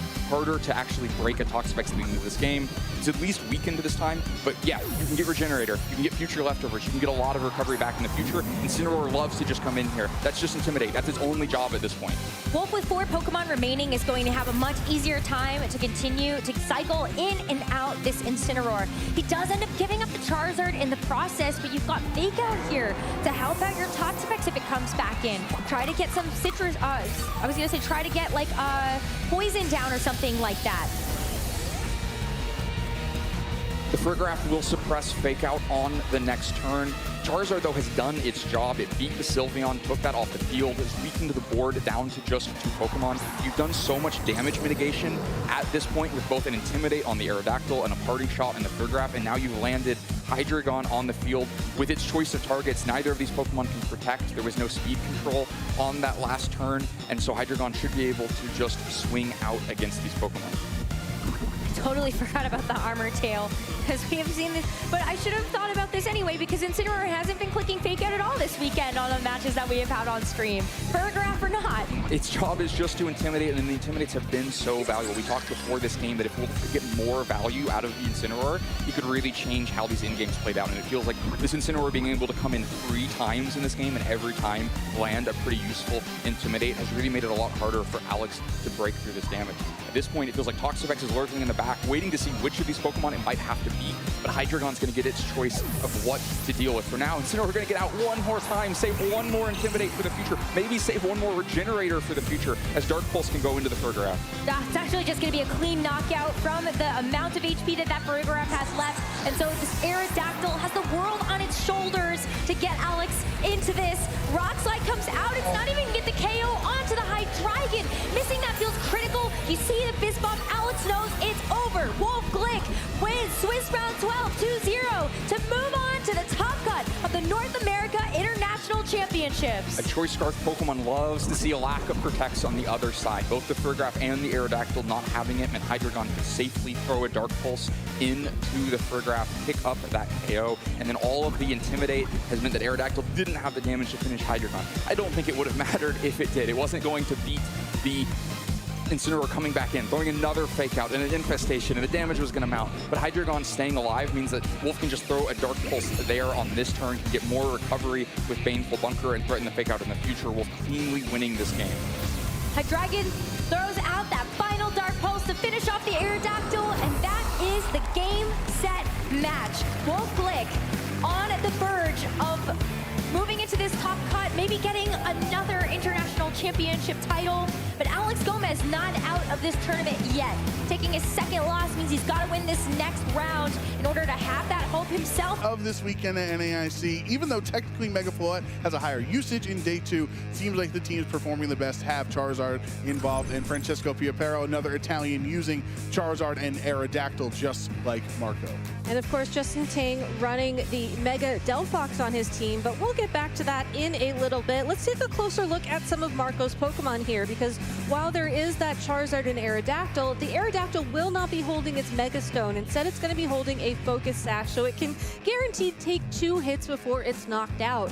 The rest of the Pokemon that round out this team are a little bit different than you'd expect. You know, Marco's opted to run Incineroar, which can be a very consistent Pokemon in these higher level tournaments, but it's holding Charcoal and Flare Blitz. So all of a sudden, this Incineroar can do a ton of damage underneath the sunlight that Charizard sets. There's also Sylveon as well. That's pretty unique, at least in the context of this tournament. This is Very crazy team building for Marco when we compare it to his LAIC championship with regular Charizard. Incineroar somewhat taking on a pseudo Charizard role where Torkoal was setting the sun on that LAIC team, and then Charizard with choice specs in the sun with solar power was the one that was really doing the damage. So it's like Marco has multiple sun abusers on the squad. Yeah, and that's the kind of, comfort you want to fall back on when you are playing in these high-stakes tournaments, because it's almost like muscle memory at the end of the day. You're comfortable with these weather mechanics. You're comfortable with these teams that are meant to pivot in and out with parting shot and intimidate, cycle those fake outs so that you can be able to, stall your opponent out for a turn, get another heat wave in, get another stomping tantrum in with your Garchomp, and slowly wear down your opponent's Pokemon. But if you take a look at Justin's team, yes, there is going to be that Mega Delphox, which is known to be very fast and have that levitate ability, so it cannot take damage from ground type attacks. There's also this newer core of the Incineroar, Sneasler, and Sinistra. And what's very unique about these three Pokemon is that you have this double fake-out hospitality cycling that a lot of trainers like to use to keep these more frailer Pokemon like Delphox around, so it can take advantage of a nasty plot, or Floette can take advantage of a Calm Mind for much longer than you'd normally expect. Yes, the Mega Floette, Mega Delphox option, very common and inspired a lot of trainers by Sage Park qualifying for the World Championships a few weeks ago with triple redirection and those two Megas. Now the team's opting for double fake out instead, only the one redirector. The final round of Swiss is underway. Marco Silva, Justin Tang, two of the top trainers in the world. Only one of them will make top cut of NAIC. And both of them relying on some of the tried and true Pokemon of VGC history to kick things off, with two Incineroar in the lead for both of these trainers. Now, you did see the order of the Intimidate abilities fire off, which could give us a hint on how these Pokemon are trained. So keep that in mind as we go through the first stages of this turn. I think what's more interesting to me, though, is seeing the Sylveon and the Floette across from each other. As if Justin decides to Mega Evolve the Floette this turn, it'll boost his own Fairy-type attacks, but it could also boost the Fairy-type attacks of Marco's own Sylveon. So it's an interesting spot to be in. And one thing that could potentially benefit Justin in this spot is the addition of stat alignments on open team sheets. Marco's Incineroar is a brave nature. You do have Trick Room with Burgraff as an option on the team. Sometimes you often want the slower parting shot as well. So that can help inform Justin's decision on this turn between these two Incineroars, and that's why he fakes out Marco's Incineroar. Now Incineroar cannot flinch the Justin Floette here. Gets some very solid dazzling gleam damage even without a Calm Mind boost, but Sylveon will gladly take the Fairy Aura boost that activates or benefits all Fairy damage on the field. Yeah, the combination of the Intimidate ability activation and the stat alignments, like you've called out, I think pretty confidently establishes Justin's own Incineroar as the faster Pokemon in this position. But given how much damage that Floette did in that turn number one, it does look like Justin has the momentum in that favor as well. Floette's just such a strong Pokemon, and Marco's going to have to find a way to pivot if he wants to get that momentum back. Charizard will swap in here for Marco, saving his Incineroar for later. Does resist the Fairy attack, just takes that pretty well, but Sylveon's down into the red. If Justin follows up with an attack into Sylveon, I would have got the KO, but no. Justin playing it more passive, wanting to get a stat drop, and Marco's Charizard already -1 special attack before it even gets the chance to Mega Evolve. But he has to switch in the Sinistra here to give some hospitality to that Floette in case the Sylveon goes for a big attack here. Yawn from Sylveon. This is the adjustment. Last round you see Hyper Beam. This Yawn, if Floette does not switch out and locks an attack, it will immediately fall asleep. So again, the Sylveon providing some great pressure. Marco opting to run a more supportive set in this matchup compared to some of the other Sylveon we've seen in the game, and essentially getting that Charizard in for free. Now, even though the Sinistra does provide redirection in its kit with Rage Powder, that's not going to stop Floette or a Pokemon switching in from taking a little bit of chip damage. Of course, with the Incineroar at the back of Justin's party, that can come pretty safely in on a Heat Wave or a Weather Ball, but you do have to worry about that Sinistra now taking damage. And one thing Marco might have to kind of account for here is who is Justin's fourth Pokemon. Exactly. Not very often will you see Delphox and Floette brought to the same game since they're both Mega Evolutions. So you can probably assume Mega Delphox is back on the bench. Is it King Gambit or is it Sneasler? We'll find out later on as Marco will Mega Evolve his -1 special attack Charizard Y with the sun. Going to be boosting that fire damage anyway, but both for Justin and Marco. Sinistra does not want to take a Heat Wave even at -1, so Justin forced to protect on this turn as Incineroar swaps in. Will resist that hit, takes that actually very well here, and with the Citrus Berry, gonna recover 25% of its HP, but now with Sylveon clicking Hyper Voice, there's no Fairy Aura boost anymore, so it's not gonna do as much as the first one. But it does bring Incineroar down into the red. Yeah, it is still full powered essentially because it was not targeted by a parting shot of that Incineroar, and as a result, Incineroar will have the opportunity to go for one attack this turn if it opts for a fake out, but overall, that fake out is almost forced to choose the targeting here is rough, right? Because you want to target the Charizard so it can't go for the spread Heat Wave and target down the Sinistra, but then you also have to worry about the threat of a quick attack from the Sylveon. So Marco has his choice of targets here this turn. Sylveon swapping out just in case the fake out goes There in we that go. direction. And now no fake out will work. As Sinistra, that's a double protect, Yeah, that's a right? double. What is going on in New Orleans? Everybody is landing 30% double protects this entire day. Heat Wave does take out those last few hit points on the Incineroar, and no more fake out from Justin Incineroar. But he didn't go for it this turn, and I like that play because if your Heat Wave misses there, that could have been a huge opportunity for another parting shot on that Incineroar, get that Charizard special attack even lower, and then all of a sudden maybe Sinistra could take an attack, or I think more importantly, the Floette would take less damage and could fire back some a Moonblast or maybe even a Dazzling Gleam here to even up the score. I love the Farigiraf reveal from Marco in this position as, like you mentioned, that really shuts down the priority moves on Justin's side of the field. But now that the Incineroar is gone and we know that the Incineroar is gone, and if it's not the Sneasler in the back of the party, the Farigiraf has essentially done its job. I think this is a great opportunity for Marco to start doubling down on the damage from this Charizard with a helping hand. It's King Gambit in the back, a Pokemon Week 2 Fire. Calm Mind from Mega Floette, boosting its special attack and special defense by 1 stage. No helping hand from Farigiraf either, so King Gambit does survive. If helping hand was clicked, it would have been enough for the KO, and it's a Psychic attack into Dark-type Gambit. That could have been a read from Marco that it was going to be the Sneasler in the back, or it could have just been an attempt to get a little bit of extra damage onto that Sinistra on the case that Heat Wave missed. But now all the information is out there. We know all 4 of Justin's Pokemon. We know all of Marco's Pokemon. And it's time for Justin to go to the drawing board to find his outs for this match. The nice thing about the King Gambit for Justin is it does have Protect, so he can buy himself some time, but he has to do some pivoting and get some health back real quick. Then it's just swapping in with its Hospitality boost, healing Floette for 25% of its HP. Now Marco clicks the helping hand. Doesn't want to risk a Psychic, doesn't want to risk a swap. Instead, will boost Charizard's damage, but it's already after a +1 Calm Mind boost from this Mega Floette into Charizard, bringing it down very, very low. Here's a Heat Wave. Remember, Calm Mind gives a special defense boost as well, so Floette takes that like a champ, and Sinistra gets knocked out.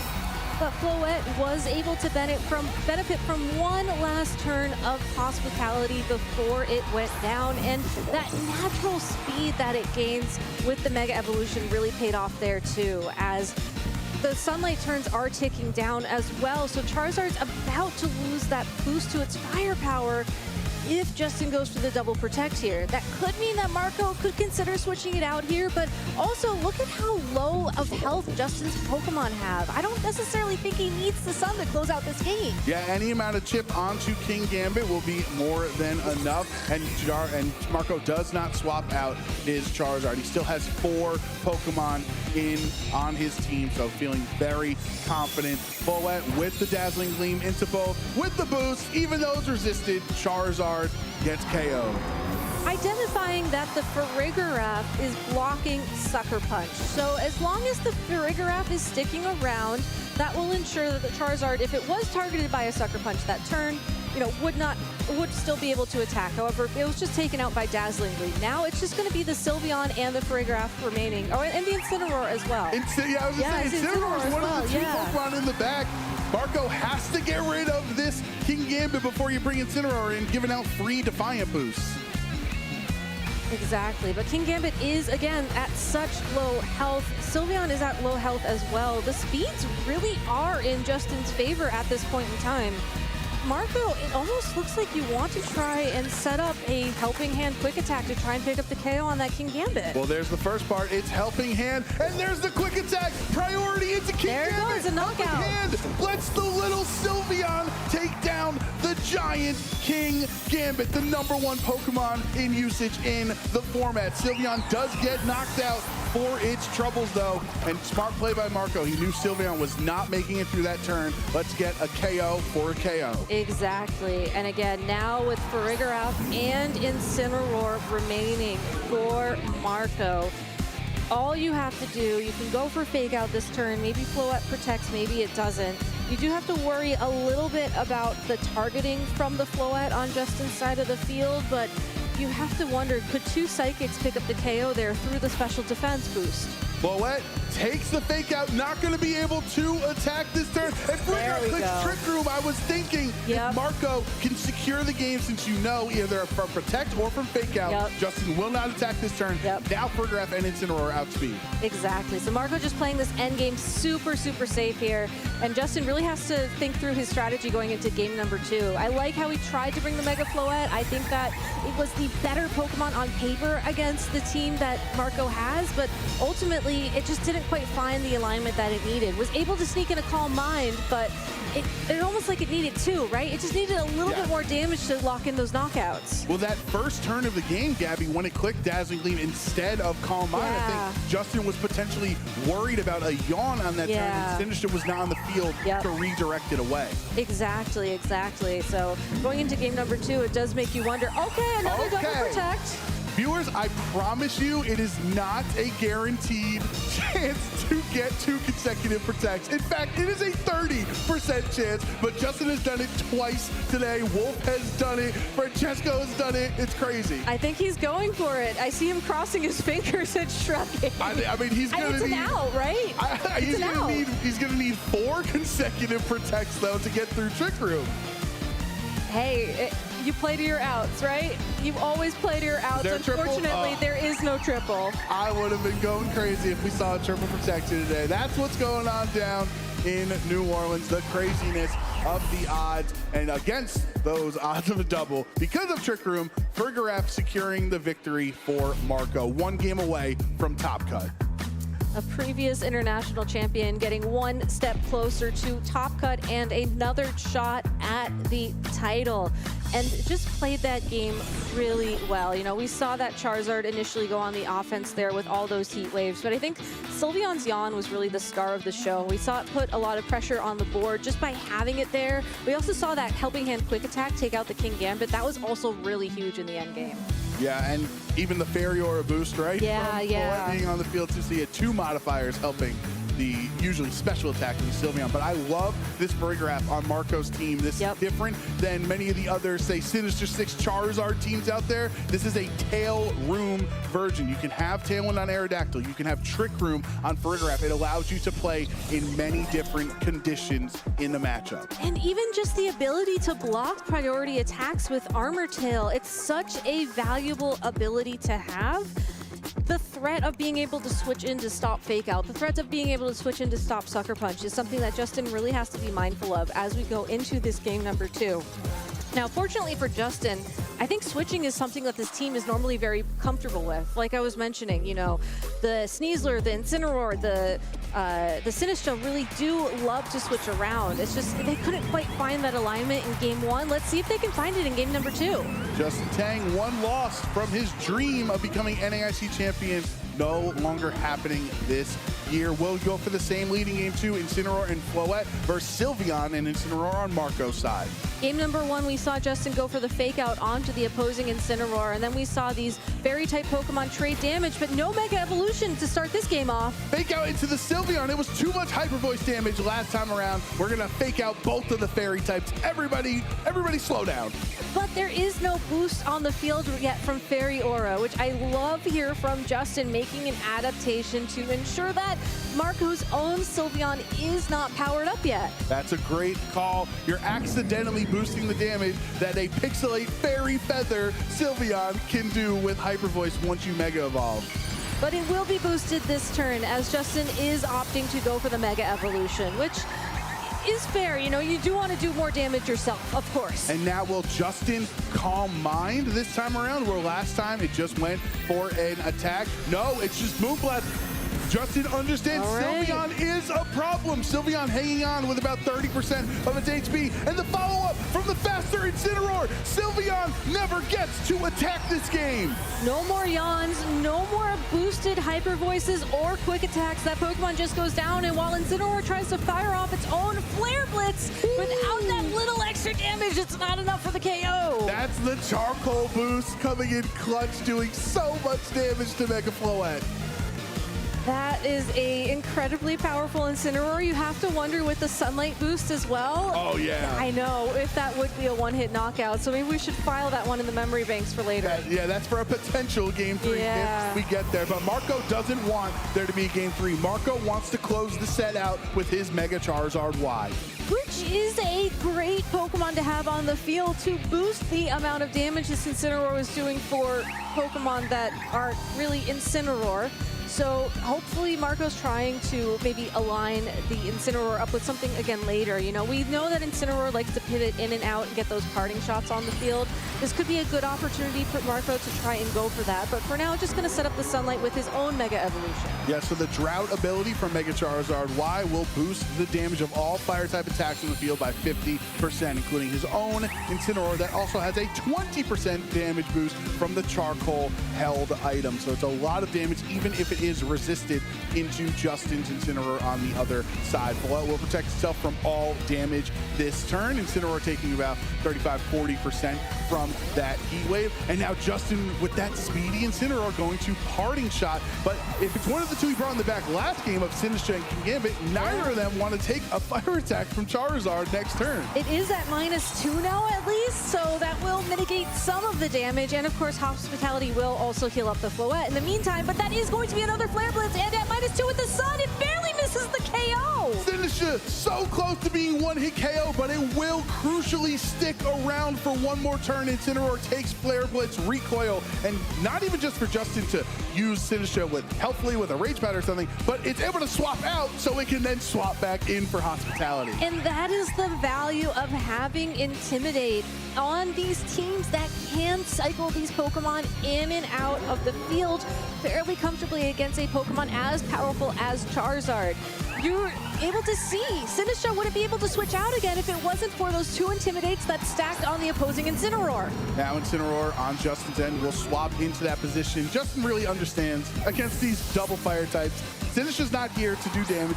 This is here to show a little bit of Southern hospitality to the rest of the team, healing up Mega Floette a couple of times throughout the game. Burgraff swaps in though and eats a Moonblast, doing just over 50%, which will activate the Citrus Berry so that hopefully another one doesn't get the KO. And Floette is down. Charizard takes out the other Mega counterpart, and Incineroar eats its Citrus Berry.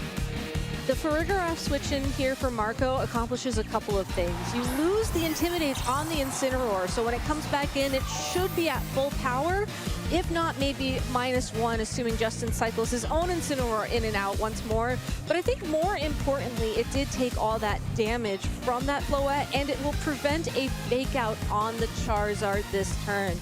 There's nothing really stopping this Charizard for going for another Heat Wave right now. And after the Citrus Berry and Hospitality, Incineroar is effectively back up to full HP, but you're staring down a Charizard Y on the other side that can, with one hit, knock out Sinistra. Justin protecting his Sinistra as Marco protects Charizard, and Farigiraf protecting as well. So nothing happening on this turn. Nothing happening except Marco scouting out the protect on the Sinistra, wants to make sure that Justin either has to take the attack or switch it out and, you know, have that thing take the attack. Or go for his third double protect of the set. Third double protect of the set. It's not going to be pretty, Justin.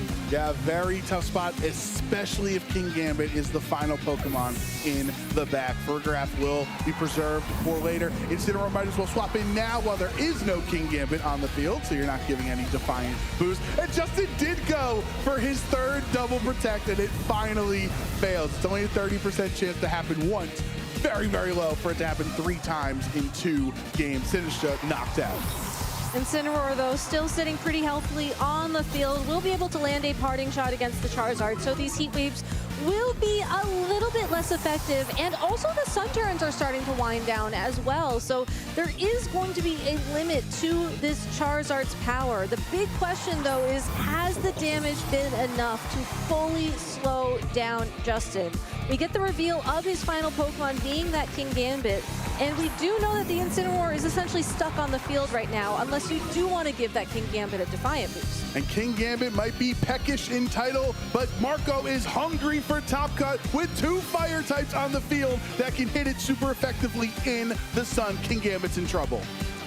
So you could opt to switch in your Farigiraf this turn to stop the fake out, and that's exactly what Marco does, but smartly it's the Charizard that switches out. So again, Incineroar on the field, no Defiant boost, and is gonna be able to attack. Oh yeah, resisted hit, no charcoal for Justin's Incineroar to boost his fire damage. Gonna take that, and now a Flare Blitz into the sun. King Gambit never stood a chance. 1-hit KO. Justin, only 1 Pokemon remaining.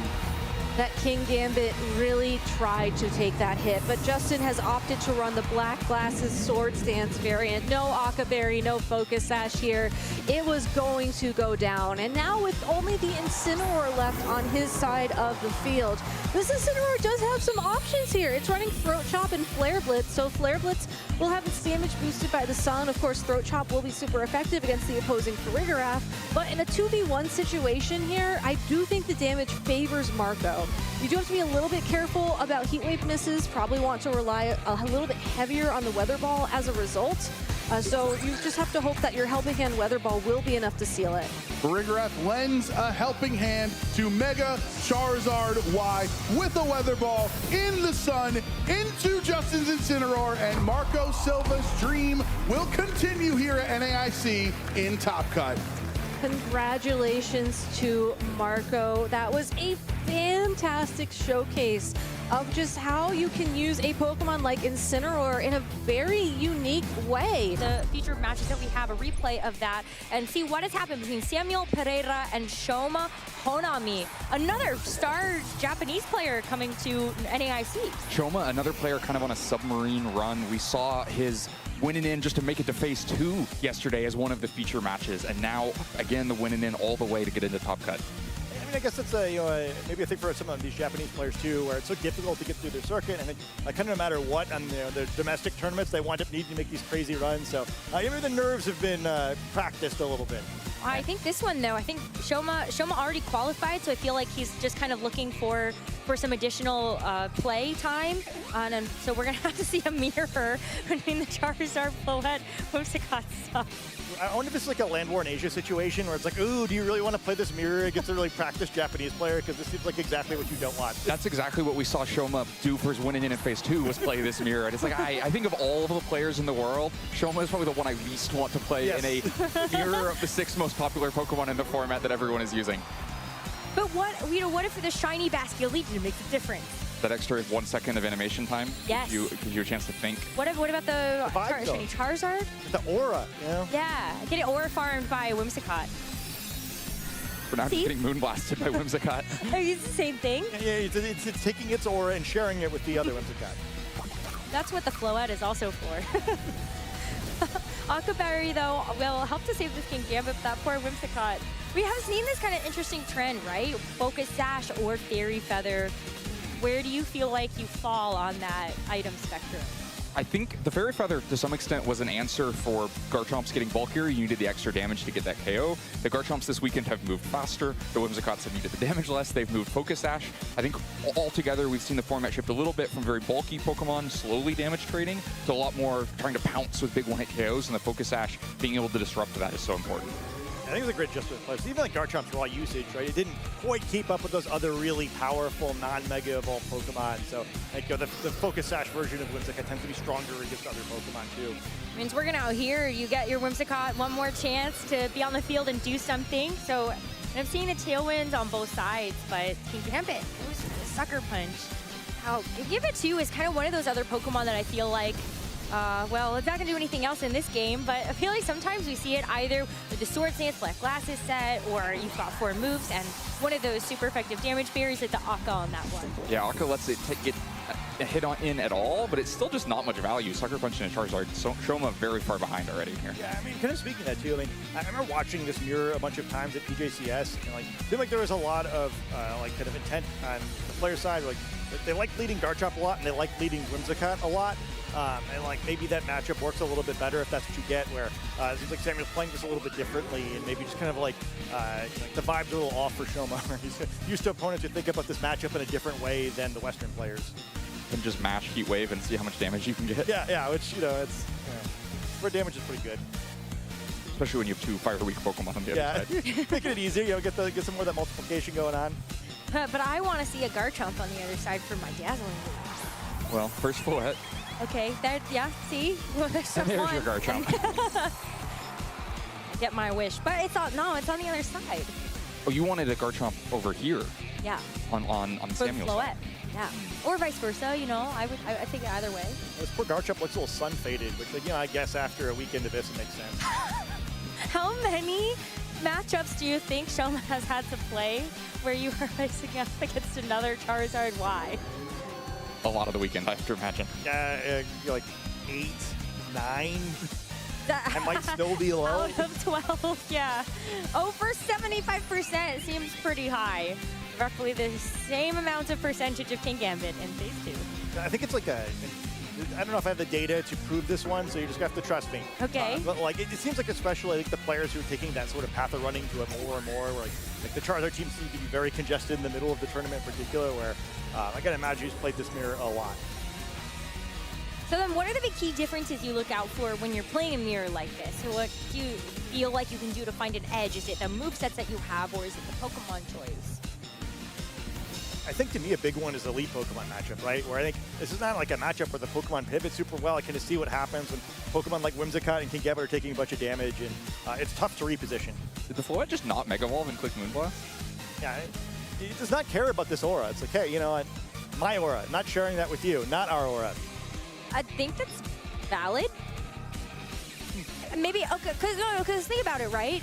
If you don't Mega Evolve, you don't give over the Fairy Aura, maybe that's actually not a one-hit knockout into your Garchomp. Oh, okay. I would believe that. Yeah, you have it makes Fairy sense. Aura off the field to keep Whimsicott from KOing Garchomp so that you can actually land your Rock Slide into Charizard, so you are kind of pinned into keeping ordinary Floette on the board here, which yeah, means you really need that Rock Slide to KO, because otherwise Charizard is going to have a time. But only for one turn do we get that play. Now it's time to go the off. Although, it makes sense. Again, the things that happen when you've played a mirror too much. It's like, yes, I realize in the 7D chess here that I should not Mega Evolve this Pokemon, that you're always supposed to Mega Evolve. Because you're right, though, right? Like, usually you look at that and you say, oh, it's an immediate Mega Evolution. It's not like with the weather where you might want to wait for a second so you don't accidentally set the sun for an opposing Charizard or something like that. But the Rock Slide hits, knocks out this Charizard, does quite a bit of damage to that Whimsicott too, as you got encored into that. So I guess thank you to Whimsicott.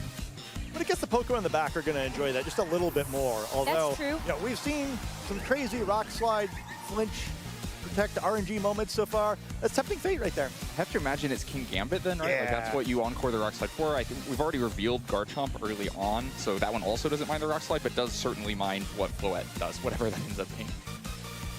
You have got like a nice choice of attacks too. I feel like the King Gambit, even if that is what's in the back and wants to take the rock slide a little bit better, very aura hurts. Yeah, it's real spooky, right? Where you're not thinking you want to like sucker punch your way through this one. So you do need to not flinch.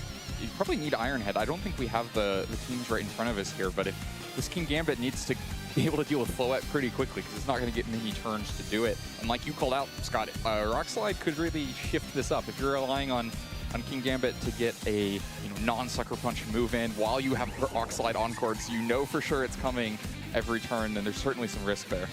The good news, it does know Iron Head. Okay. The bad news, I did not look up the result of the match, so no spoilers. Who knows if it succeeds or fails? All Well, right. that makes it more exciting, doesn't it? I'm here for the drama, you know. I would never do that to you, chat. Or you too, you know. I think both players here for the drama as well, giving us all the time in the world to wait Thinking in really hard. anticipation for this Rock Slide. But that builds up maximum suspense. So we're gonna see the guard chomp protect. That's a little bit sad. I was kind of hoping that it would attack here, but Light of Ruin. Ooh, Garchomp maybe should have attacked. Uh-oh. I don't think that move's going to cause a flinch.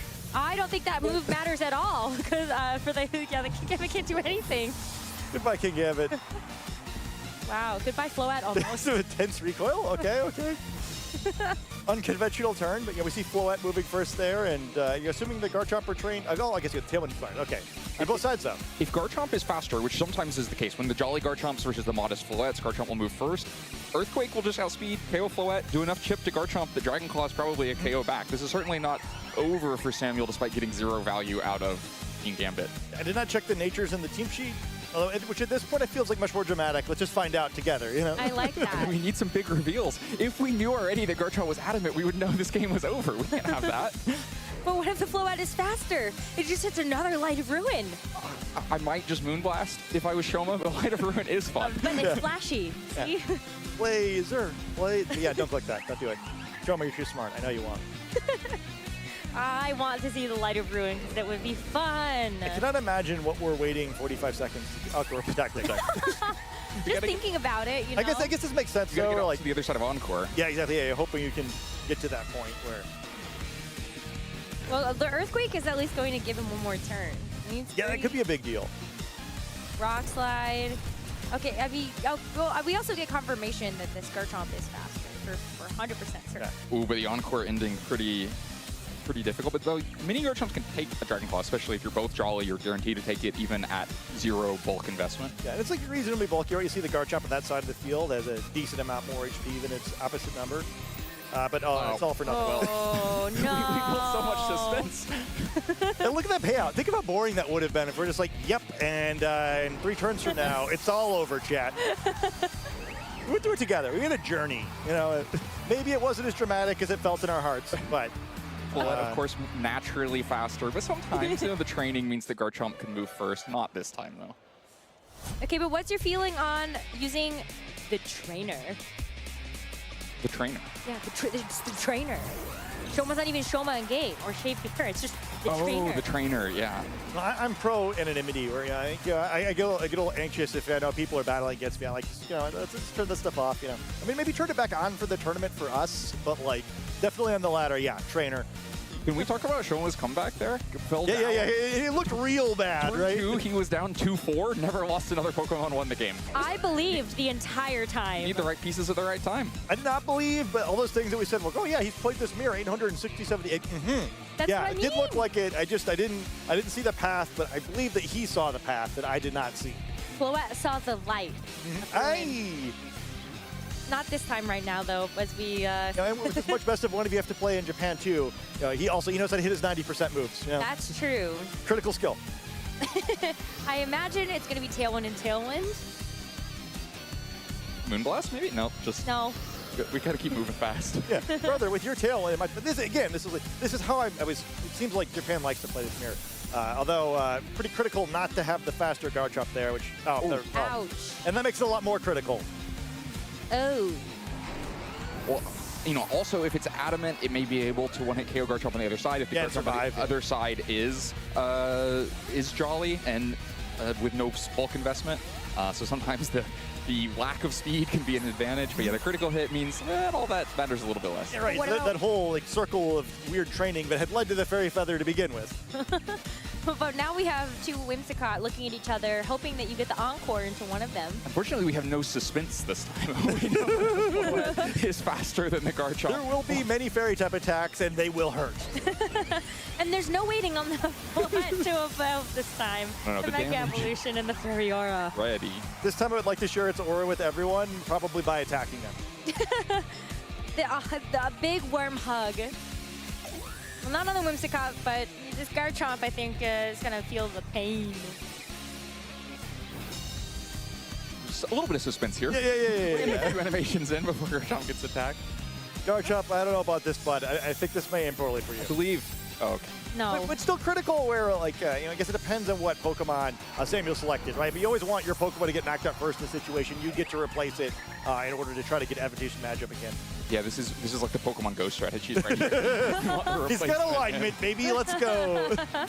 But you can also sometimes get some insight on what the player is valuing. Like if Samuel thinks that Garchomp is the Pokemon I need for the end game, then you do something to preserve it there. You risk switching Charizard into Dazzling Gleam and taking a bunch of damage. If you go, nope, my Charizard beat that Charizard, job done, throw this Garchomp out, you just take the Dazzling Gleam and reset into a fully healthy Charizard that looks beautiful here. Alignment indeed, has Heat Wave and for a bunch of damage against these Pokemon. Yeah, if it is King Gambit in the back once again, probably not looking so great for Shoma in this game. So we'll have to see what it is, but Charizard coming in a little bit later, much safer position this time. There's still that Focus Sash, though, for Shoma's Whimsicott. Did really want to try to use Encore into the opposing one, so I think this is where Sam's like, I think I don't want my Whimsicott Encore to do a Protect here. I'll just bring the Basculegion instead, but I fear for its life with this Floette on the field. Interesting, it's fast. So unfortunately, immediately going to have to create the anti-synergy situation, although probably wasn't too likely that you were going to wave crash in this game anyway. Last respects. Another advantage of Garchomp being thrown out. Yeah, hey, there you go. Simplify things a little bit. Oh, well, actually, You're not going to use any moves. the Yeah. Basculegion anyway. Yeah, no Encore risk, just calls that Whimsicott is likely to lose the field. And if it doesn't, you're still happy to get the KO into the Whimsicott on the other side with Moonblast and Dazzling Gleam, but big trade. Yeah, maybe a little gratifying for the audience, too. If you have Basculegion at 700% usage day, always fun to watch it switch in and then get swatted immediately. Wow, two crits, though, here for Samuel. I don't think that's going to matter, though. Still, big numbers are Floette's fun. faster than the Charizard. Yes. The Floette's faster than the Charizard, but I don't think it can threaten a KO here. I mean, maybe Moonblast plus Light of Ruin is a KO into Charizard, but the Whimsicott's likely faster than the Floette on the other side as well. Yeah. And if a critical hit in the Floette should mean that it's in Moonblast K range, so you can just chase it there. Makes life extremely difficult for Shoma. That depends on what that fourth Pokemon is, if he has any chance left in this game. Yeah, I know we doubted him a little too early last time, but this time, things are looking bleak for real, I think. Yeah, a healthy Floette, like the critical hit, I do think makes a difference here. If you could take a Moonblast in this situation, you have a few more options. This is difficult because you also can't protect very easily. If you protect one Pokemon and give up a KO in the other spot, then you've just created Encore bait. Yeah. Going for it, though, or I guess you kind of have to, right? Whimsicott can do it a little more safely because it can outspeed the Whimsicott on the other side with a Tailwind or something if it wants to.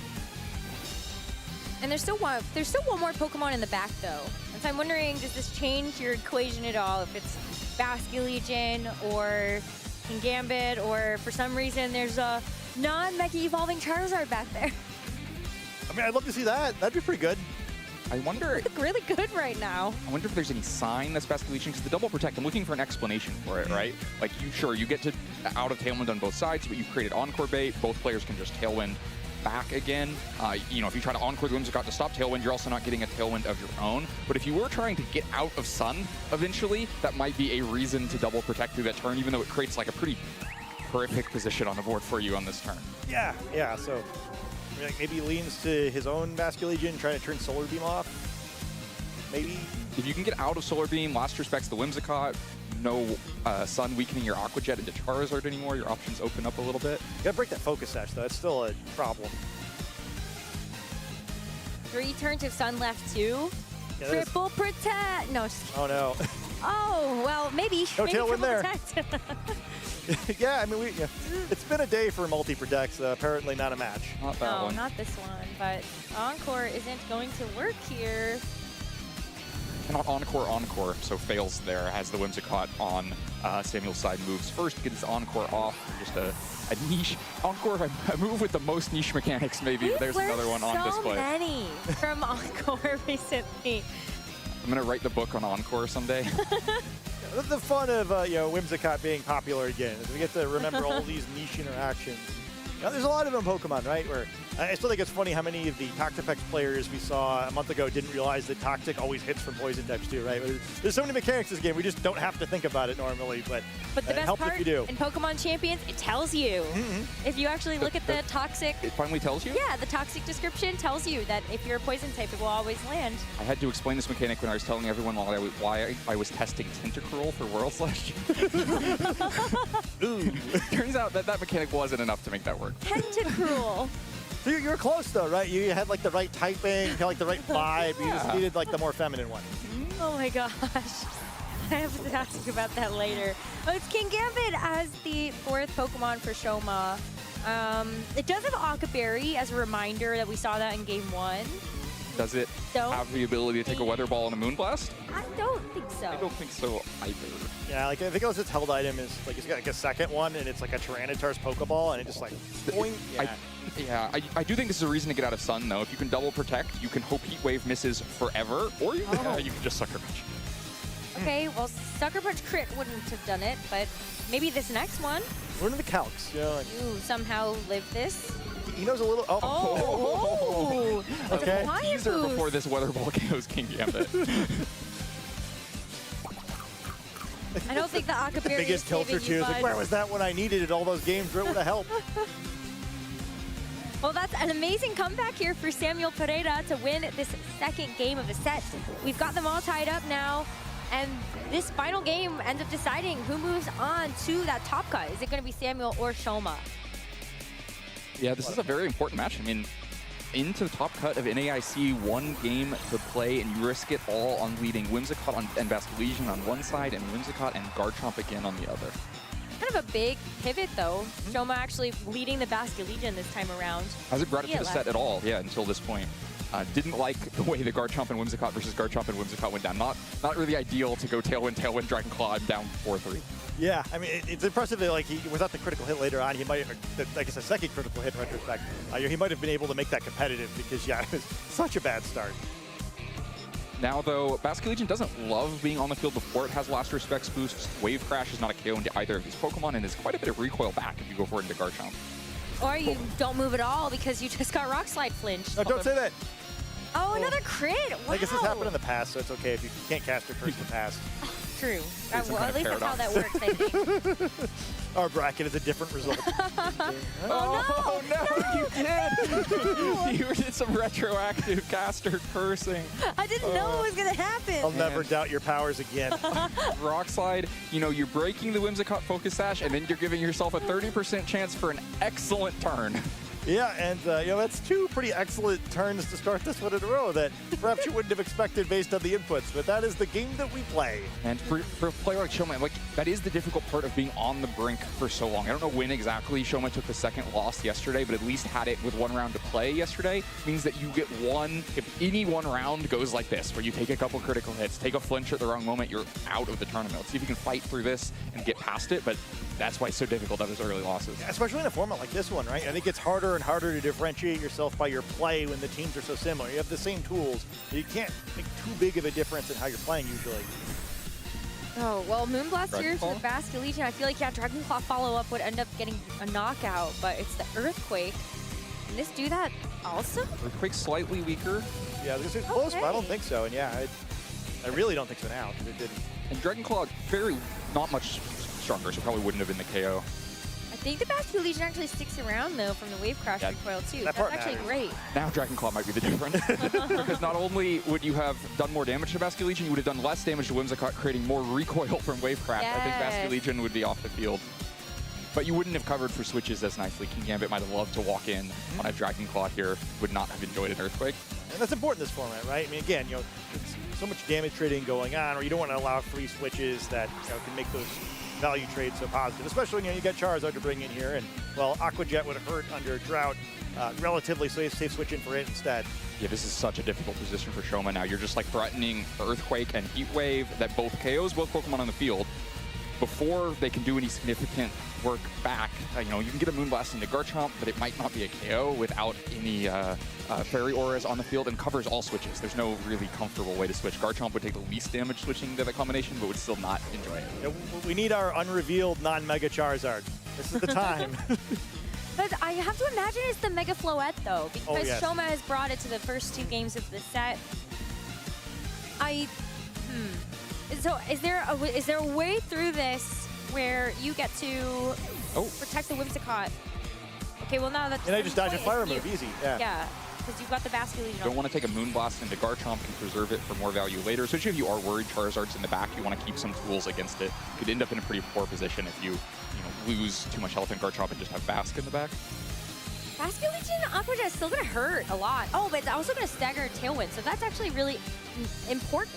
The Whimsicott for Samuel had already gone down, and that's still a significant amount of damage here. I think Shoma does have a way through this if he's able to spell out that final turn.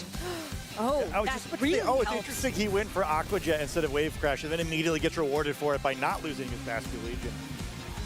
No, that's like basically the same amount of damage if you Aqua Jet twice, right? Without knocking yourself out. See, I actually feel the opposite, Scott. I feel like he went for an irrelevant Aqua Jet and immediately gets punished. Oh, yeah, good of, yeah. For not going, well, at least I'll take the 10% chance of a much more significant Last Respects or Wave Crash. Because I don't think that Aqua Jet's going to end up making any difference over the course of this game. And now you're stuck with Basculegion still in the same spot. You're going to just Aqua Jet again the next turn. I think the good news is you probably get past the Tailwind on I guess that's what I mean, right? Is that, you still have it, alive-ish, where hopefully at some point you cycle it in and get something more effective, although I think you have to worry about the enemy Aqua Jet at this point, where not looking the healthiest. Certainly the miss rewarding, no matter what. You could have Last Respected there, like the Whimsicott would have gone down first, so then you a bunch of base power with no recoil. Ooh, Garchomp, though. A little spooky. I mean, the Aqua Jet probably enough at least to comfortably have it in Rock Slide range at least. You can double protect through, I think, the last turn of Tailwind for Samuel's side, which would mean that your Garchomp and Basculegion would both move before Charizard and Basculegion on the other side. Then if you think the Sun is keeping your Basculegion out of Aqua Jet KO range, you're threatening just like Last Respects and Rock Slide for 2 KOs here, which would be, game swinging. It's just a 3-3 score now. If you get the advantage and take a 2 Pokemon lead, you've won the game. Yeah, and I assume, the likely response to that is just to double protect on the other side, but at least then, I guess you both stalled Tailwind out, and, Sun's almost expiring at that point, too. I guess that could be good, but probably as bad. Doesn't matter, because Charizard doesn't want any of this potential scenario. Well, I hate to break it to you, but we will not be able to show the rest of this match since our top cut is ready. As you say, Fede will be hoping to get that run to the finals again, but Marcus going to be standing in the way. I mean, Marcus looking to be able to make that run, to really be able to get that title for himself with a team that we've seen quite a bit of throughout this tournament. Of course, Lycanroc has been one of the Pokemon to try and take over, paired up with this Frostlass. And of course, Scovillain as the other Mega Pokemon. It's one of those Pokemon that's one of these teams that's meant to help counter the Charizard. The Charizards are getting smart though, but still a lot of staying power. Yeah, and in the hands, I think when we've seen in previous broadcasts, when this team's gone up against those Charizard teams, we had Francesco Piapera, who was kind of a little bit well-versed against this, knowing that this team kind of made its splash in Turin.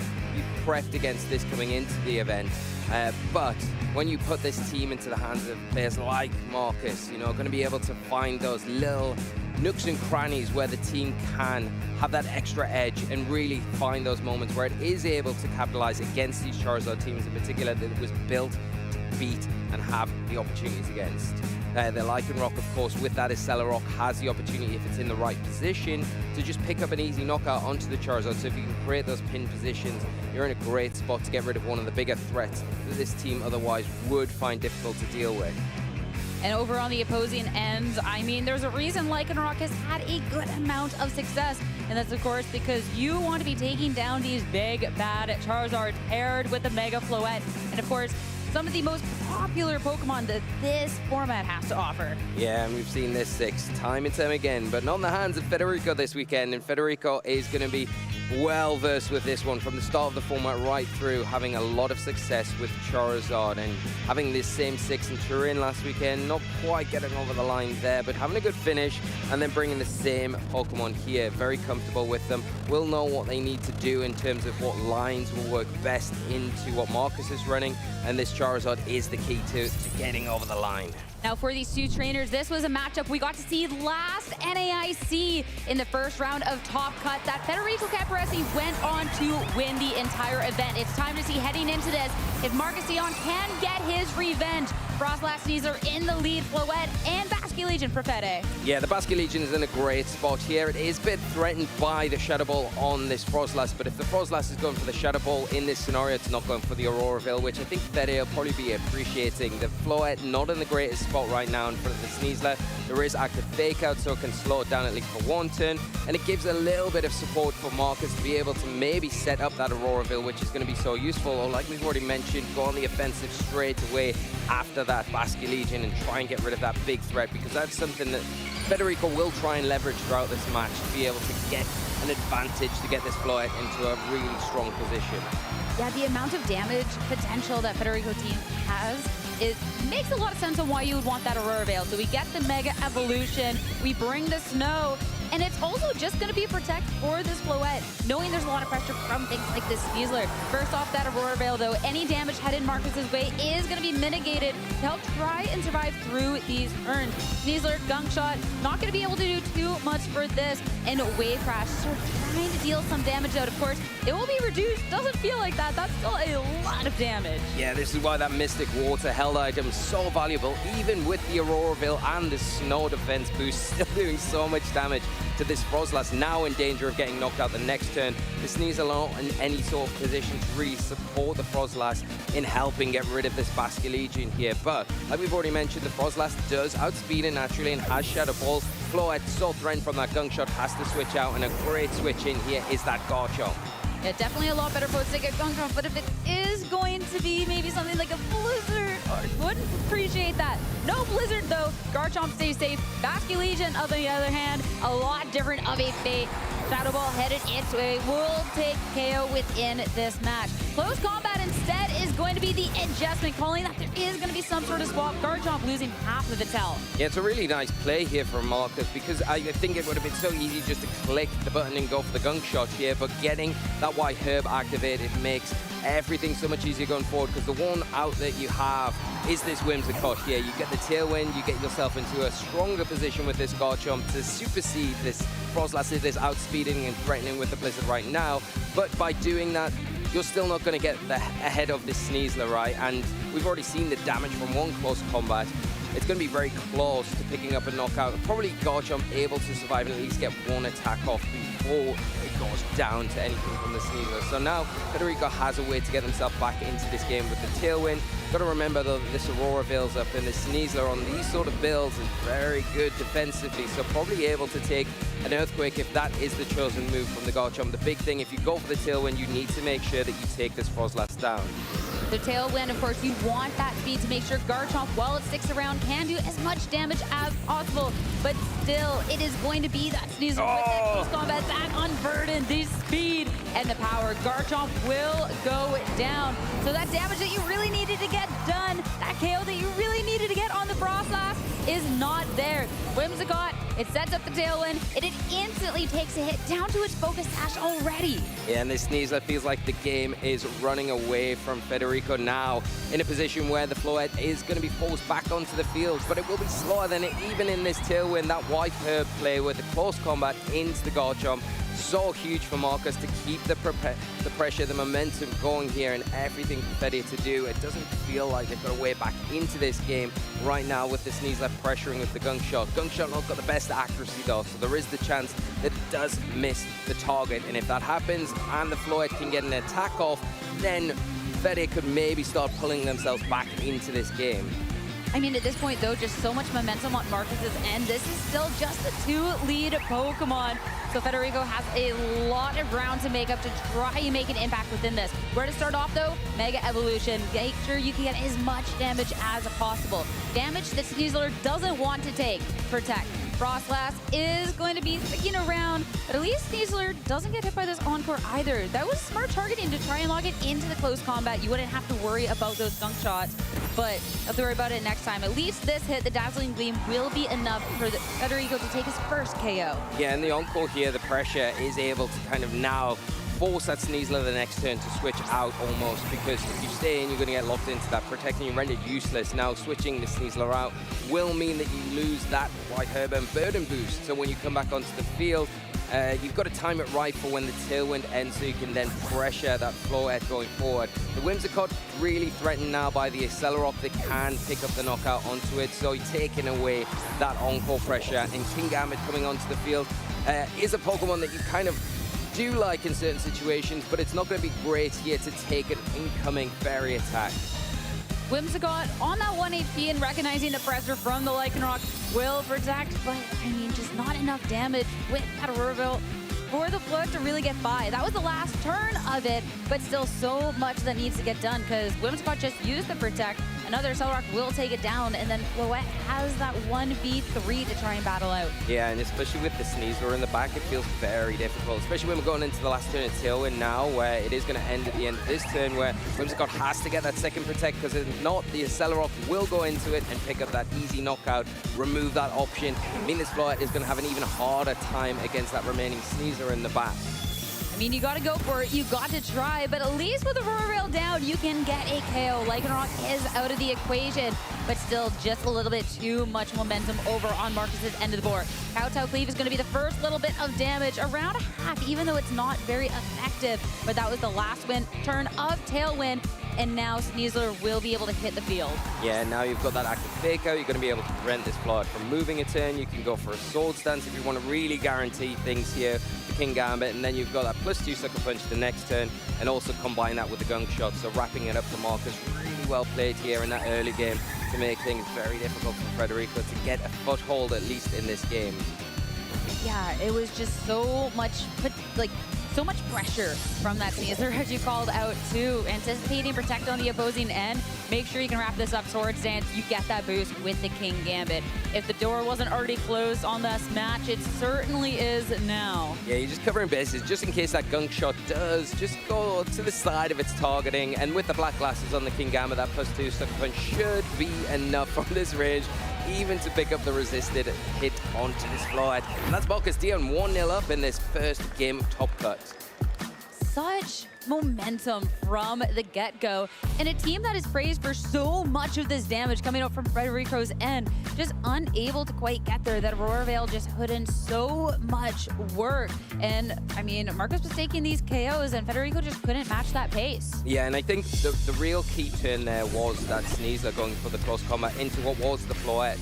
When the Garchomp switched in, you get that White Herb activated, and it was almost in anticipation of that Tailwind being set when the Whimsicott did hit the field, because otherwise you were in that spot where the Garchomp kind of gets ahead of everything. It can clear up the damage onto the Frostlass, which had already been chipped down far enough for an Earthquake to knock it out, and then once those pieces fall, Garchomp's in a really strong place to start just laying the foundation for a victory on Fede's side. But because that Sneasler was so oppressive in that instance, it meant that they were able to just close things up, make it extremely difficult for Federico in that moment. I mean, up one in the set, it's time to see if Marcus can close this out, or Federico can even this up as adjustment into game 2. Basket Legion and Whimsicott to start, but adjustment on the opposing end. Scovillain to make an appearance with Sneasler. Yeah, the Scovillain switch up here, I do like it a lot. I think, you know, because the Basket Legion, yeah, it does pressure the Sneasler right now with big wave crush damage.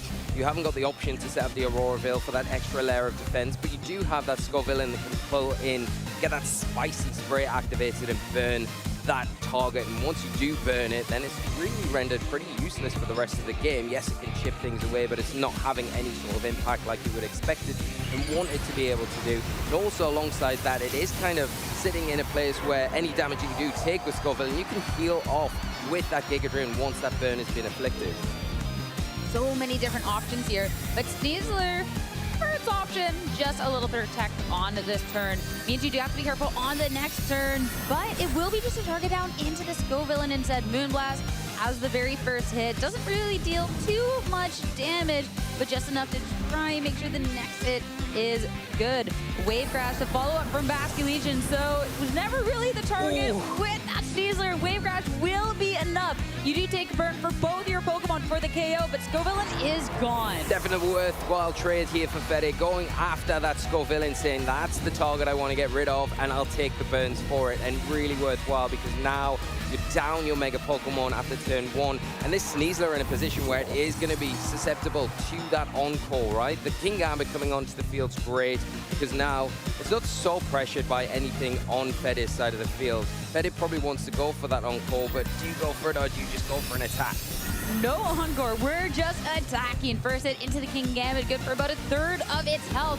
Sneasler, the gunk shot, not the most accurate, is going to land. Whimsicott is down. Already with that burn damage, I mean, Focus Sash was already broken, so you can at least get the KO there. Now the follow-up, the Basque Legion, of course, the damage is going to be reduced thanks to that burn, so Kingambit will take that hit quite well and have this opportunity to go on the offensive itself or set up for next turn offensive. We get the Sword Stance instead for a nice little boost to its attack. Yeah, I really like this play from Fede, saying, okay, I think because of how comfortable you are in this situation, the Sword Stance feels right, so I'm going to actually punish that and get some value. And now the Kingambit definitely in range of an Earthquake from this Garchomp. You just need to get it into a position where it is going to be able to hit that a little bit more comfortably now, because a Sucker Punch and then a close combat combination from that Sneasler, probably enough to pick up the knockout there. So get some more value out of this Basque Legion before it does fall, and you can see the Protect here in anticipation of maybe this last-ditch attempt from Fede on Marcus' side. I mean, threats on both end. You do not want that Garchomp to get an Earthquake. You also want to make sure this Kingambit can stick around to make use of that Sword Stance boost, so Protect on both end. Not much accomplished on that turn, but now this Protect's burn. Yeah, the Protect burn now, and the Garchomp's got a decision to make. Oh, and it's a double! Okay, we go for the double Protect, and Garchomp will protect itself past this turn. Sucker Punch into the Basque Legion, though, so no damage is going to be going out on Marcus's end of the field. So yeah, your Garchomp stays safe, but that's already going to be his second Pokemon lost. And it all comes down to what Federico's last Pokemon is here. It's the Floette, as it is, yeah. The Garchomp's still in a very awkward position where the double up is going to knock the Garchomp out, but then if you concentrate all your efforts down onto the Garchomp, you kind of leave the Floette free to get an attack off. Hasn't got enough in the tank to be able to remove the Sneasler on one hit. It's going to be difficult. You can get rid of the Kingambit, but the Sneasler is probably another story altogether where it is going to survive. I think, yeah, you've got to make a decision here, Federico. All to do. Marcus feels like they're definitely in the driving seat right now. We'll get that Mega Evolution, though, to see what damage you can get on this turn. Going for the triple, not happening today. But at least you didn't click an attack, so Kingambit also doesn't get to do much. Gunk Shot into the Floette, though, is going to be enough for the KO. Yeah, and that looks like that's going to be the end of it. The handshake is there, the Floette falls, and Marcus Dion will be our winner in our Masters Top Cut. Moving on into top 8. Last year, NAIC, Marcus's journey ended on this stage, losing out to Federico, who ended up going on to win the entire event. Now, a year later, back in New Orleans, he gets his revenge in such a dominant match, and it's time to see how far his journey can go. You can see how much it means to him. What a victory. Yeah, incredible against last year's victor as well. And just, yeah, I mean, there was situations, especially in that game too, where Marcus felt like really under the cosh, but able to overcome that stick, calm, cool, collected, doing what they needed to do, picking the targets correctly each and every time, and just not giving Federico an inch to get back into this game, and now progressing into top 8 here at NAIC. And I mean, for Marcus Championships, we are kind of in one now. You're going to end up seeing mirrored Pokemon on both sides as we feature Mega Floette and Mega Charizard Y on these teams. The same Megas on both sides in the feature matches, but not the main matches. We've seen Shoma play this mirror twice already, both times coming out ahead, knowing how to use those tools, when to make what sacrifices, what positioning is important at any given moment. Bako, certainly a player who will have had just as much experience in those mirror matches, and now has to prove it one more time in this top 8. There are not that many differences in the team. One big one, though, is going to be the difference in the Garchomp sets. Ko has a more standardized set here. You've split your difference in some of the damage options that you have. You've got a same type attack bonus from the Earthquake and the Dragon Claw, but you still have that coverage move in the Rock Slide, going to be very beneficial against opposing Charizards. But what Shoma has that makes the matchup into the Floette and the Whimsicott a little bit better is a Poison Jab. Has Poison Jab and the Roselli Berry, so able to sit there in front of Fairy offense and respond back with Poison offense. Meanwhile, the King Gambit on both sides have dropped the Protect, but opted for different items. Focus Sash for the Shoma, but no, it does have Protect there alongside the Aqua Berry. It's so tough in this meta because you just have different options available for the King Gambit, but you gotta pick your poison. Do you wanna have a super effective berry like the Aqua, like the Chockle, with the Chockle being the berry of choice there for Ko? But as you've mentioned, we've actually seen quite a few King Gambit carry the Focus Sash instead, so you're not worried about necessarily needing to have the right berry at the right time. You have the flexibility to have that King Gambit sit on the field. But this King Gambit with the Aqua Berry is going to fare just a smidge better versus that Charizard Y if it does have enough HP. Here, both players opting for the Focus Sash on Whimsicott. So important to be able to take one hit from Charizard and not be off the field, or take a big hit like an Iron Head from the King Gambit on the other side. Otherwise, the teams are the same with the moves, the Pokemon. Even a lot of the stat alignments are the same from just doing some quick math. Really going to be those minute differences, the Garchomp sets, the Garchomp item, as well as the item on the King Gambit, and just that one difference in the Protect on Shomas. That is really going to make this, I think, a more dynamic matchup, even though we're looking at the same 6 Pokemon. Well, just because you have the same 6 Pokemon at the team preview doesn't mean you have the same 4 Pokemon in the game. It doesn't mean you have the same 2 Pokemon in the lead. So much of this mirror match can be based on whether you get the advantage on turn 0, whether you immediately have the pressure and are forcing your opponent to switch and to give up damage to reposition, or if you're the one back-footed and having to respond to your opponent's pressure. We're going to immediately see probably some leader in this game just from the moment the Pokemon hit the field. Shoma, going back all the way to 2015, where he won the World Championships, has over a decade of experience playing in a multitude of different Pokemon metas, proving himself over 10 years ago, but now hoping to do the same in this mirror matchup versus Ko. But Ko, of course, coming in as one of the more new era players, 2019 World Champion in the senior division, I think comes with a different level of experience, maybe a fresh take on how competitive Pokemon can be played. Ooh, it's going to be nerve-wracking. Both players waiting to see what they're led up against, waiting to see those crucial decisions in a matchup that can be so mirrored and also so damage trading. Very few of these Pokemon are offering supportive roles, only Whimsicott. Everyone else is just there to swing out. So many turns are going to come back down to whether you can land your targets into the right place, whether you can find your Protects at the right moment. It means that the nerves are going to be on edge constantly. This is not going to be, a mini turn long, safe positional battle where some player edges out a small incremental advantage. This is going to be about big moments and big swings. In those feature matches, we saw Shoma often fall behind early, but know that he had the right positioning to respond, to have the right threats, and have the right damage in the right place. It's not always about taking the first KO, it's about having the right positioning afterwards to be able to respond to what your opponent has done, to be able to keep control of the speed. Both Whimsicott's likely to be very important here and brought throughout this match, because you can't really afford to give your opponent 4 turns of one-sided speed advantage. Sometimes when we see the Whimsicott, you are going to match those tailwinds, but then it becomes about how the other pieces end up matching into each other. When we saw just a brief glimpse of Shoma's win and in versus Samuel Pereira, we did see those Whimsicotts threaten the encore into each other, so you did have to really think about whether or not you were willing to take that, or if you could do something to try to get out of that situation. The Focus Sash often usually a sign of maximum training for speed for Whimsicott. Once you've spent the Focus Sash, you don't need to spend as many stat points on bulk, and so both of these may be just tied, and then if you have a threat of encore, it's just a coin flip of which can move first. But now we're getting ready to see those initial leads, to see who can come out with the initial advantage. Shoma is going to start off this game 1 with the Whimsicott and the Basculegion, and it's going to be the Whimsicott for Ko, but this time next to the Charizard Y. Well, not always that your fire type is in a good spot against a water type. Charizard doesn't mind this matchup all the time. Has the speed advantage with against the Basculegion on the other side, the Solar Beam to threaten the Basculegion on the other side, and crucially because Drought can weaken Wave Crash, you can withstand a hit here, but it's still a lot of damage. Even if you make it kind of neutraled out the super effective versus the Sun, it can still be a lot of damage back. Both players are going to be very careful about what trades they're willing to make. Both Whimsicott's likely to quickly go after Tailwind here, but if you can stagger your Tailwind against your opponents, you might be able to create an advantage for yourself later on in the game.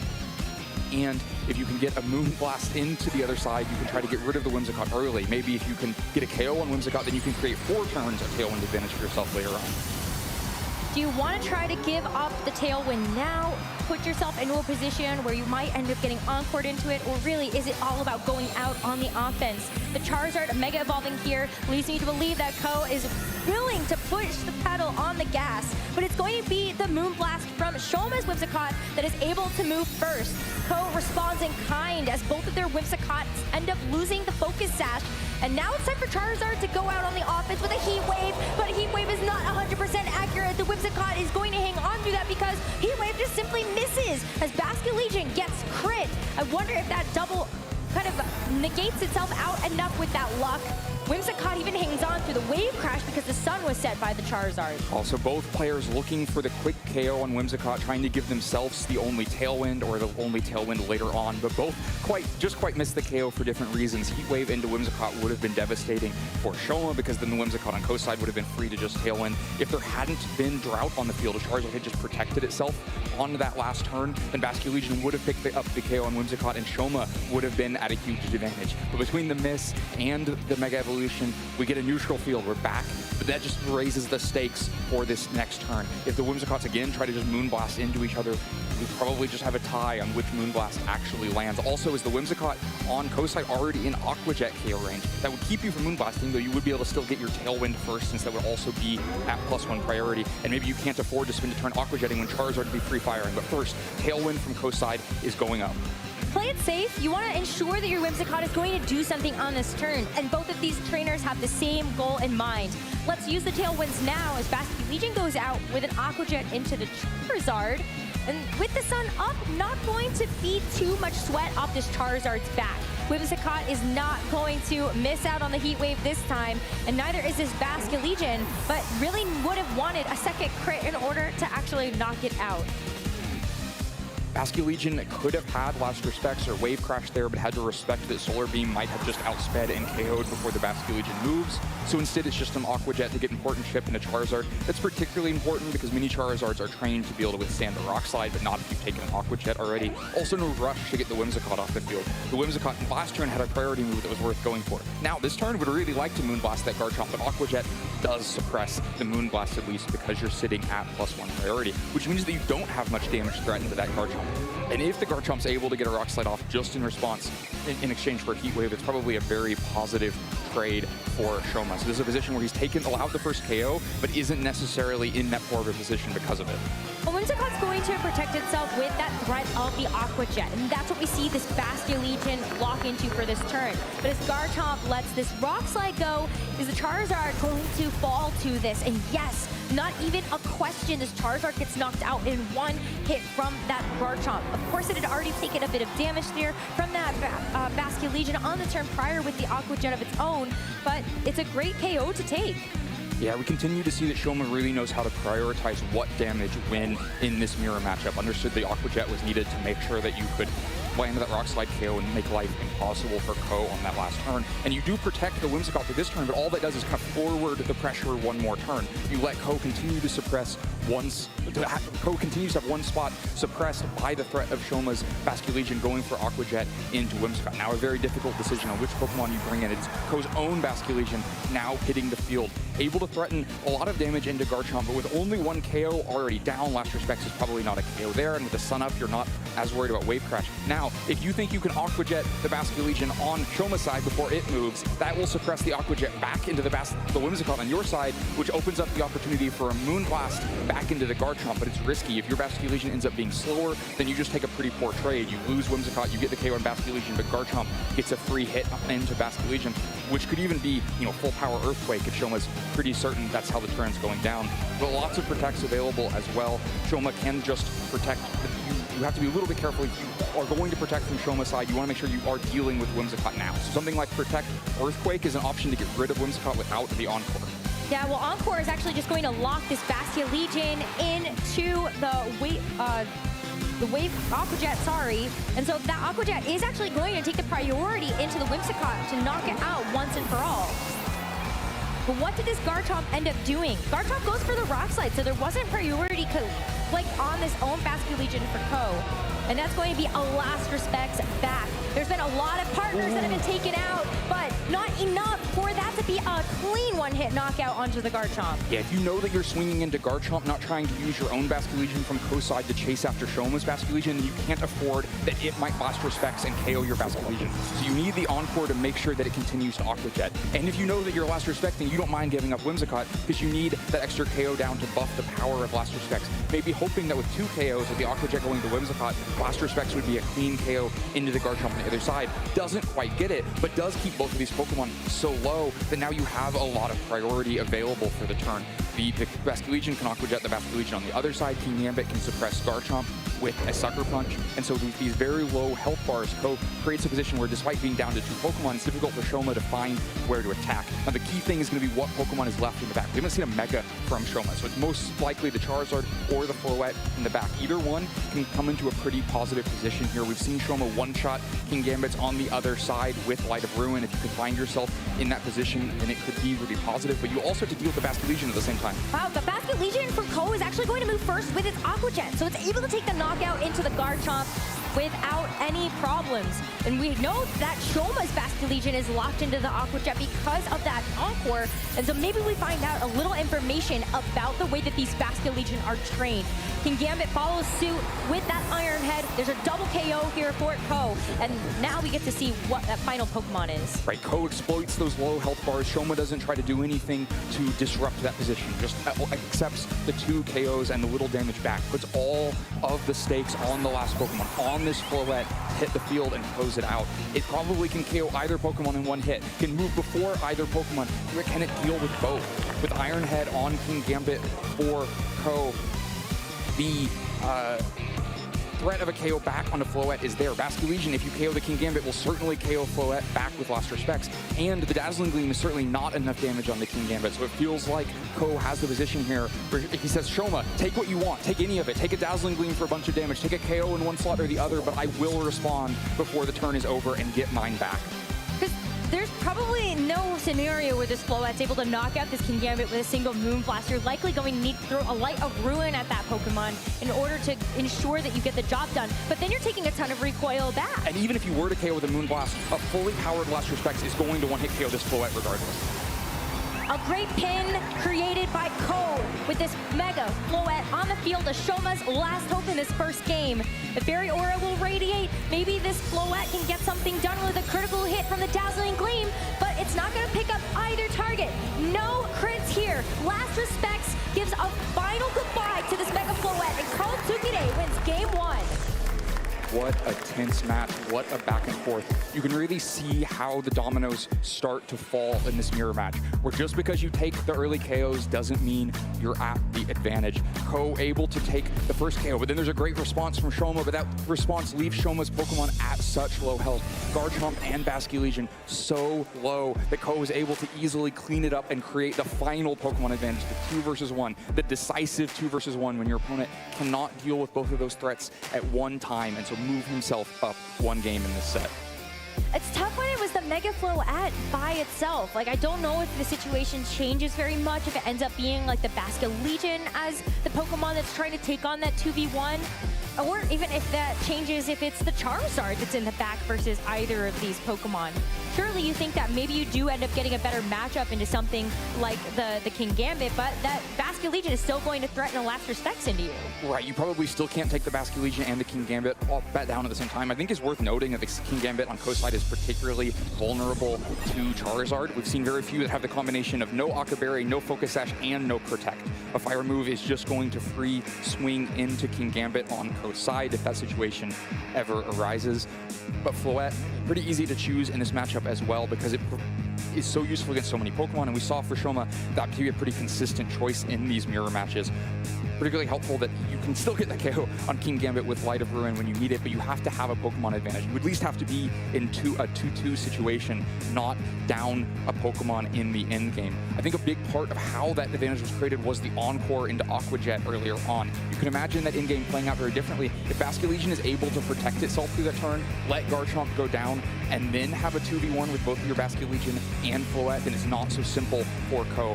But that Encore just before Whimsicott went down to Aqua Jet early on meant that Basket Legion was unable to protect itself, was unable to do significant damage on the turn it was KO'd, just went for a small Aqua Jet. And because of that, Shoma went down a Pokemon in a way that was very difficult to respond from. Big sacrifice of your own Whimsicott, but it felt like it worked out for that end game. And now as we enter into game number 2, Ko Tsukide is going to lead this series 1-0. One more game win here, and Ko Tsukide moves on to the top 4, and Shoma Honami, the 2015 world champion, will be sent home. I want to take you all the way back to turn 0 of game 1. The lead Pokemon were Whimsicott and Charizard versus Whimsicott and Basket Legion. This was immediately some sort of advantage because the Charizard is moving faster and can put damage into both slots pretty easily. Despite a Heat Wave miss onto Shoma's Whimsicott, Ko still navigated that into an early advantage that dominoes started falling back and forth. Again, it's going to be so important what these lead matchups are. I'd be very surprised that maybe either player sticking to the same things. You don't want to become predictable in this matchup because kind of any lead pair can be responded to. You have Charizard and Whimsicott, then maybe you're worried about Garchomp on the other side, for instance. And so both players likely to make some sort of adjustment, try to catch their opponents and be one step ahead from the get-go.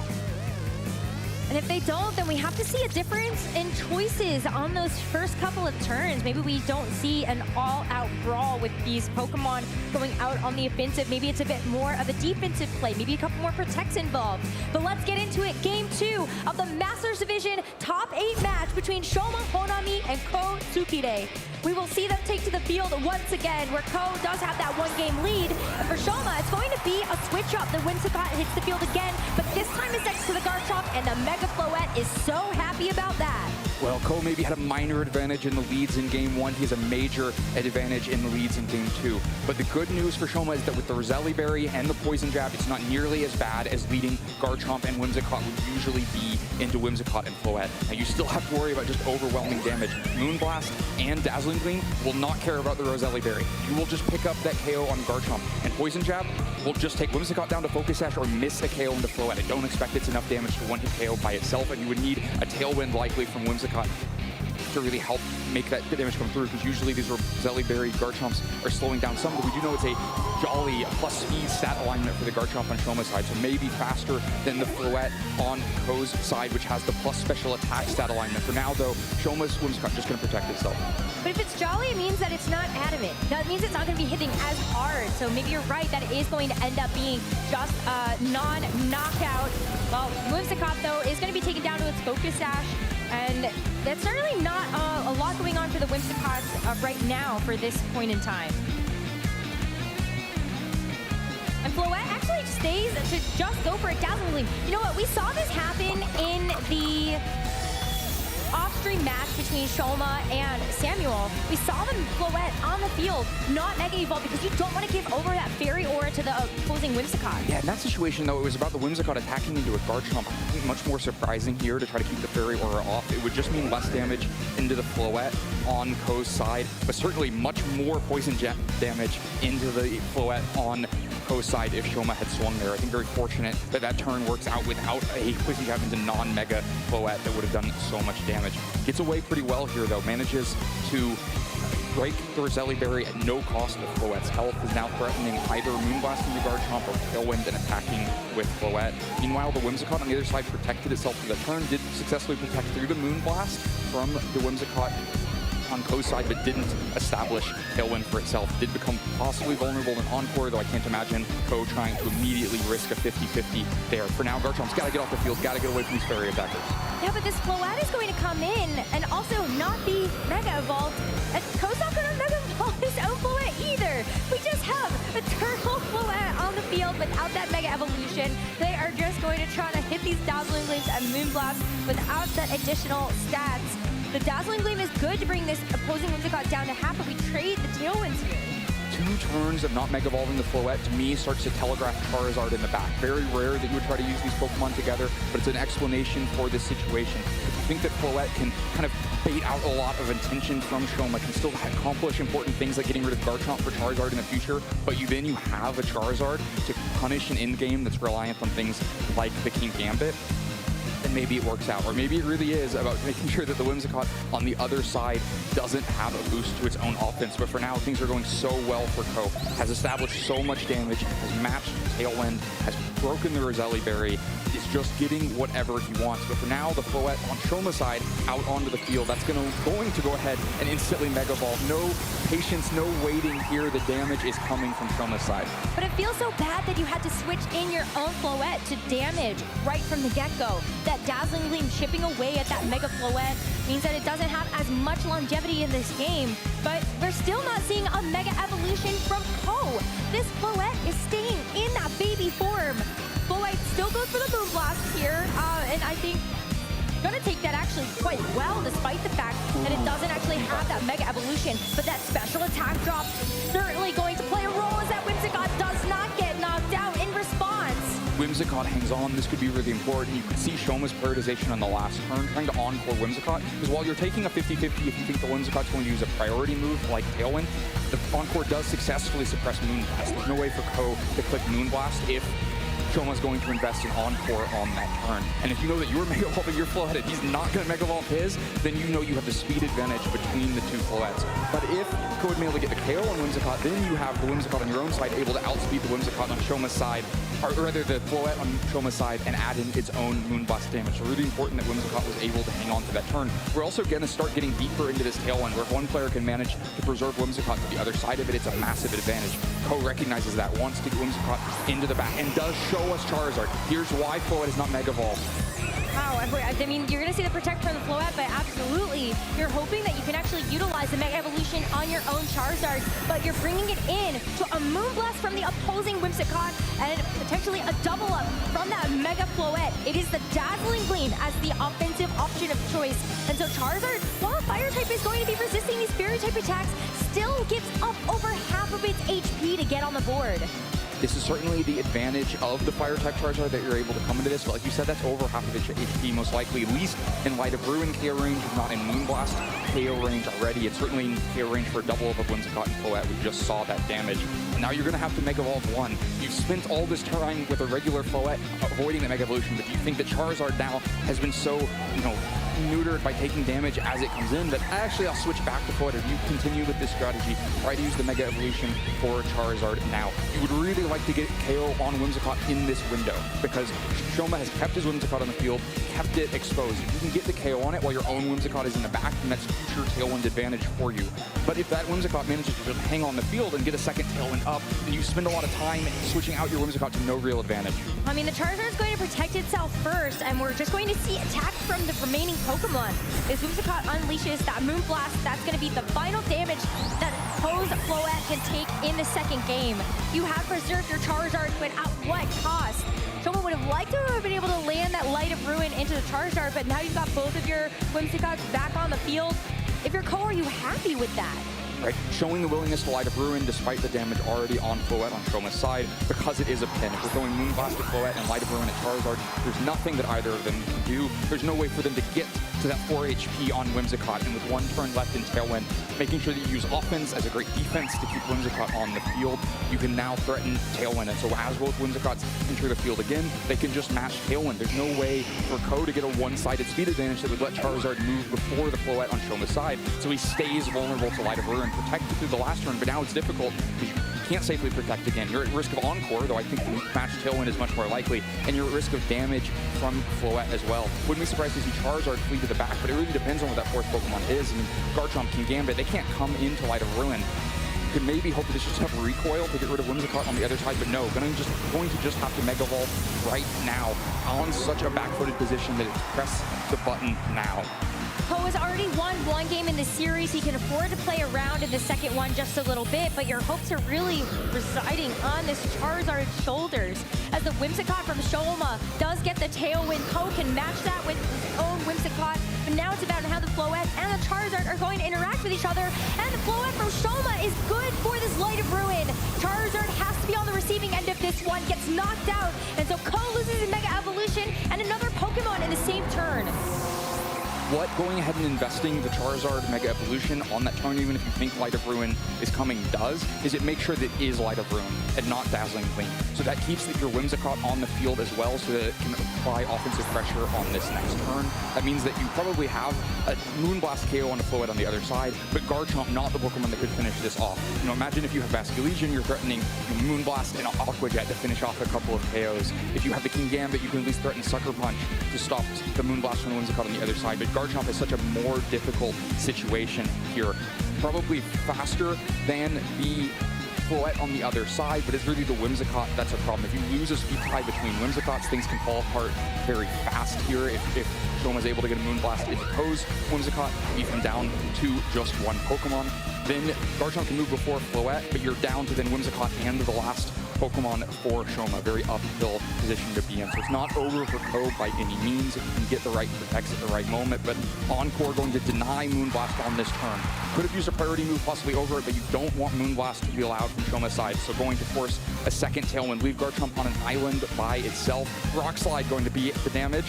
And it's not going to hit the Whimsicott, but maybe it can actually get that final knockout onto the Floette. It does, but you're right. It causes another problem where you've gotten one knockout. There's the Garchomp in the back that has taken a little bit of damage, but there's also a fourth Pokemon that has yet to hit the field at full HP. Yeah, so crucial that Whimsicott hangs on because it's another roadblock for Ko. The Whimsicott on Ko's side basically useless now. Encore over several more turns into Tailwind. This game is not going to last the time it takes for that Whimsicott to escape. So it's Garchomp versus the world. You think your Garchomp can move first, you can get a Dragon Claw into the Garchomp on the other side, but that's ignoring the Whimsicott on Shoma's side that's going to certainly love to Moonblast. Even if Garchomp can take one hit, you would have to take the rough skin damage from hitting the Garchomp, and then you still have the Whimsicott to deal with after that. It looks like too much of an uphill battle at this point. Ko just down to two Pokemon too quickly here, and really functionally down to one Pokemon because that Encore prevented the Whimsicott on Ko's side from being part of the damage recipe. Just offered that one Tailwind, now has to click it and fail again. You're still going to click it though, so that you can try to take your time and think about this third game. This Garchomp is going to get locked in with an Encore as the opposing Garchomp just goes for the Poison Jab. One more Pokemon knockout as you know that you're not under a huge amount of threat from the Garchomp on the other side. Force has to click Rock Slide for the rest of this game. At least you're able to take one more Pokemon down with you in that Whimsicott and get the reveal of that fourth Pokemon that Shoma has had in the back. But if it's the Kingambit, if it's the Basculegion, you're going to feel really great about that, and you've got priority damage if you're worried about those speed interactions. Right, and it won't be the Charizard, so it'll be one Pokemon, either one will be well, it could be. It could be the reverse Ko. But instead, yeah, Kingambit coming in. Encoring into the Rock Slide does raise the risk a little bit of just enough flinches, and then an Encore Expiry, and then an Earthquake. But I think we should be pretty safe from Shoma's side. As long as you don't flinch too much, you can get a Dragon Claw into the Garchomp on the other side, a Sucker Punch that dodges the flinch here and does some pretty reasonable damage. Really nice that you know for sure that this Garchomp is going to be putting out an attack, and so you see the Sucker Punch able to move before that. But we do see actually these Garchomp, I think, are speed tied. That's going to be Garchomp moving first there for Ko after Shoma's moved the turn before. And with that final Dragon Claw, we're tied up in the series, one game apiece between Ko Tsukide and Shoma Honami. 1-1, now down to a decisive game 3. Shoma withstood early pressure from Ko. Ko with an interesting game plan of using the Floette without the Mega Evolution. It looked very good for a while. had the Floette on the field without taking any attacks for so long, but this felt like such a crucial moment. When that Moonblast got the special attack drop, Whimsicott didn't go down, and then there was no Tailwind advantage for Ko, and then quickly his own Floette went down without the bulk boost from the Mega Evolution, couldn't stay on the field long enough. Charizard had to switch in and take so much damage that it was vulnerable to this Light of Ruin, and the dominoes just kept falling. Ko then down to 2 Pokemon and really had no chance to fight back through it for Shoma. Game 1, Ko was able to win off of that lead of the Whimsicott, and the Charizard got a lot done with that Mega Charizard on the field, but I feel like hedged too many bets, bringing the option for both with the Charizard and the Floette in that second game. Shoma able to do a great job of capitalizing on just all of that damage, able to pump out onto both of those Megas. Yeah, the early game extended so long, partly because the Floette on Ko's side wasn't able to do enough damage, that Shoma put Ko in a really awkward spot, because with a couple turns left in Tailwind, he's threatening a KO onto the Whimsicott. Well, there isn't necessarily a threat of a KO back onto Shoma's Whimsicott. So if you don't make a switch and preserve your Whimsicott, then you're going to find yourself very quickly in a position where Shoma has the only Tailwind, because you've let your Whimsicott go down and you've let Shoma stay on the field. And so you're kind of forced to try to switch your Whimsicott out so that you don't end up in that situation of being on the wrong side of one-sided Tailwind, but then pay such a high cost to get Whimsicott off the field. More than half of the Charizard's health bar as it comes into 2 fairy moves, which meant it was just vulnerable to Light of Ruin, and there was never any stabilization from Ko. After that turn, there was never a turn where Ko got to do what he wanted to do. Every turn it was, I am worried about the damage coming both places. I'm worried about the Encore stopping me, and just slowly but surely gave up all of the rest of their resources. Ko had an opportunity in that second game to go after the Garchomp, but instead decided to put the prioritization on the Whimsicott. So what will happen in this third decisive game to see who will move on between Ko and Shoma into the top 4 of the NAIC? For Shoma, it's going to be going back to basics, that Basket Legion and that Whimsicott lead that we saw in game 1. And for Ko, it's a completely new lead, the Garchomp and the Kingambit in the front. For the first time, we see a player not lead the Whimsicott. That can make it pretty dangerous for Shoma to lose your Whimsicott if you think the Whimsicott's in the back. It can make it much less important if you don't think the Whimsicott's in the back, and then you're just going to have one-sided Tailwind advantage. A great answer to Tailwind plus Basket Legion is already having the Kingambit on the field. You're not worried about the speed as much if you can threaten Sucker Punches back the other way. You're also probably not worried about the damage too much at this point, so that you could throw a Kowtow Cleave at the Basket Legion. The Garchomp, on the other hand, a little bit more weary. Has to be worried about something like Moonblast plus an Aqua Jet double up that could just KO it before it moves, or just taking too much damage from Moonblast in a way that means it can't trade later, especially when you don't know what the Mega for Shoma is yet. Well, I mean, I was going to say the Sucker Punch is risky if you are expecting an Aqua Jet from the Basket Legion, but there isn't one. It's just going to be going for a Wave Crash or last respects, as the Kingambit is on the receiving end of the Moonblast. I feel like the Sucker Punch damage was well worth that trade. Garchomp still gets to move first anyway. Rock Slide just not enough to pick up the KO, but the Basket Legion able to get off that Wave Crash means valuable damage into this Kingambit, but that hangs on too. And the Basket Legion with that Wave Crash recoil is knocked out, but is that a trade that Shoma is happy with? I can't imagine. So both players have an idea for a double up they want to get a KO with. For Ko, he's looking for Sucker Punch plus Rock Slide to KO the Basket Legion before it moves, while also getting the Focus Sash broken on the Whimsicott on the other side. For Shoma, he's looking for Moonblast plus Wave Crash to catch this Kingambit, waiting till the end of the turn to Kowtow Cleave and KO it before it moves. Neither player gets quite what they want. The Wave Crash isn't prevented by Rock Slide. It lands into the Kingambit, but it's not enough damage. Kingambit hangs on, and the recoil means that at least Ko does get his KO out of this turn. And Kingambit, a dangerous Pokemon to leave at such low health because it can still fire off Sucker Punch. But a great answer to that is to have 2 fairy types on the field that don't mind so much the Sucker Punch coming back their way, and to put this Garchomp, not a Roselli Berry, just Citrus Berry, in such a difficult spot. This can be that situation in this mirror where taking the first KO isn't always necessarily an advantage, because your opponent gets to reposition in the most devastating way possible for you. And landing Floette on the field right now feels like that situation. But the response for Ko can just be a sacrifice. It can be, I'm going to decide which of these Pokemon is more important, protect it, let the other go down. But the risk with doing that on the Whimsicott on the field is that you also open yourself up to Encore that may kind of force the Protect to be on Kingambit, because at least it can't be Encore. But for now, the Floette going to Mega Evolve. So that means we're not seeing a switch on the field. It's going to be all 4 of these Pokemon staying. Whether or not there's a Protect, though, might change the equation. But for now, the Mega Floette Mega Evolving is going to give that Fairy Aura over as a nice boost to its partner Whimsicott, as Garchomp says, okay, I really really don't want to deal with this right now. I'm just going to wait this out. King Gambit is going to go down. Shoma is able to get that KO that he would have liked to get on that first turn of the game, and is Protect going to deny that Floette of a second one.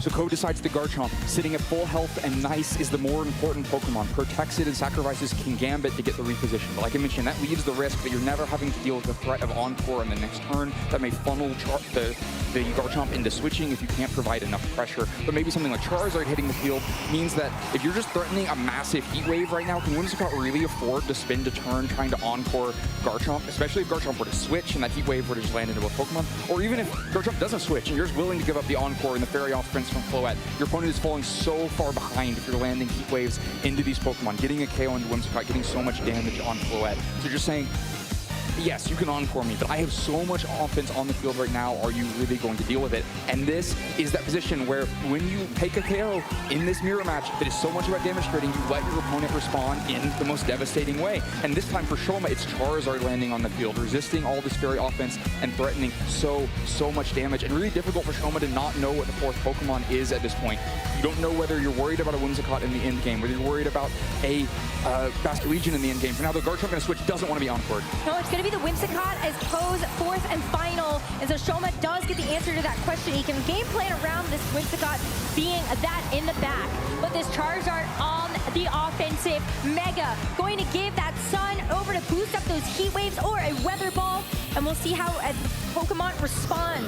Shoma is going to set the Tailwind. So this Mega Floette is going to end up being the faster Pokemon on the field now. And that's going to be a Moonblast heading that Whimsicott's way. But luckily it has that Focus Sash, so we can take that Moonblast on the switch in and provide some value on the next turn.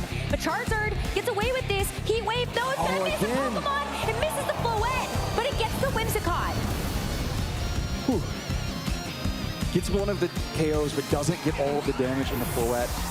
For Ko, really valuable that Whimsicott was that last Pokemon because it means you can answer this Tailwind, and with Basculegion and Whimsicott already down, there's nothing that can prevent the Tailwind answer at this point either. Nothing that can move at +1 priority and stop Whimsicott from going for Tailwind. Though, if you spend the turn Tailwind, then you won't ever get to spend a turn Moonblasting into this Garchomp. And this Garchomp at this point looks very threatened.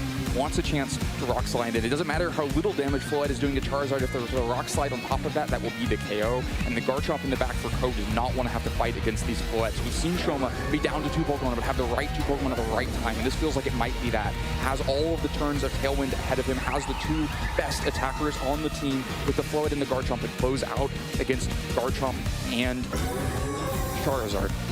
Charizard is going to take its time. It knows that with that Rock Slide under threat by that Garchomp, you can at least afford 1 turn that this Whimsicott can guarantee the Tailwind.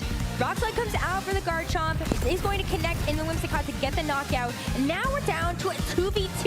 In the final moments of this Game 3, it's going to be a Mega Floette and Garchomp versus a Mega Charizard Y and Garchomp. We started this match with 3 games to play. We got down to 1 game left. We started the game with 4 Pokemon on each side, but now it's down to 2v2. 2 attackers on each side, both with Tailwind ahead of them. Ko has 1 turn of Tailwind advantage, but it may not matter. It may all wrap up in these turns of matched Tailwind before that happens. The Charizard has to protect itself through that turn, can't give up damage yet, wants to get its ally on the field in Garchomp first, but the Floette is going to be a big problem. Really difficult for Ko that there isn't already that Heat Wave damage on it, so you're not threatening a Weather Ball to just finish off Floette. You're not really, with Garchomp threatening that much back either. There's no Poison Jet here, just Rock Slide to do pretty minimal damage. You're really going to be funneled using your own Garchomp to go after the Garchomp on Shoma's side with Dragon Claw, but you're just protected with Charizard. You're going to have to take a Rock Slide most likely in this turn unless you think that your Garchomp and Charizard can move first, but we know that the Garchomps are so fast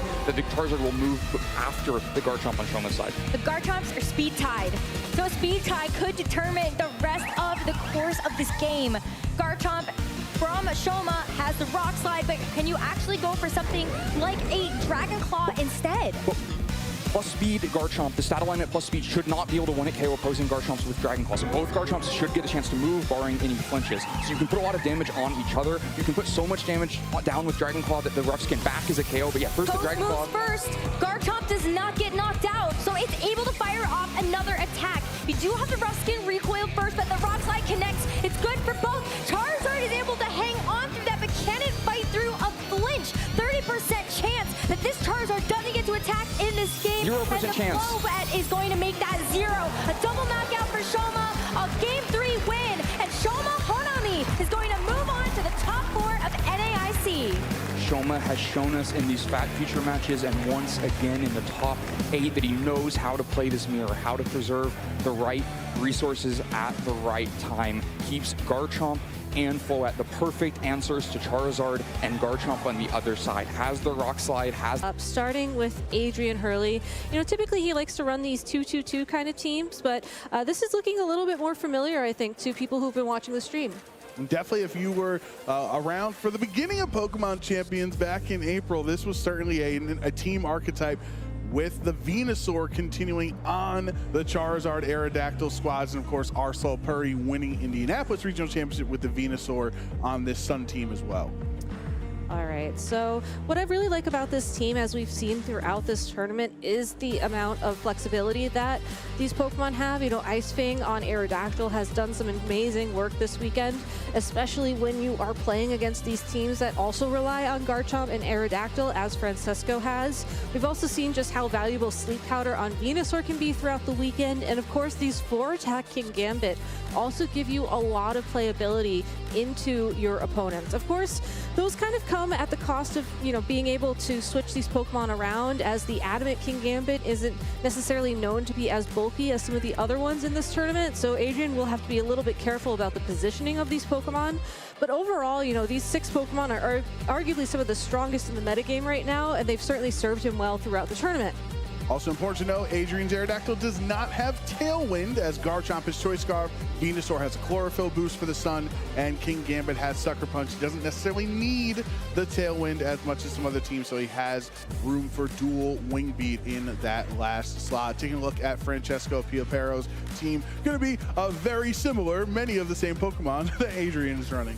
But critically does have Tailwind on that Aerodactyl, is holding the Mega Stone on the Aerodactyl, so could be guaranteed to move faster if it decides to Mega Evolve. And of course has Sylveon with Yawn as one of the Pokemon over the Venusaur in that spot. Also critically has the Basculegion as well. So this team will be playing a little bit different for those reasons. But yeah, potentially, a bulkier Garchomp with the Citrus Berry compared to Adrian's more offensive Choice Scarf and Sylveon. Sylveon would love to see a Choice Scarf Garchomp locked into Dragon Claw. It certainly would. It also would love to see some targets for Yawn, because we've seen Francesco earlier on in the tournament use that move to force his opponents to make a tough decision. Does that Pokemon go to sleep, or does it switch out, giving him the opportunity to go on the offense? Game 1 of our second top 8 match here at NAIC 2026. Adrian Hurley, Francesco Piopero, USA versus ITA. King Gambit and Aerodactyl versus Aerodactyl and Incineroar.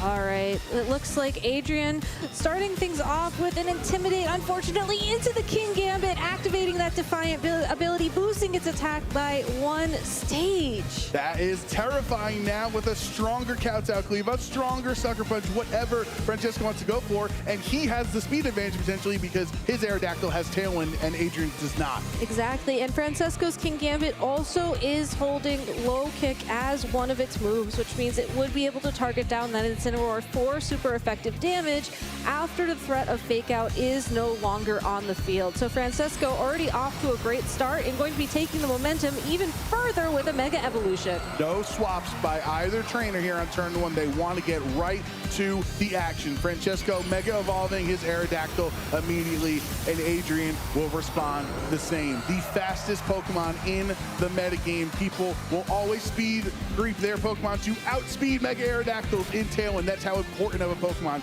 it is. Incineroar will fake out Francesco's Aerodactyl, so he cannot go Tailwind or Rock Slide, and takes a lot of damage in response, bringing Aerodactyl down to 55 health on turn 1. But the Rock Slide goes in response because the Intimidate actually not doing too much damage to either of Adrian's Pokemon. Exactly, and because the King Gambit could not attack that turn, Adrian did find himself a little bit more time to potentially navigate out of this situation. I think critically though, Adrian's Aerodactyl was able to move first that turn and put Francesco's own Aerodactyl within knockout range of a second Rock Slide. Unfortunately, that's not necessarily guaranteed, as if both of these Aerodactyl are max speed, as indicated by their Jolly stat alignment, that could have been a speed tie. Of course, we don't necessarily know how these Pokemon are trained just yet, so it's something that he can't necessarily rely on. You also have to worry about the threat of this Sucker Punch, which just knocks it out. Aerodactyl was brought down so low, and it is enough for Sucker Punch to finish it off. Now Francesco is able to Tailwind as well, doubling his team speed for the next 4 turns. Flare Blitz into the King Gambit is not enough for the KO, and remember, Gabby, King Gambit was +1 attack because of the Defiant boost from the first turn. Exactly, so that King Gambit really built to withstand and honestly take advantage of everything that Incineroar brings to the table. Now that Garchomp is out on the field though for Adrian, the threat of that Rock Slide is back to, damage that Aerodactyl and try and knock it out. Of course, Adrian's Garchomp is also holding that Choice Scarf, so the Tailwind not as scary as it would be to another slower Pokemon on the field. So overall, if the King Gambit wants to damage the Garchomp, it'll be forced to rely on Sucker Punch, because otherwise Garchomp would just be faster. Yeah, this King Gambit has kind of done its job, I feel like. It's very low. No matter what any attack goes for, or goes into it this time, it would be a knockout. So just keep going for Sucker Punches until the spot is cleaned up. King Gambit hangs on at 1 through the rough skin recoil there, so it can stick around. If both of Adrian's Pokemon flinch and can't target the King Gambit, he can stay for another Sucker Punch next turn. Incineroar does chomp on that Citrus Berry, recovering 25% of its HP, and Garchomp breaks through. King Gambit's down. That is 1 Pokemon down on Francesco's side of the field. Unfortunately, Adrian's Incineroar will flinch this turn, meaning that Aerodactyl is able to stick around to get another attack in. Francesco sending in his own Garchomp onto the field. And this Garchomp is holding the Citrus Berries. So while it probably is a little bit bulkier than Adrian's own Garchomp, I think critically it can use Protect, and it also can change its moves. That's why the Garchomp has to swap out into Adrian's final Pokemon in this game 1, being the King Gambit. Because of that Choice Scarf, it was locked into the same attack here. Incineroar going to take a lot more Rock Slide damage. Got flinched last turn. Will it be flinched this turn? Isn't even going to get a chance to attack, as now Francesco's Garchomp can just hit both of Adrian's Pokemon super effectively, and the answer is no. Incineroar gets flinched and then gets KO'd the next turn. And that Earthquake is a great choice for Francesco there, as it would have either done a good amount of damage with the Rock Slide on top of it, threatening a knockout on the already damaged Garchomp, or if a King Gambit were to come in, of course, does good amount of damage. And if it was the Charizard potentially as the last Pokemon, probably not with the Mega Stone, but you never know. Of course, Rock Slide would have done a good damage as well.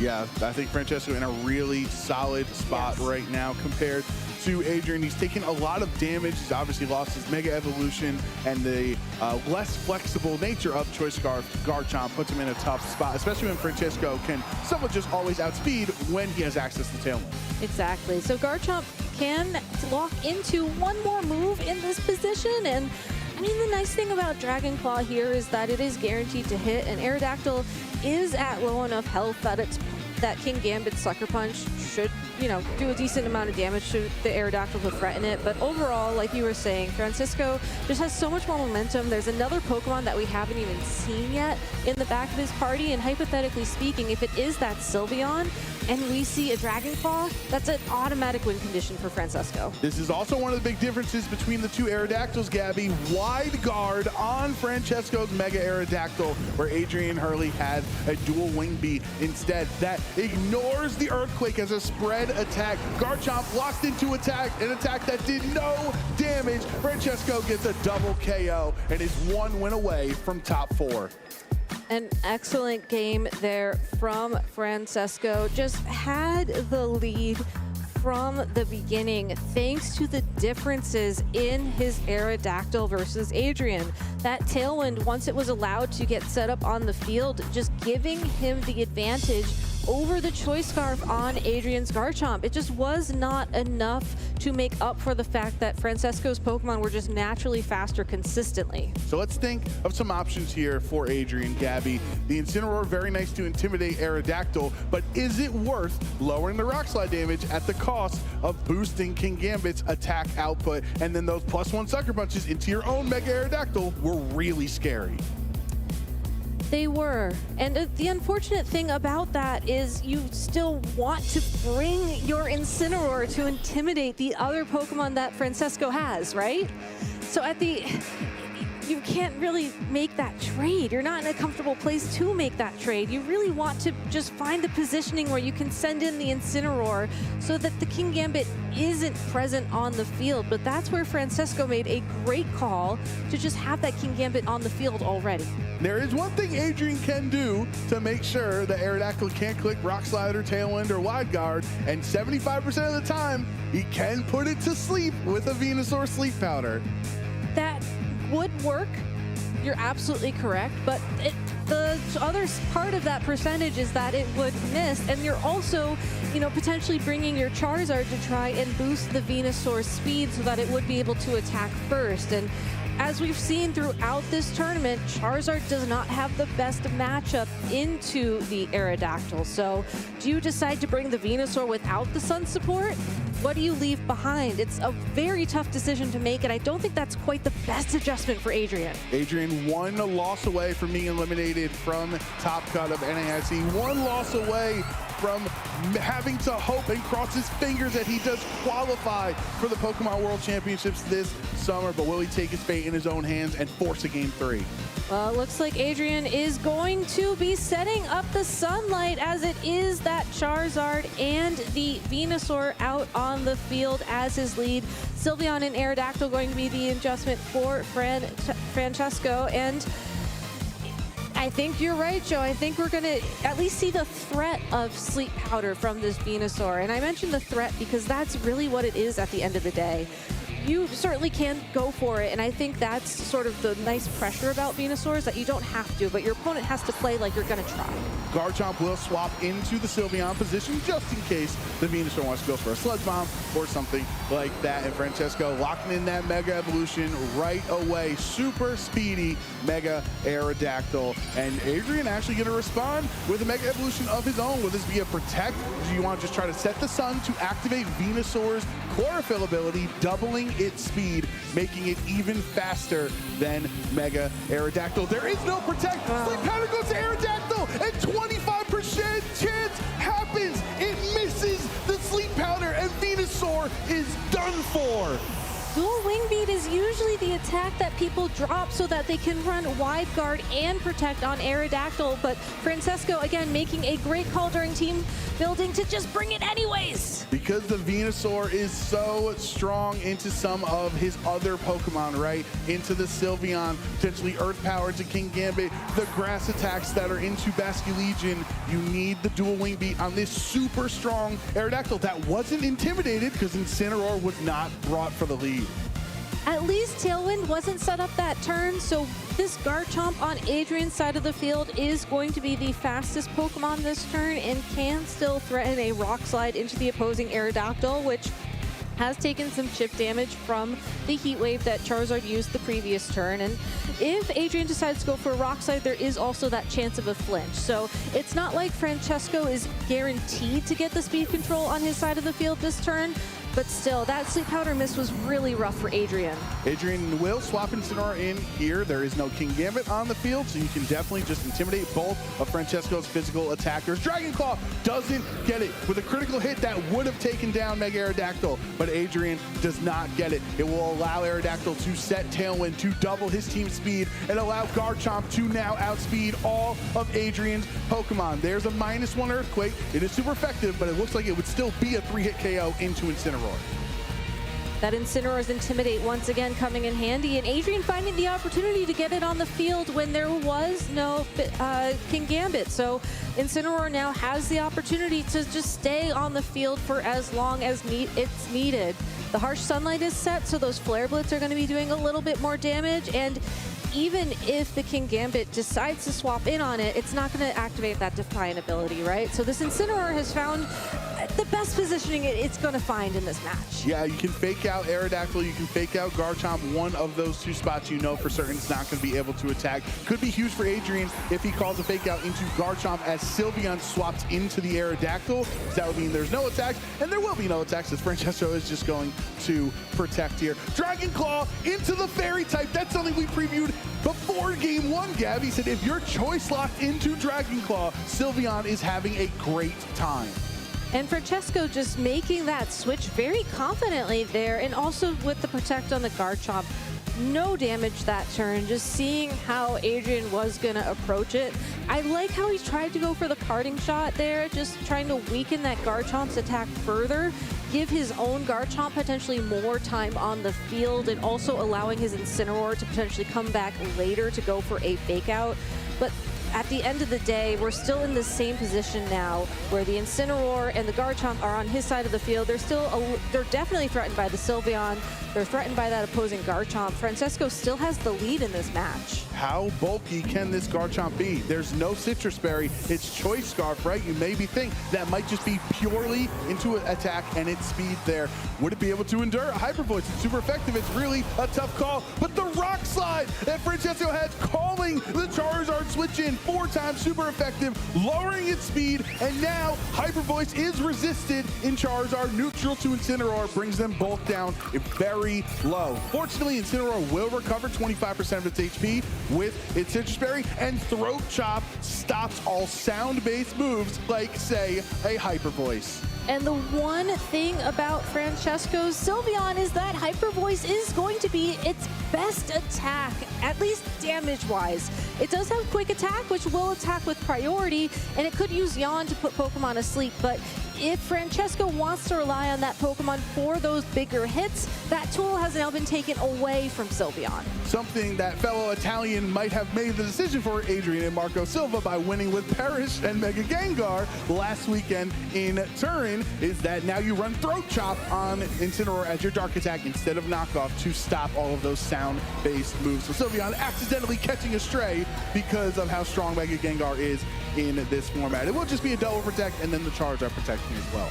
Yeah, everybody just taking their time. I mean, Throat Chop isn't a permanent effect. It will wear off after a couple of turns, and that was also the last turn of Sun and Tailwind. So I think everybody just recognizing that there are a lot of effects in play. I don't want some of these effects around. Let's just take a breather, you know, reposition a bit. You know, Sunlight's gone, so that obviously works in Francesco's favor as those Fire-type attacks won't be dealing as much damage. And Tailwind is gone, so Adrian now has a bit more speed on his side of the field. Yes, now the Aerodactyl is not on the field, cannot immediately set the Tailwind up. Again, going to have either the Garchomp or Sylveon get knocked out at some point to free up the space to regain the speed advantage.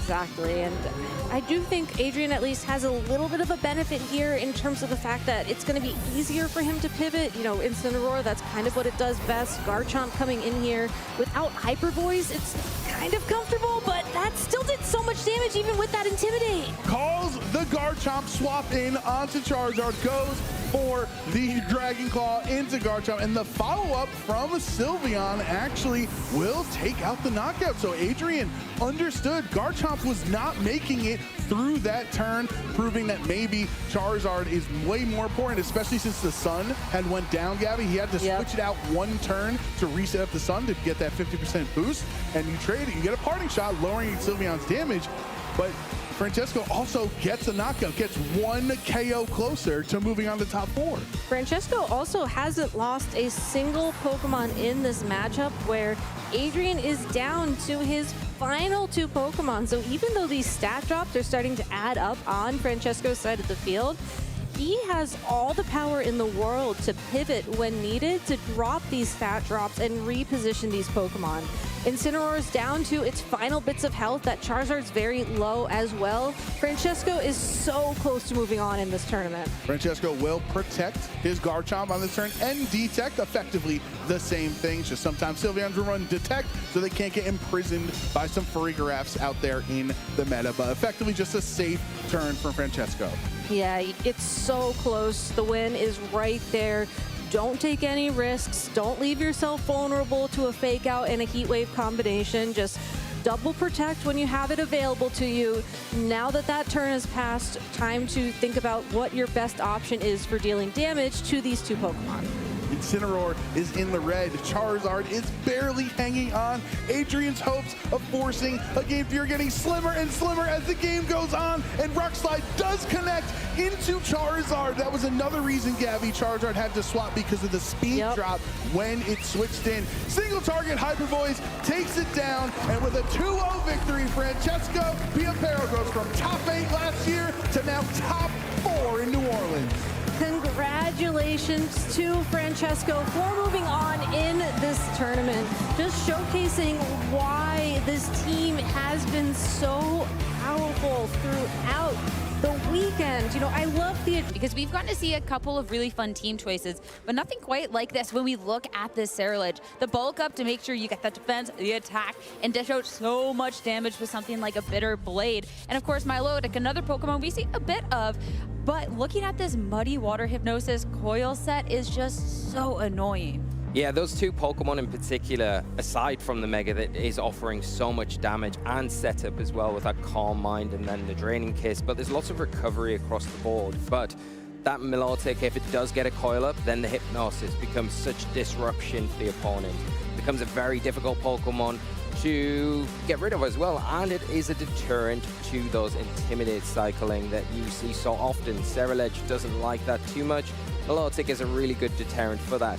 But if you give either the Ceruledge or the Milotic an inch to get these moves off, the bulk up or the coil, then they can be so pivotal. Ceruledge great into what we've seen be one of the more popular Megas in Mega Charizard. Why? It really doesn't care about that Pokemon, can sit in front of it quite easily. So finding those moments is easy for Darway to do. Not going to be so easy against maybe the Mega Aerodactyl that Eric's got access to in this one. That's the thing, a lot of these Mega Charizards we've seen out in the field have been with something like a Flowout, but Aerodactyl is something that can check a little bit easier. And looking at this team all around, such strong options. I'm eyeing up something like this Garchomp to be able to dish out extra damage as well. But the Farigiraf, I mean, if we want to try and slow down the game, we can. Or even if you're not liking the setup that Darway has over on her end, Aurora to just get rid of that Pokemon for the time being. I think that's the advantage that Eric's got in this match. When you look at the two teams, Eric's got access to speed control in Tailwind and in the Trick Room, so can flip the dimensions to suit whatever Pokemon he's got out in the field at that time against how Darway has set up their board. And that's one thing that Darway is going to have to really adjust to quite well. They've got a lot of options where they can utilize the fake out support and then the redirection with the Sinistcha, the fake out from the Sneasler and the Incineroar. The one thing that Eric's got at their advantage to get around that disruption, that support network that Darway's been so able to use throughout this tournament is that Farigiraf, the Armatail. It is going to be easily able to come onto the field, prevent those fake outs from creating that room that Darway kind of looks for to get those Calm Minds, bulk ups, coils off. And then if you can capitalize in those moments, if you're Eric, it can really stop this team in its tracks. And you need to have that big burst damage as well, which you've got access to get rid of those big targets like the Milotic, like the Ceruledge, where you can use your Sylveon, you've got that Hyper Voice, Hyper Beam, and then you've got the Charizard as well with that Solar Beam that do pressure those Pokemon. And with how these teams can check each other, it's time to see where the trainers' minds are at as we head into this top 8 match. Darway C going up against Eric Rios. Eric, such an aggressive lead. We get the Charizard and Garchomp right away. Whereas those two Pokemon we put so much focus on, the Milotic and Ceruledge, right away making an appearance. Yeah, you've got a huge lead advantage here from Eric, identifying that the Garchomp with that Earthquake pressures that Ceruledge really well and kind of covers for where the Charizard lacks there. But the Charizard also has the ability to pressure that Melodic with the Solar Beam. So you've got that Earthquake to hit both targets here, then the Solar Beam to double into the Melodic, and probably the Earthquake chip is enough to put the Melodic in range. So really pressured in this scenario, and the Ceruledge not in the position where it's easily able to get that set up with the bulk up.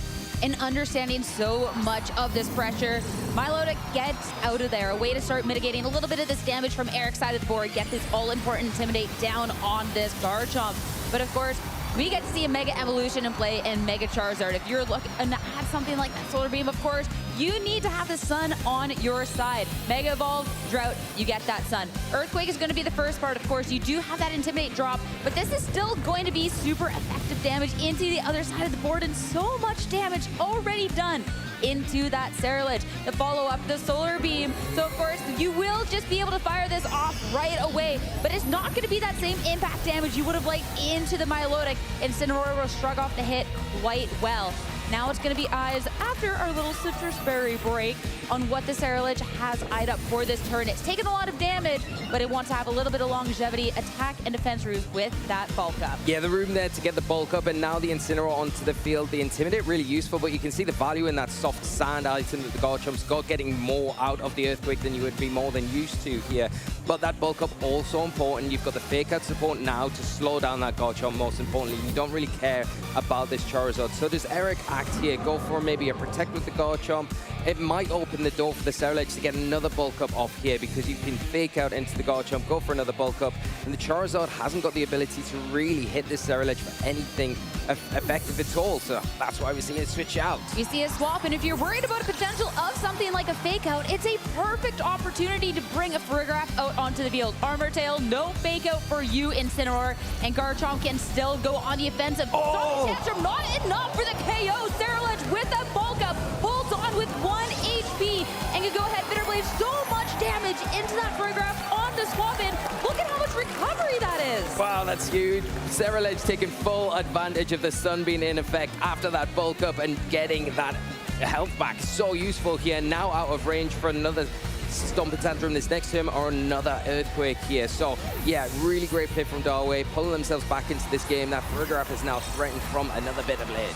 And look at this, Synertia swapping even more recovery for this Ceruledge. So this Ceruledge that held on with just 1 HP, sticks around. Farigiraf swaps out. You've already taken so much damage, and you want to be able to Earthquake safely. But of course, something like the Synertia is not really going to mind the hit, and Ceruledge, we've just gotten so much recovery that we're just looking better and better.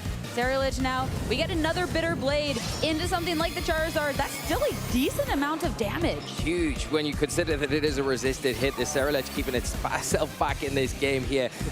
It is probably out of range from Earthquake here, but you've got the potential just to switch that Synertia out and the Incineroar back onto the field once again, drop another Intimidate, and that's going to weaken those ground type attacks into the Ceruledge and open the door for it to go after that Charizard again. You can kind of start to ignore the Garchomp here because it is getting weaker. You're in a position where you're just whittling down the partnering Pokemon next to the Garchomp, and that is whittling down those resources for Eric, and things are getting thinner and thinner as we go forward. And like this Charizard's just not a threat really into the Ceruledge at all, but Ceruledge will protect. You still have to make sure that you're playing this out perfectly. It's gonna keep this health forward now, and this damage coming out from the Garchomp, we've now got a second round of Intimidate. So yeah, Incineroar on half health is still gonna survive the turn quite well. Solar Beam again from this Charizard, right into that Ceruledge, so not going to be able to accomplish anything. And now again, active fake out on the board for Dawe. Yeah, and you've got the option now. Do you go for the fake out with the Incineroar to get caught by maybe a Farigiraf switching in again? We've seen before, but I think Eric probably a bit hesitant about doing that this time, so you might be able to catch something, because if that Farigiraf comes in another Blip Blade, it is going to go down this turn. But again, like we said before, I think you've got room to potentially fake out that Garchomp and go for another bulk up, which would then put Ceruledge so far ahead in this game. Something that Eric is going to have to think about here. Do you go for that Earthquake and switch in the Farigiraf to kind of trade it here for an Earthquake when it might not be enough to get that Ceruledge, but you would definitely guarantee getting that Incineroar in this scenario? I mean, if you're anticipating these swaps around and something a little bit more passive, could be the way. So no switch, Garchomp will just take a fake out, though a good amount of damage into the Incineroar in return.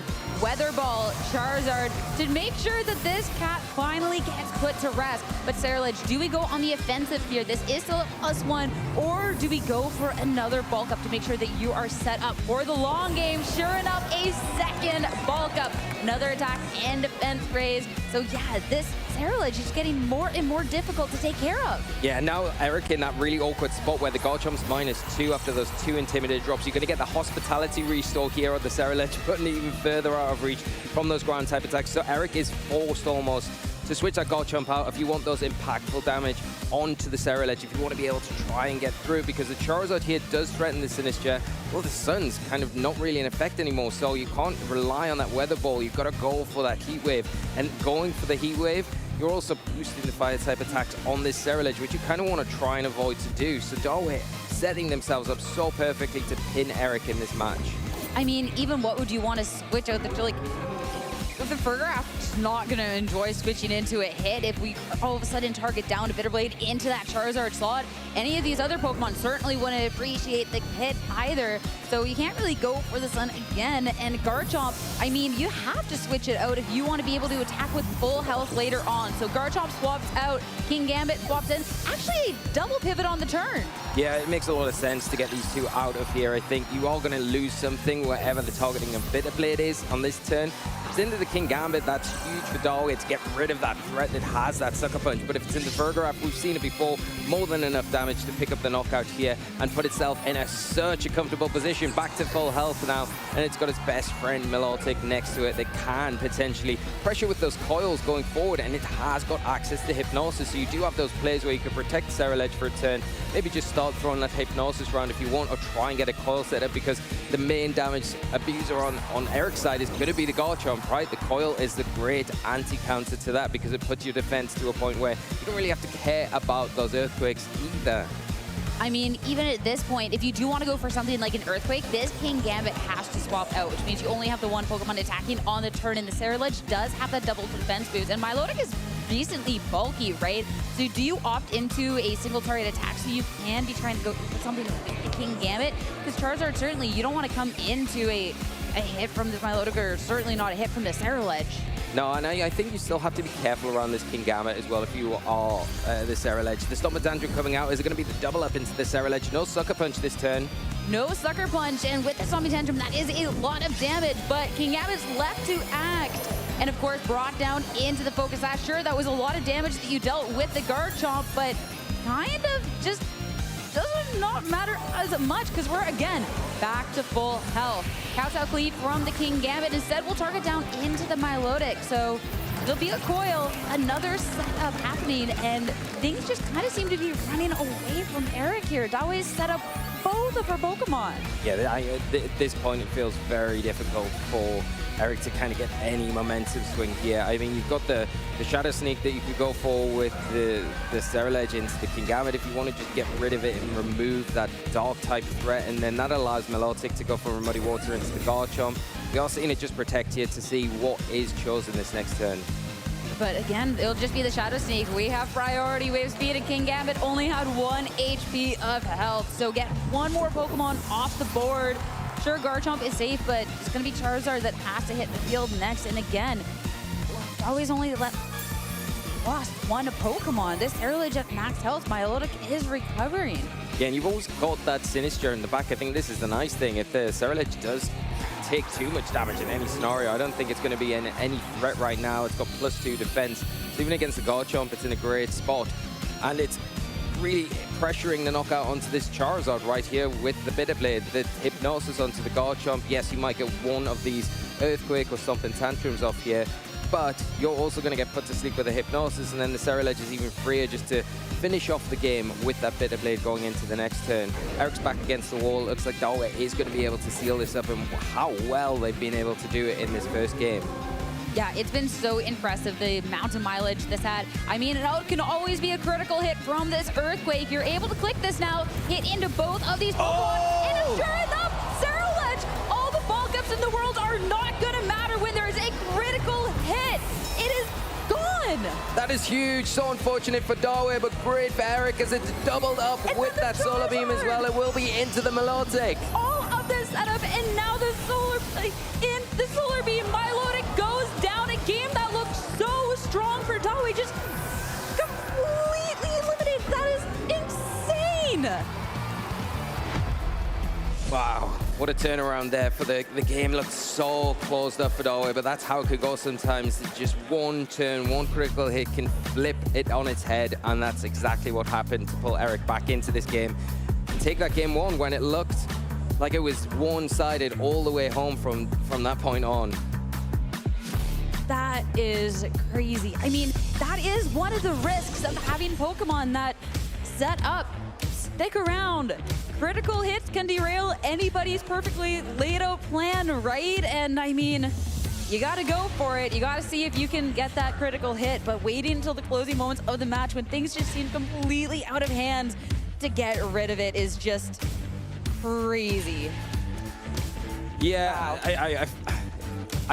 I really can't say anything other than Dawe set up into that game perfectly, managed the board position so well. Each and every turn, even the Farigiraf where it came in, you were still able to get to the point where you were able to recover that health lost from the Garchomp off, but the critical hit really flipped everything over, and now to give Eric a lifeline, a huge lifeline going into game two. Everything for Dawe to do to pull this back, but very capable of it. Got the tools there to make things very difficult for Eric. We saw in that game, I think the Intimidate cycling in particular onto that Garchomp, once you start weakening it and you take that one moment, it was so great to see Dawe not be swayed by what the threats were in front of her and go for that bulk up, and then be able to kind of reap the rewards of that in the subsequent turns with that Intimidate cycling, getting the Sinister in with the Hospitality. So I think going along those same lines going into this next game is exactly what you need to do. I think Eric is the one that needs to really adjust their game plan going into this. I mean, that was a crazy end game, but you know for Eric that it came down to that. So how are you going to switch it up in game two to try and close this out is going to be the question. Aerodactyl, the adjustment, the effect to that Kingambit. Ceruledge yet again, and Incineroar for Dawe. Yeah, really nice here because you've got the Aerodactyl that is going to be able to pressure with those rock slides to provide speed control, and you've also punished the potential slowdown of the Aerodactyl with your Kingambit activating that Defiant from the Intimidate. So at least the Kingambit with that Focus Sash, it's got that security blanket, it can take at least one hit from this Ceruledge. Doesn't have to worry about the fake out this turn. The Incineroar's got access to slow one of these targets down and allow the room for that all-important bulk up from this Ceruledge this turn. Yeah, and I mean, for Eric, are you going to allow the Ceruledge the opportunity to even get set up? Because again, that Ceruledge, the amount of impact that it had with those Bitter Blades after that one attack raise was just crazy. And a second bulk up, I mean, that could be the end of the game for you. So you have to make sure that this Ceruledge is kind of just narrowed down. Do you maybe see a swap out here for Farigiraf join the field, no fake out, and try and get damage into it sooner rather than later? But Dawe won't stick around for any sort of fake out. Instead, a switch. It was just going to be Incineroar to make an appearance and a switch out, but Rock Slide, Milotic will void the attack, but it will be some crucial damage into the Ceruledge to start off the match. Yeah, we could see the Ceruledge just go for the Bitter Blade into the Kingambit. Exactly what it's doing here, just to recover any health lost and get some big damage onto that Kingambit. Break this Sash in the process and just keep yourself in a healthier position, especially when you're in front of that dark threat. I mean, yeah, you don't even need the boost for the amount of damage, but Lokek and the Milotic make sure that it's not going to swap in freely. But now Kingambit, it's already taken so much, and I mean, you can't safely go for a Sucker Punch because both of the Pokemon on Dawe's end can just go ahead and set up instead. That is the problem, and I think you've got the ability here with that kind of mind game going on. I don't think Eric's going to click that Sucker Punch. It's very unlikely to, where you could almost cycle in the Incineroar again to get an all-important Intimidate onto that Aerodactyl. Yes, you're activating the Defiant, but we talked about the lines of Sucker Punch being a bit risky because of the setup here. So you could go for that, weaken the Aerodactyl and go for a Bitter Blade into that Kingambit. Of course, there is risk to that. We talked about if the Sucker Punch is chosen, plus 2 would be enough to pick up the Ceruledge, no doubt, from this range. So you've got options where you could maybe try and get a coil in and protect here, put yourself in a bit more of a stable spot going into the next turn. Yeah, Ceruledge at full HP wants to stick with that for this turn, but of course, if we're going to see something that's a smidge more passive from Dawe, an opportunity for Eric to set up the tailwind, set up the speed, and go for some damage. Milotic and miss onto the Kingambit, not going to be able to finish that off. Just going to get some crucial damage into the Aerodactyl instead. Yeah, really valuable damage into the Aerodactyl, but that Tailwind so important for Eric now. This King Gambit going to be ahead of the Ceruledge, and the Ceruledge does have priority, but the Shadow Sneak's going to be nowhere near enough to pick up the knockout, where the Kowtow Cleave could be enough to pressure the Ceruledge, especially when you pair that with a Rock Slide. Or do you go after the Milotic here and say, I want to remove that target first? But I think with how problematic that Ceruledge was in game 1, you go after that, especially because it has just protected, so it's an easy slot to chase down Kowtow Cleave and that Rock Slide. And with the fact that it has just protected it, and it is an easy target, do we potentially see a switch here? Like, it's going to be a tough one because you can bring in Incineroar, but that is then going to be the Defiant Boost afforded over. And if you don't have a way to counter that right here, right now, well, you certainly can't let this King Gambit get out of control. It'll be Milotic instead to switch. And for the Pokemon, it will be Incineroar, so a second Defiant Boost. So you have to imagine the Ceruledge has to go on the offensive, and you need to get rid of that King Gambit. Yeah, and Eric deciding to go with that Mega Evolution finally after so many turns of not doing it, committing to it. Once that Tailwind set, will the Rock Slide here be enough and impactful enough to get them through this turn? All right, a good amount of damage into both of these Pokemon, but King Gambit, I mean, the amount of damage that can do through all this could be crucial. Of course, we have the Colbur Berry that is going to reduce the amount of damage, but we got two Defiant Boosts over the opposing end, so Ceruledge cannot hold up. It doesn't matter about the berry. Yeah, those Defiant Boosts really coming back and punishing the switch in there from the Incineroar, and in the position that Eric's in now with this Aerodactyl, King Gambit, with the Tailwind setup, we feel like they're in a spot to start running away with the game, but it's not over yet. The Milotic coming onto the field, you've got the active Fake Out on the Incineroar, you can slow things down slightly. If you go for the King Gambit with a Fake Out here, try and get that all-important Muddy Water and try and clear the field. Hope it hits this time around, and if you do, you know the damage that we've seen before will be enough to help break and get rid of these two threats on Eric's side of the field. And I mean, these two threats for Eric have stuck around for so long. This was the two Pokemon to be leading the match, and they have put in so much work. Yeah, and you need neither Pokemon on Eric's side have Protect, so it's an easy choice to go for, but the problem is going for that is the fact that this Frigoraph could always come in and the Armor Tail could activate. Not falling for it this time around though, as the Sinistcha makes its way onto the field. I mean, the Milotic at half health, you have to keep it healthy to have any staying power in this match. And Kowtow Cleave, that Sinistcha Hospitality boost was so necessary. Milotic Muddy Water in response, enough to pick up the King Gambit and to bring her, to get some damage in for Frigoraph. Yeah, really nice to get rid of that slot, and what a survival there from Milotic, and now able to reap the rewards of that recovery now with the leftovers. It's going to need a few more turns to take over to get back in shape for this game, but the most important thing is that you've got that Intimidate in the back that you can switch in pretty freely now to take advantage of that Fake Out. Well, as long as that Frigoraph is removed, that's the problem here, the Frigoraph. I think now with the Milotic, you're probably looking like you want to go for a Protect here. You do have recovery options with the Sinistcha and go for that Life Dew, and that could be the way back into this game with the Milotic. I mean, there's still like, you have lost your main damage threat with that Ceruledge.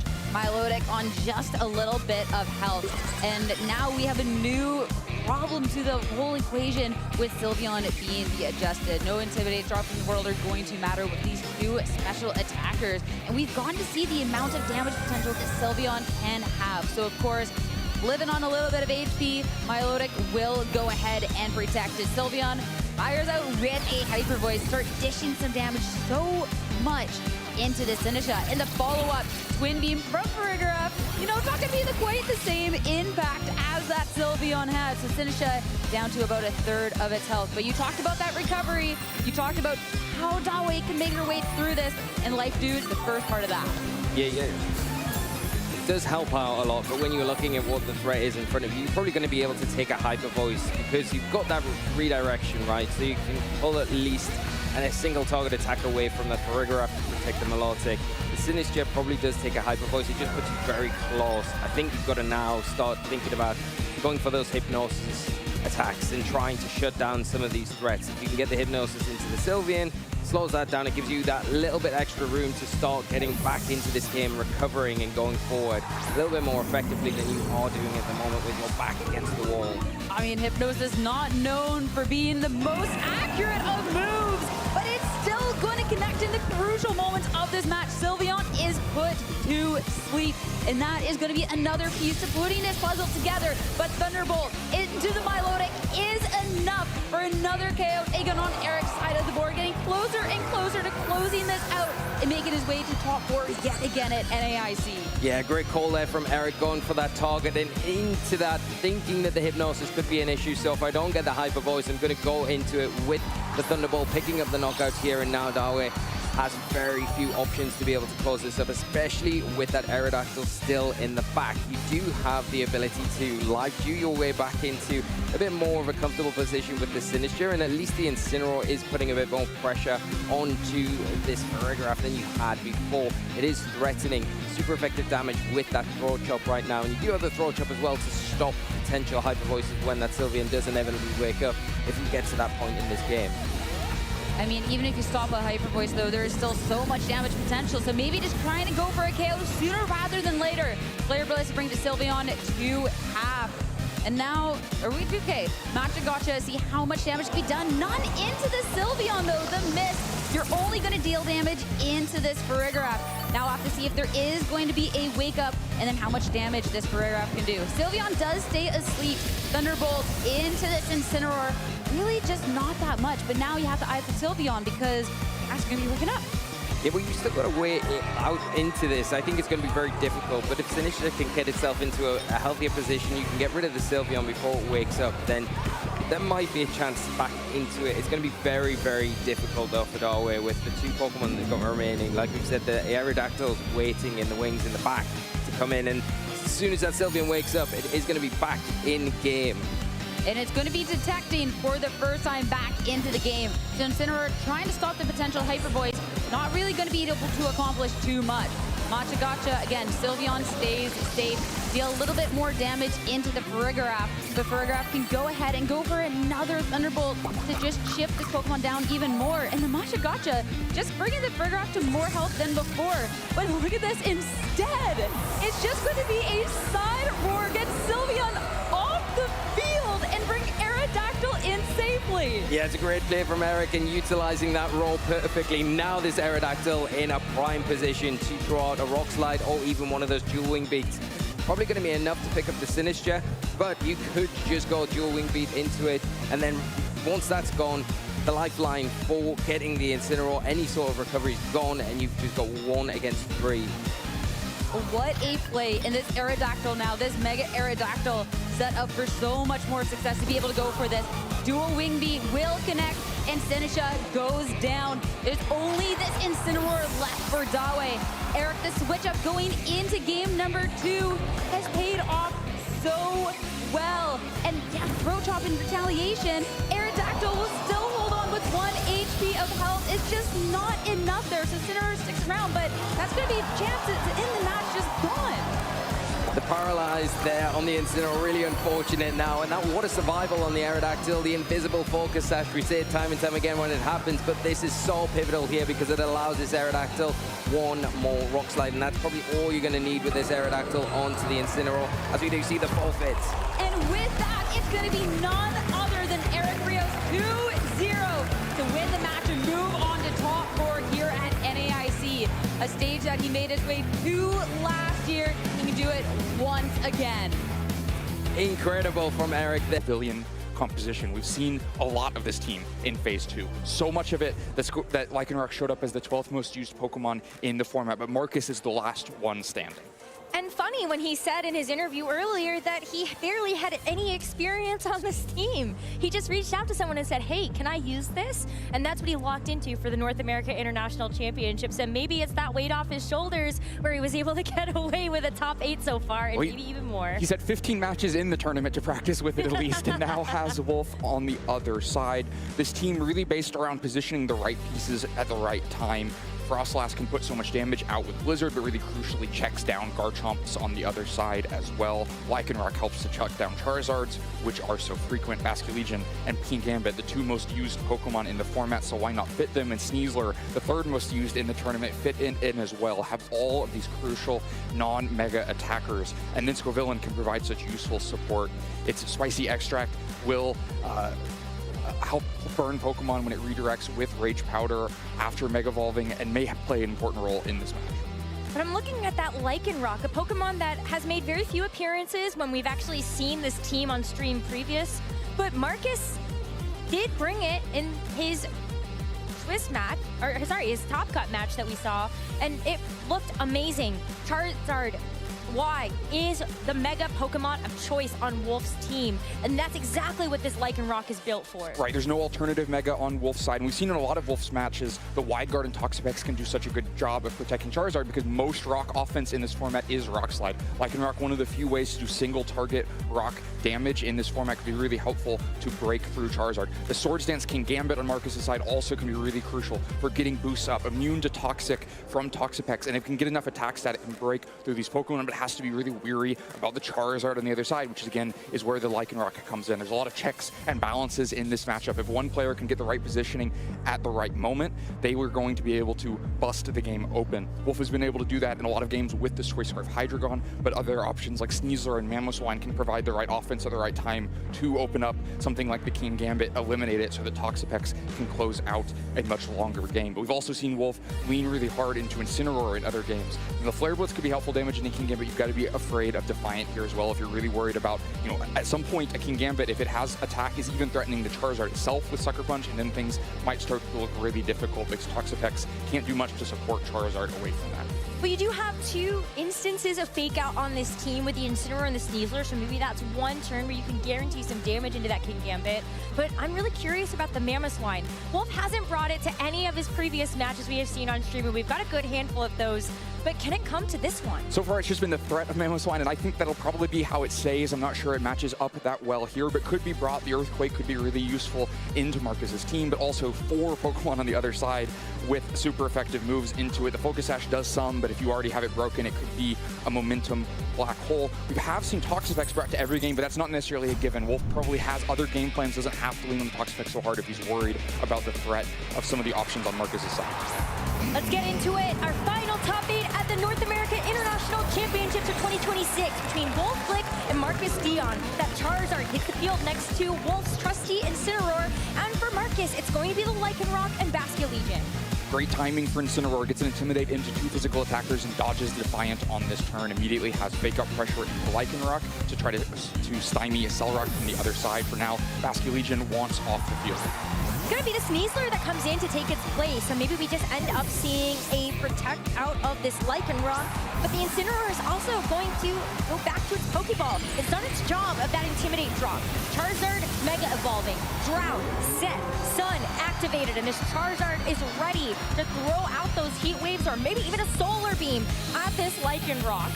Let's find out. Is Lycanroc, though, going to protect for this turn, so it's not going to take any damage, but the Sneasler could be worse for wear. Just kidding. Charizard's going to protect too, but it fails because there was nothing else happening this turn. So it may be important for Wolf that Protect is still available on this next turn. Wolf makes a classic play in Pokemon when you have 2 Fake Out users, bait the Protect by showing 1 Fake Out and immediately rotate to the second one. Now Lycanroc can't protect this turn, but Marcus, 1 step ahead, also got Sneasler on the field, is able to get the faster Fake Out and flinch the Sneasler on Wolf's side.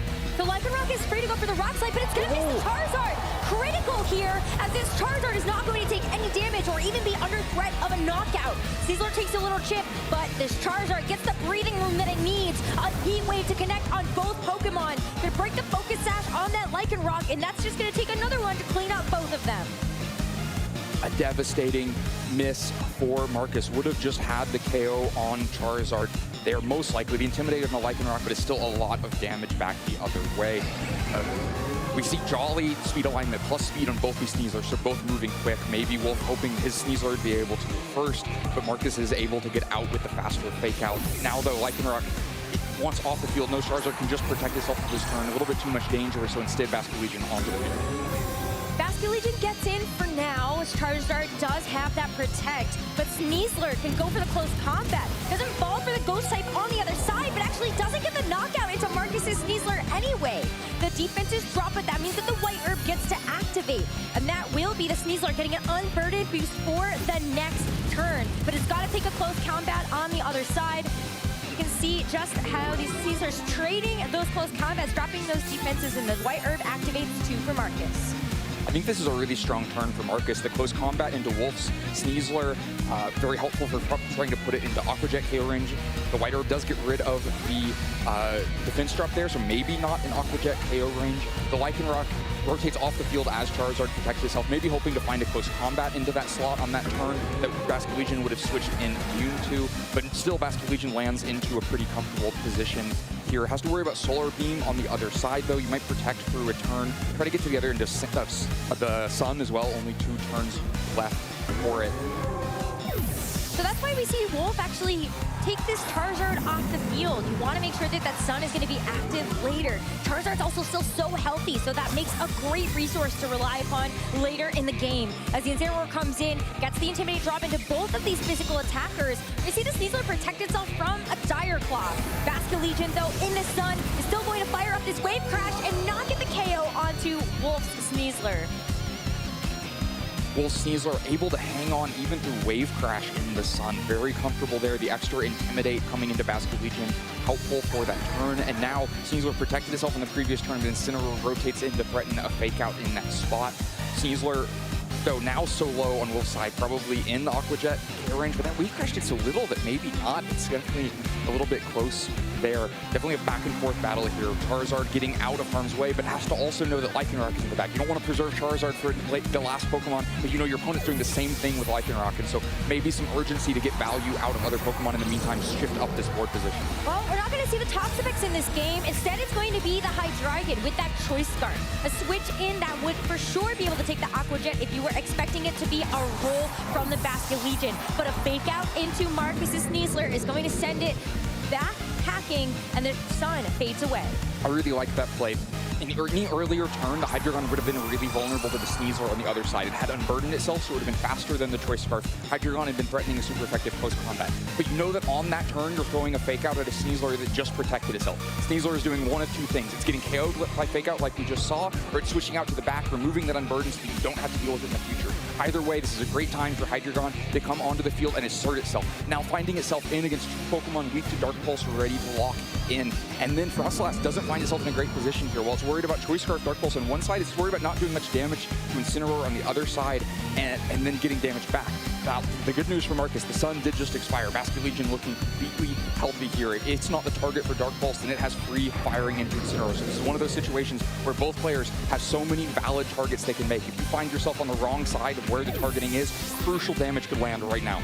But on the flip side of things, you got to be really careful about when you actually set this snow. You would love to be able to throw out those blizzards, but the Charizard is always waiting in the wings from Wolf to come back in and take that snow away. As we see the Frostlass Mega Evolve in this turn, it's going to be the Sneasler joining the fray from Wolf's side of the field. The Hydreigon has set its targets on this Basculegion. A one-hit knockout with the Dark Pulse is going to bring Marcus in his first game down to just 2 Pokemon. Frostlass gets to use Blizzard though, so you're going to end up having to trade your Sneasler for the Basculegion, and you don't get the KO onto the Hydreigon either. You don't get the KO on Hydreigon, but you leave it so low that a Celerock is a future threat for a KO. We're really used to seeing those Basculegions when they're holding Citrus Berry be bulky enough to take a hit, even when it's super effective, like a Sucker Punch or a King Gambit. But Hydreigon, they're having enough special attack to just get the KO and then withstand the hit back. But now this is the Lycanroc's moment to shine, threatening a Celerock as a KO into the Hydreigon before it can move, threatening a ton of damage into Charizard before it can move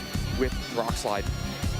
Now Wolf's got to start making a pivot. The Incineroar in the back, very healthy. Doesn't want to take a rock move though. You would like to get in, somehow have fake out pressure to protect one of your Pokemon so they can go out on the offense. It's a really delicate dance here. And Marcus still has his own resources to put out damage. The good news is with 2 KOs down for Marcus, you don't have to worry about switching anymore. You don't have to worry about Snow coming back, and you can find a, Marcus protecting at the right turn and find one vulnerable Pokemon and get up a Pokemon. But no SR, just Dark Pulse, Lycanroc down.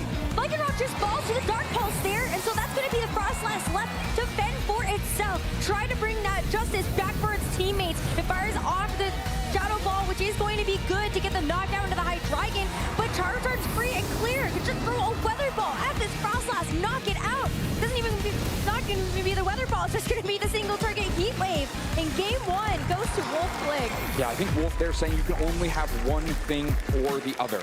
If you take the Accelerock into Hydreigon, then nothing is going to stop this Heat Wave from coming out, and it's going to KO the Frostlass and possibly just the Lycanroc as well. And if you don't go for Accelerock, well, then you're just losing Lycanroc in the game on the spot with no way to stop the Charizard running over. So just having the options there, and even if you give up a KO, you have the Incineroar in the back to end that game.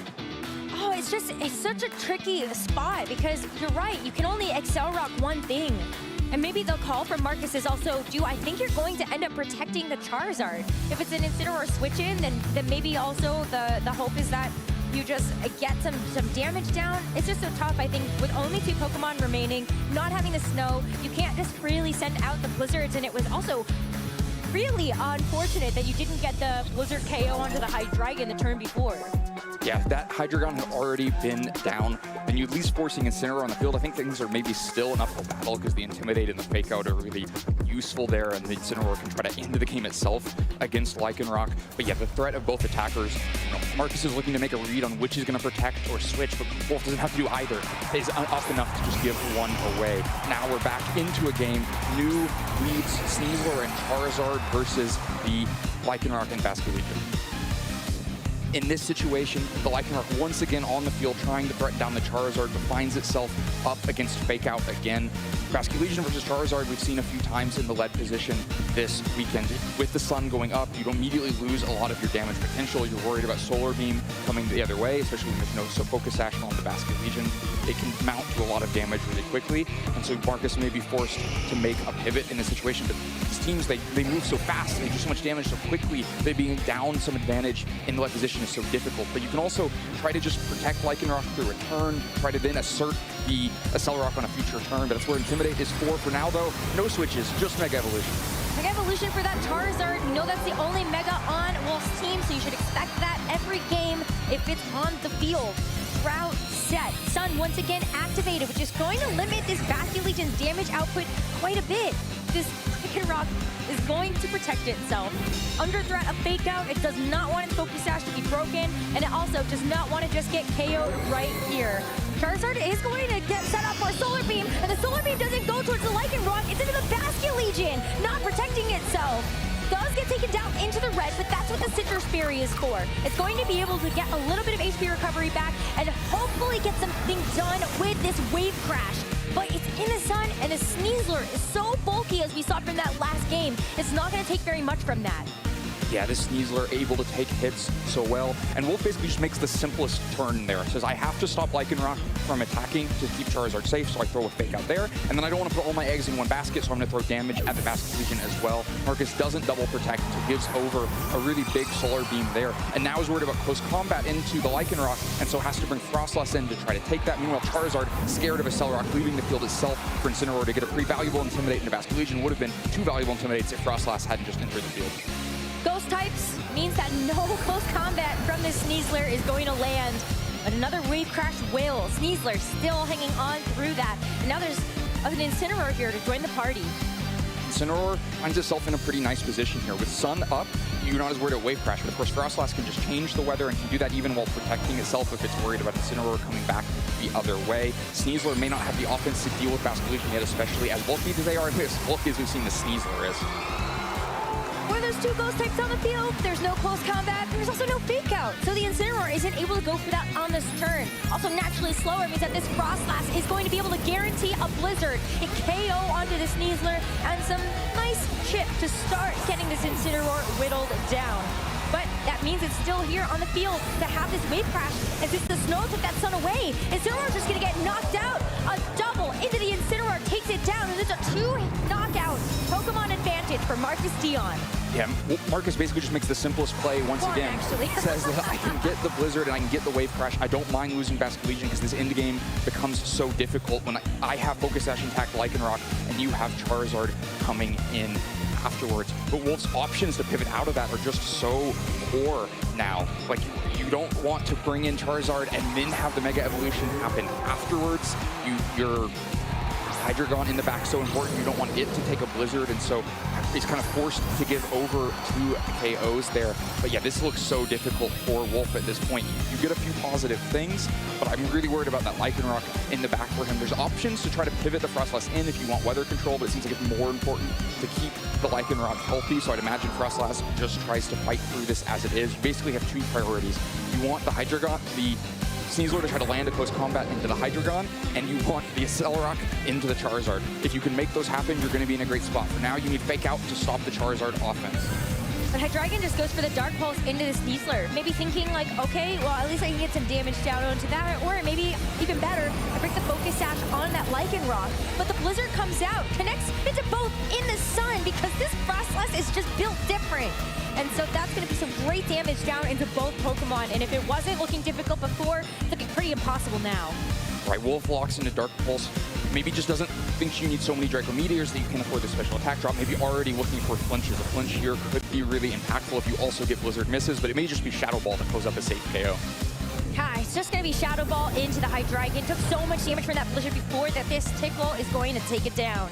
Charizard can still maybe fire an off attack here, but it depends on whether or not this Sneasler can actually get through that. Dark Pulse does actually get the flinch, but it doesn't really matter. Charizard gets the Heat Wave here, and we're going to be able to bring the Lycanroc back in with that Focus Sash. Yeah, it's all for naught because Lycanroc is going to come in with extreme 1v1. When you write down Lycanroc on the team sheet, this is what you envision. You envision Charizard on the other side, Lycanroc sitting opposite it, Accelerock with priority, able to move first and KO Charizard. You wouldn't need the Focus Sash. You could be at 1 HP and you'd have 100% win condition here. The Focus Sash just means that you have extra credit on the game to win, extra credit on bringing us to a game 3. Accelerock, final nail in the coffin for this Charizard. As we finish out game 2, Marcus Dion evening it up. We're going to go to a game 3 to decide, will Marcus or Wolf move on to top 4? You can see how fast and furious these games are going. One bit of mispositioning where your opponent is swinging out with attacks that you cannot withstand, and you will lose Pokemon so quickly. This turn where Wolf just loses everything, takes the KO into the Sneasler with Blizzard, takes the KO into Incineroar with Wave Crash. There's just no way to fight it back after that. Your Charizard is a sitting duck waiting for a Accelerock in the future. Your Hydreigon has to pick one move. It has to worry about close combat and Blizzard before it could ever try to deal with a Lycanroc in the future. All because of one bit of mispositioning where Wolf doesn't have an answer for that offense. See, like, you know, you see actually Marcus kind of popping off there when the Heat Wave double connected, but that is because that Lycanroc gets to come in and just finish up the job. Gets it done a little bit faster, and then we get to prepare for this game number 3. So far, Wolf has not brought the Toxapex or the Mamoswine to either of these games. Is this the game?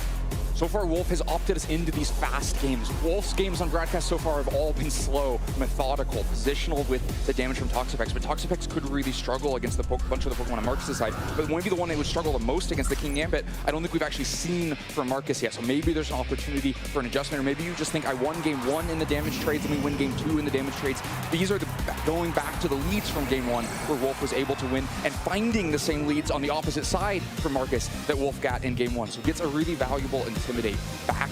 Once again in a position where Intimidate helps to keep, combined with Sun, the Incineroar a lot safer on the field. You have to worry about Charizard obviously significantly here, but if Incineroar can find the right impact, find the right pivots, I think we saw Hydreigon pretty quickly enter the field in game 1 here, would threaten both of these Pokemon quite a bit. Yeah, Incineroar right off the field once again, but now Sneasler on instead.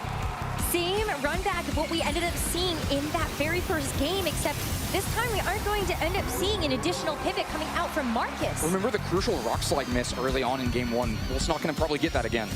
Charizard is going to Mega Evolve here, but protects. So it might not be a Rock Slide miss now, but the Sneasler has to come in and maybe take some damage. Fast Legion was throwing out Aqua Jet that Charizard's way, so the Protect is good to stave it off. And the Rock Slide from the Lycanroc will connect onto the Sneasler and start to chip it away.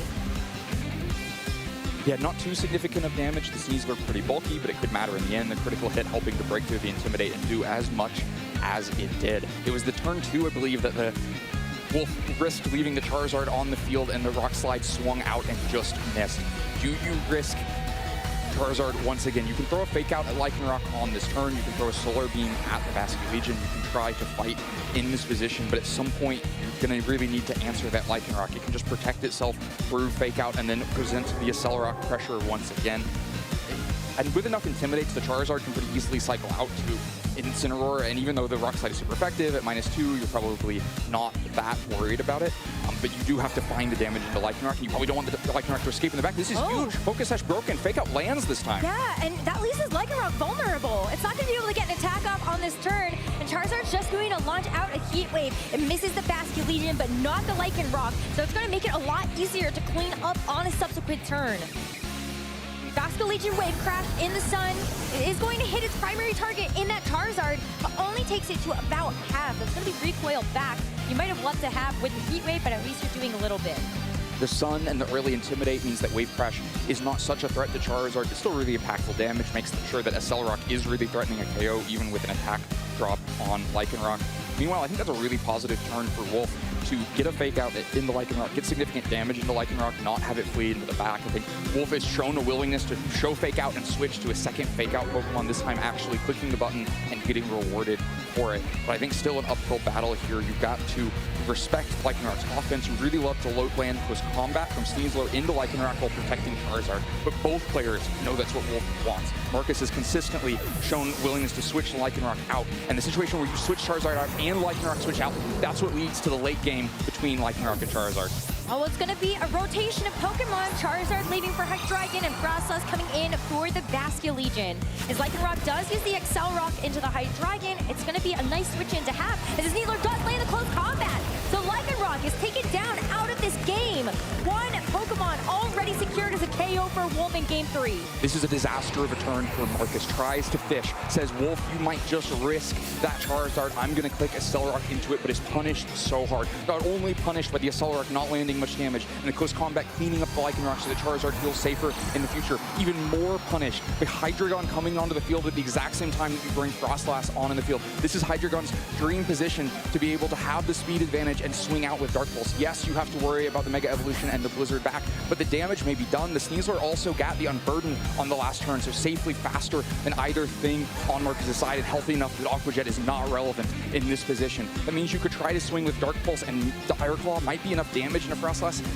Be close. I think we saw Dire Claw just miss a KO into Frostlass earlier, but even if you don't get that, if you get enough damage back and eventually get control of the weather again with Sun, Wolf has created such a big lead for himself on that last turn, on the positioning of this Hydreigon. This is the kind of situation where with these teams swinging out at each other so aggressively, when you get in this mispositioned place, it can be a big problem.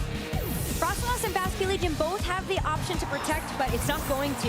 Basculegion knows that the Dark Pulse is going to knock it out, so the Sneasler gets to come in instead. Frostlass Mega Evolves means that it's going to take away the sun, set the snow, and be able to get those 100% accurate blizzards. That's something that this Hydreigon will fall to based on how much damage we've seen so far. But the Sneasler says, not right now, I'm gonna protect myself.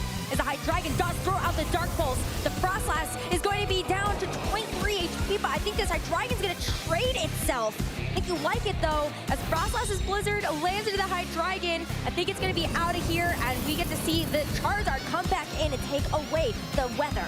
Charizard may come in, Incineroar may come in as well to provide a valuable Intimidate, provide a Blizzard resistance. Either option pretty good for Wolf. We have seen Hydreigon take Blizzard earlier on to the Accelerock chip, helping to make sure that Blizzard can clean up the KO there. And like we mentioned, Dark Pulse not quite enough damage. Marcus dodges the really big risk of a Dark Pulse flinch there. That might have just been game ending. Hydreigon does take a Blizzard and go down, but lands that really valuable damage. Wolf has the Unburden, Marcus doesn't have the Unburden, but Marcus has the Fake Out, Wolf doesn't have the Fake Out. So bringing in Drone Incineroar helps to also offer that, so that you know, kind of can think about all of the options here. If you think that the Sneasler on the other side is going to Fake Out, then it's your Sneasler or your Incineroar that will get to swing out and attack on this turn. I'm not sure that Blizzard is a KO into either of these Pokemon from this position, and if you're worried about Sneasler swinging out with post-combat into Incineroar, or even Sneasler, we've seen Marcus willing to do that to get some chip in and get his own Unburden activated, then you can use Fake Out to block that. So a bunch of options on the table here, kind of more options for Wolf than Marcus at this point, and again, showing the Fake Out, making you respect it, and then getting it off the field, taking the snow away, getting Charizard back. going to take away the accuracy of these blizzards as well. So this Frost Blast, if it wants to guarantee damage, is going to have to go for those Shadow Balls. As Sneasler flinches, Frost Blast is going to just hit a double blizzard anyway. As Sneasler and Charizard do survive it, they're at slivers of HP, but still able to provide something of value to this game. That was not what Wolf wanted out of that turn, was maybe hoping the threat of Fake Out or the threat of Incineroar just staying on the field, taking a Blizzard and KOing Frostlass was going to be so much that Marcus wouldn't make that play. But that's exactly the play that Wolf couldn't afford, especially when Blizzard hits in both spots. Because now the Sneasler on Marcus's side is threatening to just KO the Sneasler. On Wolf's side, Charizard just vulnerable to a Shadow Ball. Frostlass certainly moving before it. Sneasler also moving before it and threatening a Dire Claw back. I do believe the Sneaslers between the two sides are at the same speed, so you could hope for Wolf's side that it moves first and could at least threaten a KO back into Frostlass. But Sneasler and Marcus's side completely healthy here. That turn gave up so many resources, and there, Marcus wins the speed tie, but it's just close combat and Charizard getting the KO there. Wow, so that's a huge Pokemon knockout. Wolf does not have this Mega Evolution anymore. Going to be forced to bring back in this Incineroar, but you gotta hope that you can even up the Pokemon count at the very least, as Dire Claw is going to take out the opposite Mega. But that was a 2v2 between Wolf's Sneasler and Incineroar, and Marcus with the Basculegion and Sneasler. I'm not sure this is a winnable 2v2. The Intimidate is going to help. The Sun is going to help mitigate the damage from the Basculegion on the other side. But having full health on both the Sneasler and the Basculegion is so much to ask Incineroar to deal with, because Sneasler is really not going to offer much help at this point. With only 15 HP left, maybe not vulnerable to Aqua Jet, but most likely vulnerable to Aqua Jet, definitely vulnerable to Marcus swinging out with Sneasler in that spot. And Incineroar is facing down close combats and wave crashes. Yes, they're mitigated, but it's going to be a lot of damage coming back. I won't say it's over. Definitely with the right targeting at the right time, it's possible for Incineroar to get through this, but it's an uphill battle for Wolf. Wolf relies on this Incineroar so often. This is going to be a moment where he needs it to come through for him. It's got to come in clutch. Wolf's trusty Incineroar. Wolf, the North America International Champion from 2019. Wolf's Incineroar having to be on the receiving end of a close combat. It does get taken down to below half HP, but can the Wave Crash from this Basculegion actually finish it off? At the very least, this Incineroar does get a bit of HP back from the Citrus Berry, and hopefully its partner Sneasler can help it out with something. A poison may be huge here, as it does get that activation onto the Basculegion, with maybe some poison recoil at the end of the turn, Wave Crash recoil adding up, but it's looking tough. This Sneasler is still very healthy.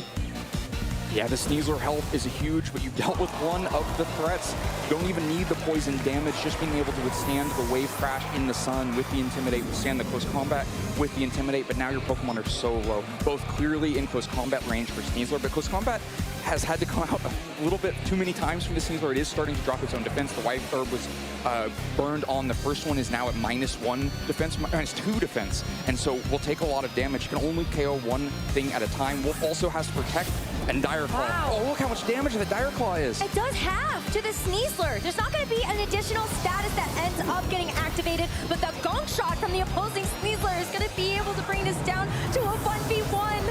Oh my gosh, when it comes down to this, a Sneasler versus Sneasler. I believe this is a Sneasler speed tie. I believe this is a 50-50, plain and simple. Which one moves first? That's going to secure a top 4 spot for this trainer. Marcus or Wolf needs to rely on their Sneaslers right now, and it's going to be Wolf Sneasler that moves first. A close combat is going to finish off Marcus's, and Wolf Quick, 2019 NAIC champion, might get another shot moving on to the top 4.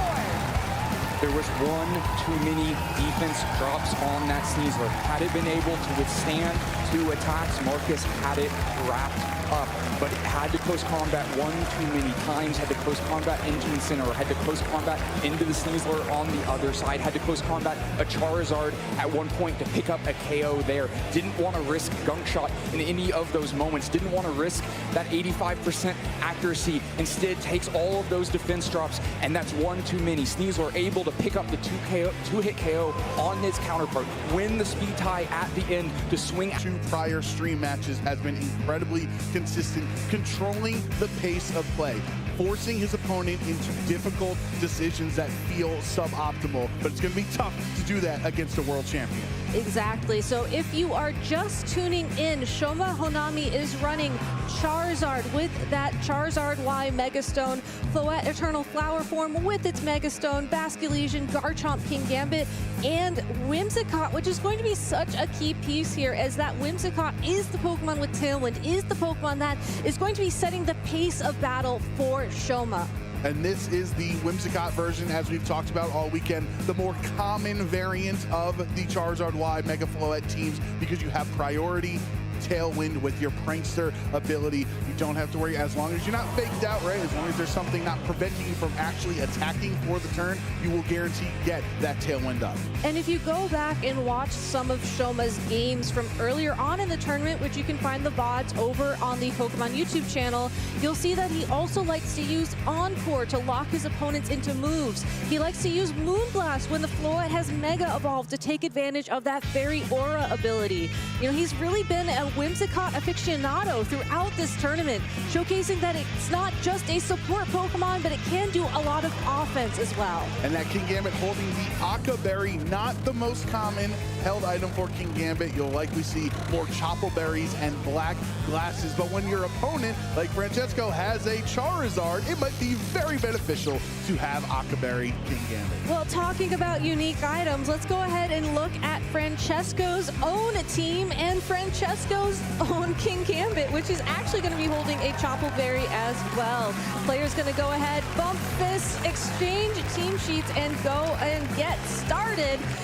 Francesco has a little bit of a different approach to this Charizard Mega Y team. Yes, you still have the Tailwind support with the Mega Aerodactyl, but you also have Sylveon there providing some good support with Yawn to provide that switch pressure that the Whimsicott and Encore bring for Shoma. And Francesco has a bit of a remixed version of Shoma's Charizard squad here. Aerodactyl as your Tailwind setter instead of Whimsicott. Does a lot better job of dishing out damage than the Whimsicott does. And Sylveon as your strong fairy special attacker instead of Mega Floette. They're using different pieces, but for the same archetypes. The other thing that I find really interesting when you compare these teams side by side is that both these trainers are also running two completely different Garchomp.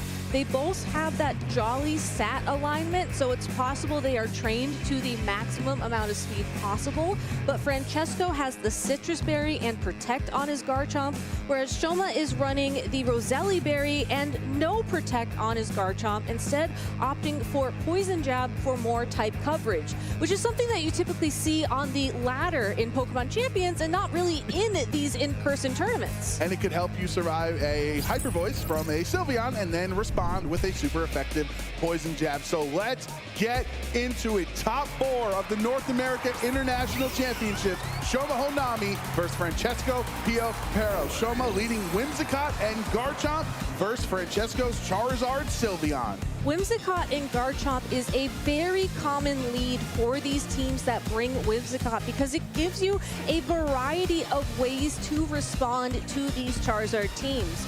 Normally, Garchomp would be threatened by a Pokemon like Sylveon, but like you said, Joe, thanks to that Roselli Berry, there is a little bit of survivability for this Garchomp.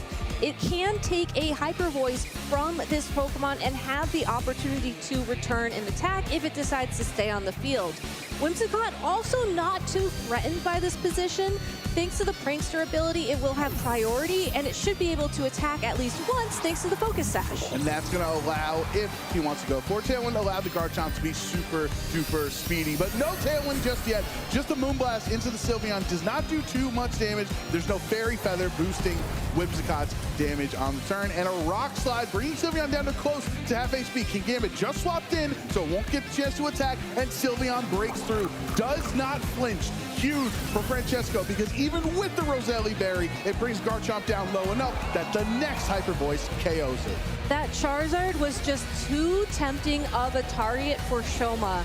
Charizard with the sun on the field. We know just how much damage it can do with those fire type attacks. Being able to land an early rock slide on that Pokemon would have swung the momentum so much in Shoma's favor. He just had to go for it. Unfortunately, Francesco made a great switch there as King Gambit resisting that rock type attack. It barely took any damage. That was a great play for him.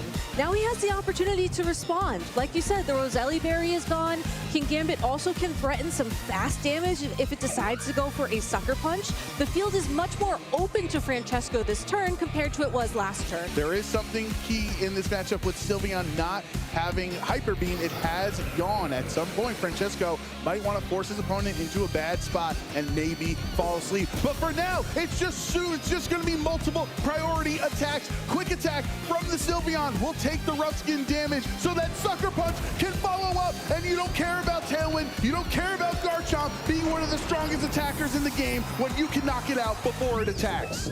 Usually these King Gambit that hold these damage-reducing berries, such as Chople, such as Akka, don't necessarily have the attack investment you'll see in some of the other King Gambit in the metagame. So that quick attack was just additional insurance that Francesco would get the knockout there. So very well played. Shoma does have the opportunity to get a Pokemon in, though, on the first turn of Tailwind. So this could be a great opportunity for him to respond.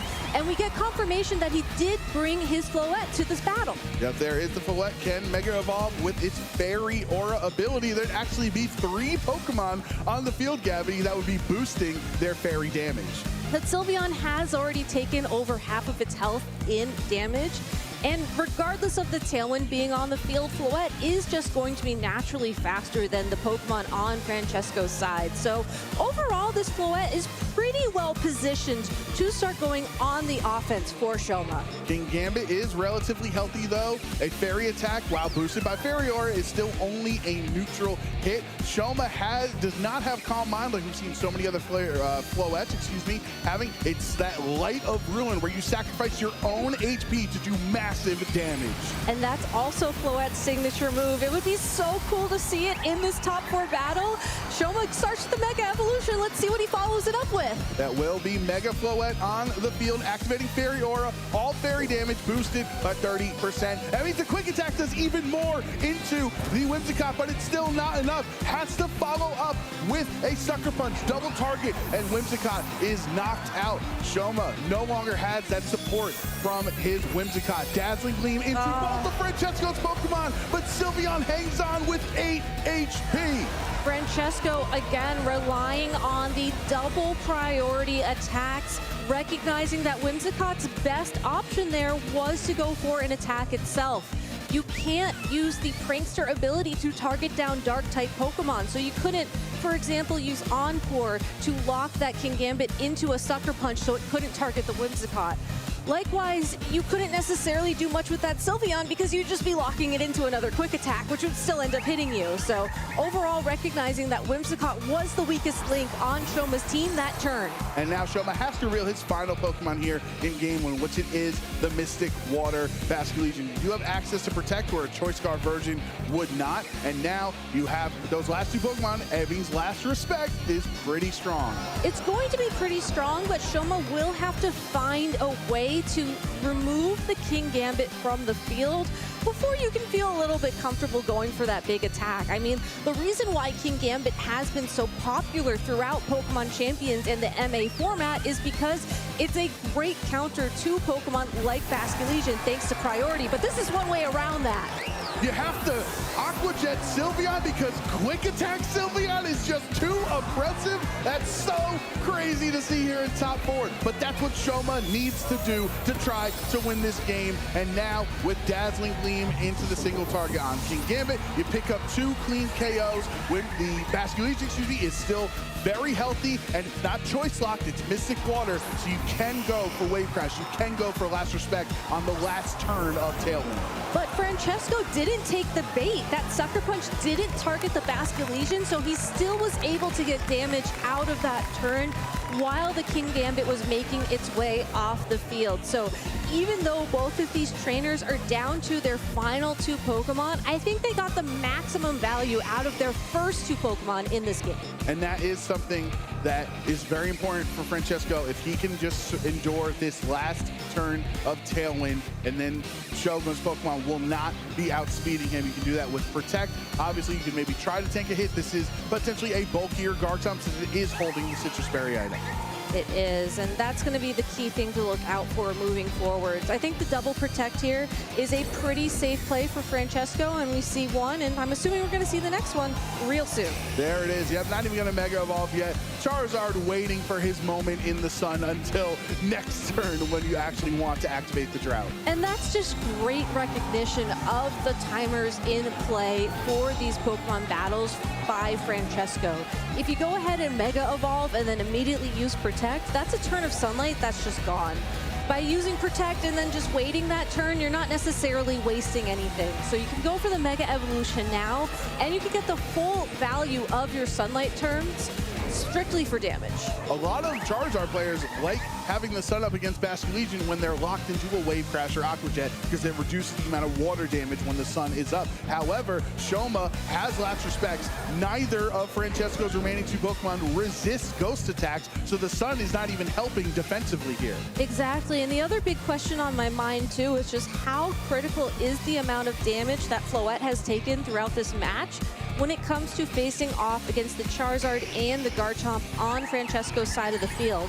Francesco also still has some speed control available to him via Rock Tomb on that Garchomp, so that could also be another way through this battle for him. Seeing how this turn will play out, absolutely crucial as we get towards the end of Game 1. Basculegion protecting itself from a potential Solar Beam or any attack going into that spot. Moonblast, though, into the Garchomp, and Mega Floette will not allow Garchomp to stay on the field. Just going for that single target attack, going for the guaranteed knockout, and here comes a Solar Beam. Unfortunately, if it targets that Basculegion, it's not going to be able to do damage. That's no damage. Basculegion's still super healthy, and it's 2 versus 1. Charizard might be the main character of Regulation MA, but it's going to be real difficult to take down pretty much 2 fully healthy Pokemon. But this does give Francesco time to go back to the drawing board and start thinking about his approach to game number 2. As there's still a couple of potential turns here you can play through to get that extra time to think. There's Aqua Jet in the sun. It does some solid damage to the Charizard here, but the Moonblast on the follow-up is resisted. But when it comes from Mega Floette, resisted doesn't mean much. 2 hits brings Charizard down to under 50%. Here's the Solar Beam, though, super effective because the sun is up, does not take 2 turns to charge, will be automatically targeting down that Basculegion. Is it enough for full HP? Yes, it is. Sometimes, we saw yesterday, we saw Basculegion live on 1 HP. This one was not able to.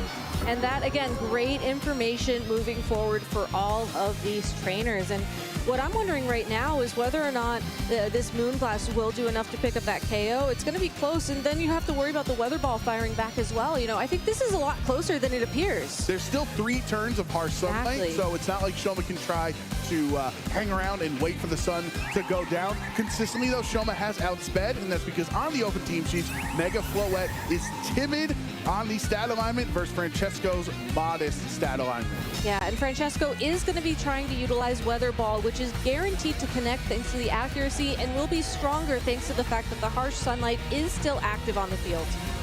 1 Pokemon apiece here in Game 1. The 2 most important Pokemon in the metagame here. No, no! With the Light of Ruin, it missed! It doesn't do any damage to Charizard, and now a sun-boosted Weather Ball takes out Floette. Francesco Piopero and his Charizard dodge Floette and might, with 1 more win, move on to the finals. Shoma needed the extra bit of damage Light of Ruin provided to guarantee the KO against that Charizard, but unfortunately the downside to Light of Ruin is that it is not the most accurate attack, giving Charizard the opportunity to fire back and get the win for Francesco. What an incredibly close game there. I mean, it started out so much in Shoma's favor. It felt like he had that momentum and that Floette exactly where it needed to be. Quite simply, Shoma's Floette was a monster that game, Gabby. It got, I believe, all 3 of the knockouts, the double Dazzling KO and then the Moonblast into Garchomp. He never had to click Light of Ruin. He never had to waste his own XP or risk the accuracy of Light of Ruin compared to Dazzling Gleam or Moonblast. But in that moment, we saw the first Moonblast it did maybe close to 50% on the Charizard with the resist. So Shoma knew he had to risk Light of Ruin, and that's what happens when you don't run fully accurate attacks. Going into game number 2, though, I mean, it's such a tough question to ask yourself, right? You feel like you have the right game plan, except for the move misses. Do you just uproot your entire plan and hope that you just land the attack in game number 2? Or are there other adjustments that you can make that give you a better line into your opponent? I'm starting to wonder how significant the tailwind from Whimsicott is, considering Francesco was able to just ignore 2 turns of tailwind by clicking Quick Attack and Sucker Punch consecutively on 2 straight turns, Gabby. So maybe that could be an adjustment. Wait for Whimsicott a little bit later in the match to ensure that your full outspeeds and it doesn't have to worry about Fairy Aura boosting Quick Attack's damage. That certainly is one way around it, and I also have to wonder as well if Whimsicott is not out on the field at that point in time. That also means you can put a Pokemon that has a bit more damage pressure in its spot too. Like we saw how much Moonblast does with Fairy Aura in other battles in this matchup, but here it just didn't seem to find the alignment it was looking for. Shoma Honami, not an unfamiliar situation, did lose game 1 of his top 8 match as well and was able to pull off that comeback. So now's the time for the world champ to show what he's made of. But finds a lead with a Garchomp staring down a Sylveon once again, but this time it's going to be the Basculegion and the Aerodactyl out on the field for Shoma and Francesco. And we saw just how much damage Garchomp took from the Sylveon in game number 1, so it's not too afraid of this board position, and Basculegion is certainly happy to stare down and threaten the Aerodactyl on the opposing side of the field. Especially while there's no threat of Wave Crash actually being, or having its damage mitigated, since Charizard's not on the field to set up the drought. It needs to take a turn actually Mega Evolving. So you know if you click Wave Crash into either of Francesco's Pokemon, it's going to do a lot of damage. Exactly, and Shoma also making a defensive switch here, not even ready to lose the Roselli Berry, sending in the Whimsicott instead. There is the Whimsicott we were talking about, not leading it, but bringing it in the back for a situation like this. Tailwind doubling Francesco's speed on his field for the next 4 turns. Hydro Voice does some solid damage into both, but Wave Crash picks up the 1-hit KO. And by sending in the Whimsicott in this position, you've now also staggered your Tailwinds, so that when Tailwind does expire, you have 1 extra turn that guarantees you will be faster, and Francesco just lost the ability to reset it. Garchomp swapping in for Francesco now. Down the Aerodactyl, not necessarily the end of the world because these Charizard teams are very capable of bringing both of their Mega Evolutions in the same battle. Yeah, and arguably in this matchup, you don't necessarily want to Mega Evolve the Aerodactyl unless you're positive that your opponent's going to be bringing that Charizard. So Francesco, that probably wasn't really part of his game plan. Now that you have the Garchomp out onto the field, the Basculegion is most likely the target that Francesco is going to be aiming for. The big question is, though, how can you find an attack to land against it if you expect the Tailwind, but Whimsicott here making another tricky play? Shoma playing it safe with Protect on both of his Pokemon. You would expect when you see Whimsicott hit the field with that Breakthrough ability and a Focus Sash intact, you're expecting a Tailwind, but no, you brought up a great point, Gabby, about staggering Tailwinds. Now Francesco has wasted 2 turns of Tailwind, so you'll have 2 turns of that stagger if Whimsicott clicks it now. Just safe plays from Shoma, switching in the Whimsicott, taking some damage, using Protect on both of your Pokemon, stalling out yet another turn of Tailwind, slowly ticking that timer down. He is in a position now where he will be forced to either switch or finally attack, but knowing that you have 2 turns of Tailwind now in your favor at the end of Francesco's Tailwind, that's a huge advantage on his side. And if the Whimsicott hypothetically gets knocked out this turn, that just means a more powerful Pokemon can come in and take advantage of those. Whimsicott finally clicks Tailwind, doubling Shoma's speed for the next 2 turns. Basculegion goes for Aqua Jet into the Sylveon, though, and it does an okay amount of damage, but the Rock Tomb from Francesco brings Basculegion very low enough force Sylveon to pick up a double KO. This does, if you think it might be bad, oh no, Shoma's down to only 2 Pokemon remaining. Now it's Shoma gets 2 full HP Pokemon in with 3 turns of Tailwind. One of those Pokemon is going to be that Garchomp from earlier, and you can only assume the other one's going to be his Mega Pokemon of choice. And it's that Floette once again making an appearance. So Sylveon has taken some damage. Garchomp is full HP, but it's staring down the strongest fairy attacking Pokemon in the meta right now in Mega Floette. Sylveon also has taken some damage as well, which could mean a poison jab is enough to threaten it off the field. Now, this is something that Shoma would be more aware of than we would be. I would assume that if that's something on his mind, we'll see him go for it this turn. I'm more curious to see if Francesco's thinking about repositioning his Pokemon now, because the thing about Shoma's position is, yes, he has these 2 great attackers on the field, but also he has lost any ability to pivot, and he has lost any ability really to adjust at this point. His back is against the wall. He has to attack if he wants to find his way into the finals. And Shoma needs to find out who that 4th Pokemon in the back is for Francesco, who has not been revealed yet. This is the final turn of Tailwind for Francesco. His Aerodactyl was knocked out. There's no way for him to boost his speed anymore outside of lowering Shoma's speed with the rock attacks there. Garchomp does hang on. It's so bulky and can respond with the Rock Tomb, just like I said, lowering Floette's speed by 1 stage. Now you have Garchomp with Poison Jab on Shoma's end. Super effective. Sylveon's down. So with the speed lowered on Floette, that could start adding up over time once Tailwind has expired, or honestly, once there's enough speed drops to just mitigate that Tailwind entirely. But does Garchomp have enough time on the field to even get there? Francesco didn't even bring Charizard in this game, was willing to not Mega Evolve Aerodactyl for the illusion that Charizard was in the back, but it's Basculegion with a Focus Sash in the back. So Basculegion is going to have to take 2 hits to pick up the KO on it, thanks to that Focus Sash, thanks to the fact that it is at full health and it will be able to withstand 1 big hit at first. That all being said, though, Shoma still has a lot going for him this turn. Francesco's 2 Pokemon can go for a Protect to stall out of turn of Tailwind like we saw Shoma do earlier on in this match, but overall, Shoma still has a ton of board pressure with a ton of damage threatening.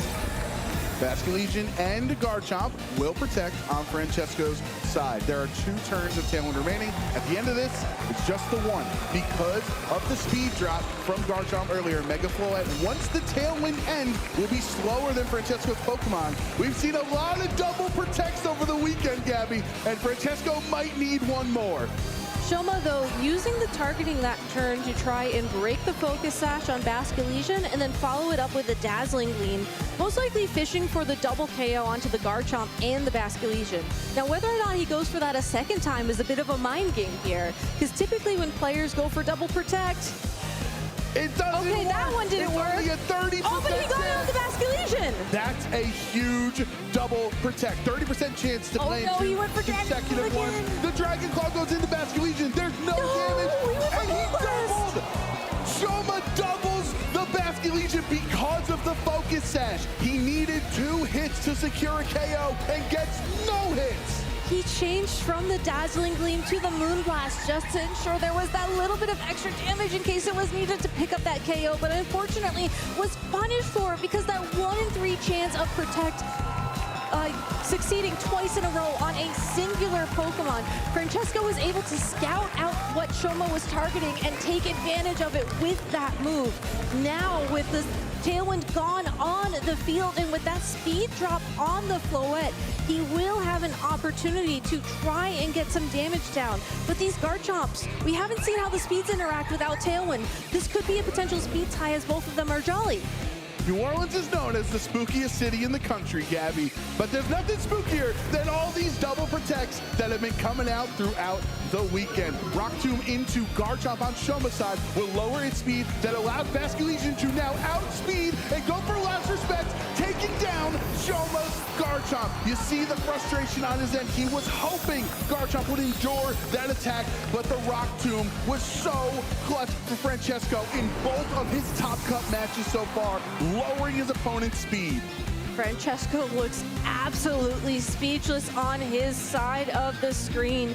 He wasn't expecting to be here. He wasn't expecting to walk in this win, but he is so close to making it onto the finals here in New Orleans. Francesco Piopero looking to pay his respects to Shoma Honami, one of the greatest trainers in BGC history. His respect with the last respect into Mega Follett, takes it down, and Italy is in the finals.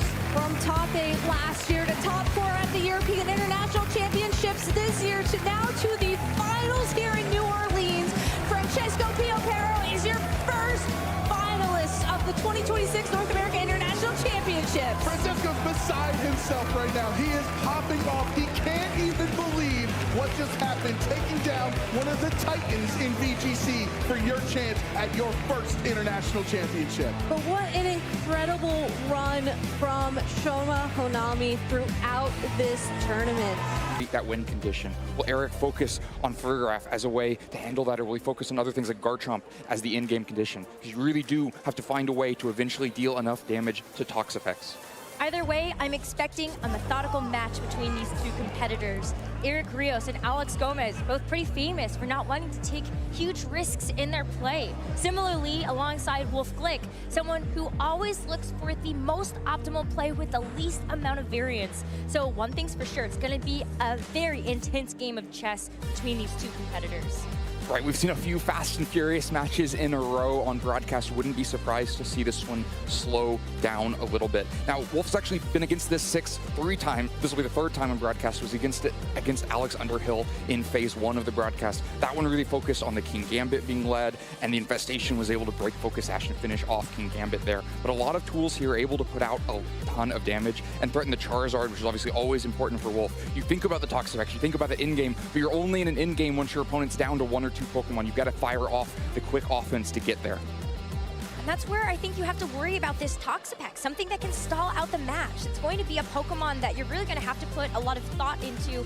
Do you have the game plan at the end of the road to deal with it if Wolf is deciding to try to bring this to a 1v1? So the way that Wolf usually tries to get there is the damage from Sneasler, and especially the Choice Scarf Hydreigon paired with the Charizard. Especially when you've locked something in with that Infestation, the Hydreigon can threaten so much damage back on the other side with Draco Meteor, crucially against the Garchomp on Eric's side, which with Stomping Tantrum is a much bigger threat into Wolf's Toxapex than most Garchomp that carry a rock move would be. Also, the Incineroar, so important for mitigating damage in the middle of the game, can intimidate Garchomp and Aerodactyl, can put important fake outs out, and can resist Charizard's own offense on the other side to make sure that Wolf has the time to put the chip down where he needs to for Charizard and Hydreigon to finish off KOs. Big players in this match are going to be your Mega Evolutions. You have an option of the Mega Aerodactyl for Eric Rios, a matched Charizard Y on both teams. Wolf, without only one singular Mega option, is going to have to find a way to make sure that this Charizard can stand tall to the threats on the other side. Right, you really need damage from Charizard and the Hydreigon to land to get you to that end game. And so much of that is about getting good value out of Incineroar. In the game 1 against Alex, Incineroar got no value, switched in and immediately was KO'd. In game 2, got much better value. Let's see how these play out. We're ready to go into the leads. Wolf is actually going to bring the Incineroar and the Mamoswine, a Pokemon that we have yet to see make an appearance in this NAIC broadcast. So exciting to see it here, and I think this Aerodactyl is not going to be super happy about that, but the King Gambit loves to see this Incineroar from here. It's not a rumor, it is trained, and it's on the field. Mamoswine finally ready to fight. Next to Incineroar, immediately led, gets a valuable Intimidate against Aerodactyl, but does give over the Defiant boost to King Gambit. Now, a King Gambit without Protect is sometimes a little bit less risky to give a Defiant boost over to, because you can focus fire into it when you need to. Something like Incineroar going for Fake Out to break the Sash, Mamoswine can swing out on the offense in future turns. Aerodactyl also has to be a little bit more worried than usual, because if it gets relatively low, Mamoswine would love that as an Ice Shard target, but not threatening a KO right off the bat by any means here. A little bit awkward too. You would love to Earthquake with the Mamoswine that carries no single targeting ground move, but you can't do that next to Incineroar, so maybe some incentive to try to find a switch. You can imagine landing Hydreigon or Charizard on the field next to Mamoswine and finding your Earthquake that way. We're going to see the Mega Evolution onto the Aerodactyl, so maybe Charizard from Eric has not been brought to this very first game. Aerodactyl's going to get a boost to its speed as well as activate that Tough Claws ability. Incineroar goes out on the offense first to fake out this Kingambit so it cannot move on this first turn. Maybe would have tried to go for a Sucker Punch here as we see that animation fall. Rock Slide from the Aerodactyl does land to the Incineroar and the Mamoswine, but can the Mamoswine move? Mamoswine flinches! It is not meant to be. It will not see an attack first. A brutal turn for Wolf. Both the critical hit, Rock Slide, and the Mamoswine, showing how relatively bulky this Mamoswine is. That's not that much damage for a critical hit. Would have been even less, accounting for the Intimidate that the critical hit burst through. But then crucially, the flinch on a Mamoswine means that it doesn't get to swing back out, most likely going for Icicle Crash into Aerodactyl, based on it not being Ice Shard and Incineroar not leaving the field. Would have taken Aerodactyl very low, if not KOing outright. So a big lost opportunity for Wolf there with the flinch, and now things get a little bit more dangerous. You spent your turn of suppressing the Kingambit with the fake out. Kingambit would love to swing in the Sucker Punch into the Mamoswine. Incineroar wants to be off the field, doesn't want to fight either of these Pokemon, so Toxapex out instead. Toxapex is going to be able to take these attacks a little bit better, but Aerodactyl's not going for an attack. He's going to end up going for the Tailwind. Gives him speed control over to Eric so that Kingambit is free to use Kowtow Cleave instead of that priority move Sucker Punch, which would have done less damage. You're going to secure the knockout into the Mamoswine, and so Wolf has to bring in another Pokemon here. Ends up being the Charizard to replace that Mamoswine. This is such a difficult position at this point. You give up the Tailwind because you didn't land the Icicle Crash on the previous turn, and then the Tailwind means that Kingambit can swing into the Mamoswine, and Kingambit boosted can do it unopposed. But things recover a little bit here. After giving over the KOs, Wolf gets to set the position he wants, which is Toxapex paired with Charizard. Toxapex Wide Guard will keep Charizard safe from Aerodactyl's Rock offense, and Charizard with the Focus Sash broken on Kingambit is swinging away. But this could be a really poor damage trade as well. Sucker Punch plus Dual Wing Beat might just be a KO on Charizard, and if it's not, it will leave Charizard extremely low. So nothing safe here, but Wolf's still going to press the button, get Charizard Mega Evolve, get the Sun on the field. Already one Pokemon down, Wolf is going to have to try to get himself back in this with a KO. The Kingambit would look really good, but you know that there's going to be a Rock Slide threatened by this Aerodactyl and that double up, as you mentioned. Toxapex protects itself, so at the very least, Toxapex isn't taking this damage, and Rock Slide doesn't fall for the bait. This Aerodactyl unleashes it into the Charizard, is able to get that damage down, and also leave this Charizard vulnerable to a knockout from the Kowtow Cleave. But that was in the direction of the Toxapex, so this Charizard would have had a chance to do something, but it flinches. A second flinch from Eric. This Aerodactyl is on fire. Wolf not relying on Wide Guard to protect the Charizard, but just the Intimidate from earlier on to lower the Aerodactyl's attack stat and make sure that Charizard can withstand one Rock Slide. Knows that the focus might be Toxapex. If you can get a +1 Kowtow Cleave and a Rock Slide into it, that's so much damage. It's so much easier to deal with later. But another crucial flinch. Wolf gives up so much of his resources left in this game by taking that 75% damage on Charizard and doesn't get the massive Heat Wave back in response. Wolf has no choice except to bring in this Incineroar. The common goal here is to get the attack drop onto this Aerodactyl, but you have to give up another Divine Boost over to the Kingambit. So you end up seeing the Protect here from the Charizard. Rock Slide now out at -2 into this Incineroar, does actually bring it down to the Citrus Berry, so you do enough damage that you can at least get that recovery back from your held item. But what did this Kingambit do? It's at +2 now. Was trying to go after the Charizard, so it's going to fail its mark there. And now Wolf has a shot. He's got this fake out on the board. Has a fake out on the board. I think we're going to learn a lot about Wolf's mindset from where this fake out goes. Do you put in the Kingambit and maybe stake the rest of your hopes in this game on a Rock Slide miss? If you can get flinch on a Kingambit and a Rock Slide to miss, then Charizard's able to swing, but maybe you can't even take a Dual Wing Beat. But yeah, fake out into Kingambit. Let's see what Aerodactyl does. Aerodactyl wants to hit this Rock Slide again for Eric to win in this first game, and it is going to land. Charizard down, and Incineroar going to have to carry a lot of the dreams of damage for the rest of this first game. It's not over just yet. There's still that Toxapex in the back that hasn't taken an enormous amount of damage yet, but there's no damage on Eric's side either. This Aerodactyl and this Kingambit are so healthy. Yeah, I'm not sure there are any dreams remaining at this point. I think they've all been eaten, whether there's a Gengar on the other side or not. Those flinches have consumed them. At this point, +2 attack on the Kingambit and really hard to find the chance for damage against it. Kind of your last option is Flare Blitz from Incineroar. In the Sun would pick up that KO, but first you have to make it through the turn. Toxapex is going for the Wide Guard, so you know that the Rock Slide isn't going to connect onto either of those Pokemon. But King Gambit can still swing out here. Aerodactyl sets a tailwind to ensure that this King Gambit is going to end up being faster than this Incineroar, and it goes for the low kick. Incineroar, it's not that heavy, but at half HP, it's going to fall regardless. And now Toxapex left on an island. A 1v4 looks impossible. Wolf knows it, throws in the forfeit, and Eric Rios wins the first game of this set. A brutal game, the only damage Wolf ever got with 2 fake outs from the Incineroar, both into King Gambit. Every other attack failed from a Rock Slide flinch. A game plan that really did rely on being able to withstand those Rock Slide flinches. First putting Mamoswine on the field and making it through a Rock Slide to get an attack out, and then trying to put Charizard on the field to take a Rock Slide and get an attack off. Both of them failed, both of them cost so many resources that Wolf was not able to recover afterwards. Part of that is the King Gambit immediately being led and getting a Defiant boost so that the pressure was huge. When you're missing turns in front of a +1 and then +2 King Gambit, you don't have much time to recover. I would love to know if that Mamoswine would have just secured a one-hit knockout onto the Aerodactyl. If it had had a chance to move and you get that Icicle Crash, maybe this game looks super different. Yeah, I mean, this is obviously all down the path that includes that first Rock Slide.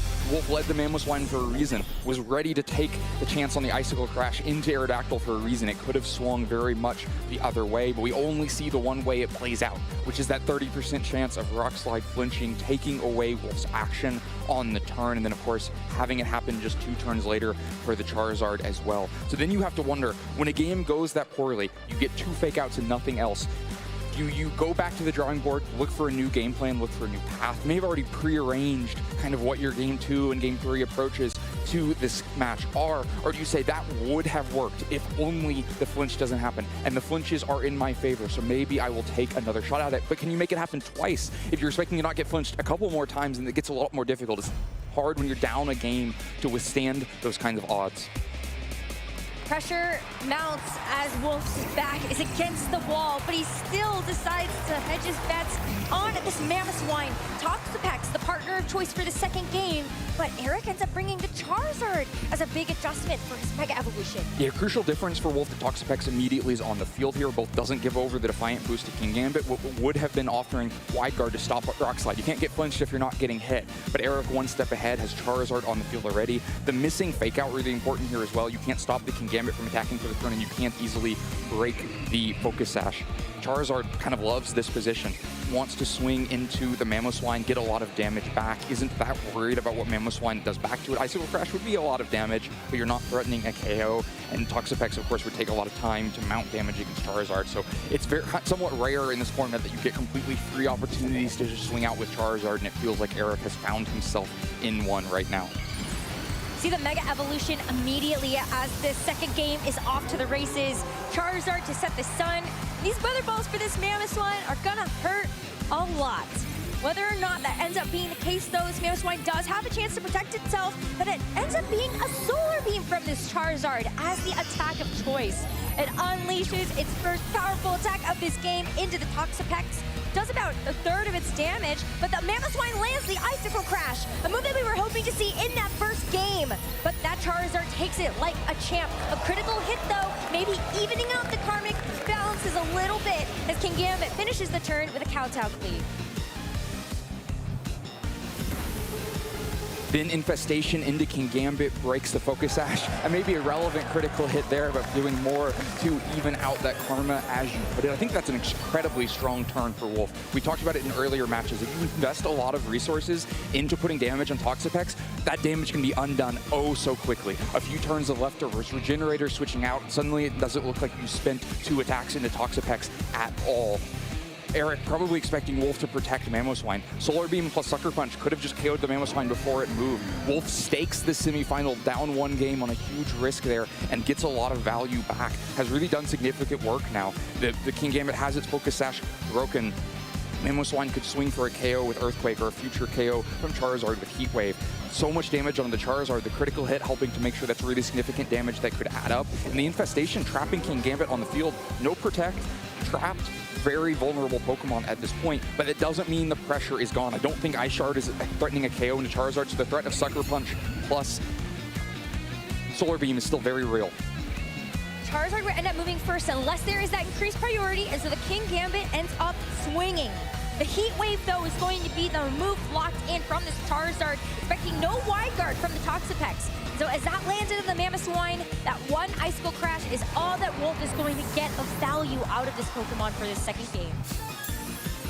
Wolf tries to get away with it twice, tries to expose Mamoswine once again and gets punished for it this time. The Sucker Punch and Heat Wave do land. Eric isn't as worried about the Protect on Mamoswine this time, isn't as worried about the Wide Guard, thinks he's put enough pressure into Toxapex that Wolf will respect that pressure in Toxapex, doesn't want to give up with the Pokemon that early, and so your damage has forced a Protect from Toxapex on that turn that is exploited by a KO onto Mamoswine and a quick 4-3 Pokemon lead for Eric. But it is a lot of damage mounting, and again, the positional advantage for Wolf. We've seen Wolf being one of the few players with a plus speed stat alignment on his Charizard, means that it should be safely moving before either Pokemon on Eric's side, barring Sucker Punch, and the Icicle Crash crit means that that might be enough damage to just be threatening a KO back with Heat Wave. So Wolf finds himself in the right position with Charizard here. Gambit still tries to swing for the fences. The Sucker Punch bringing this Charizard down to half, but the Kingambit's going to miss on the Heat Wave. Charizard, you need to get your eyes checked because you missed the KO onto the opposing Charizard also. So it means that Eric's own Charizard gets to go for Weather Ball. Wolf hangs on. This Toxapex is going to be able to contribute something with the Toxic back. So that's going to finish off the Charizard, but you needed that damage onto the Kingambit.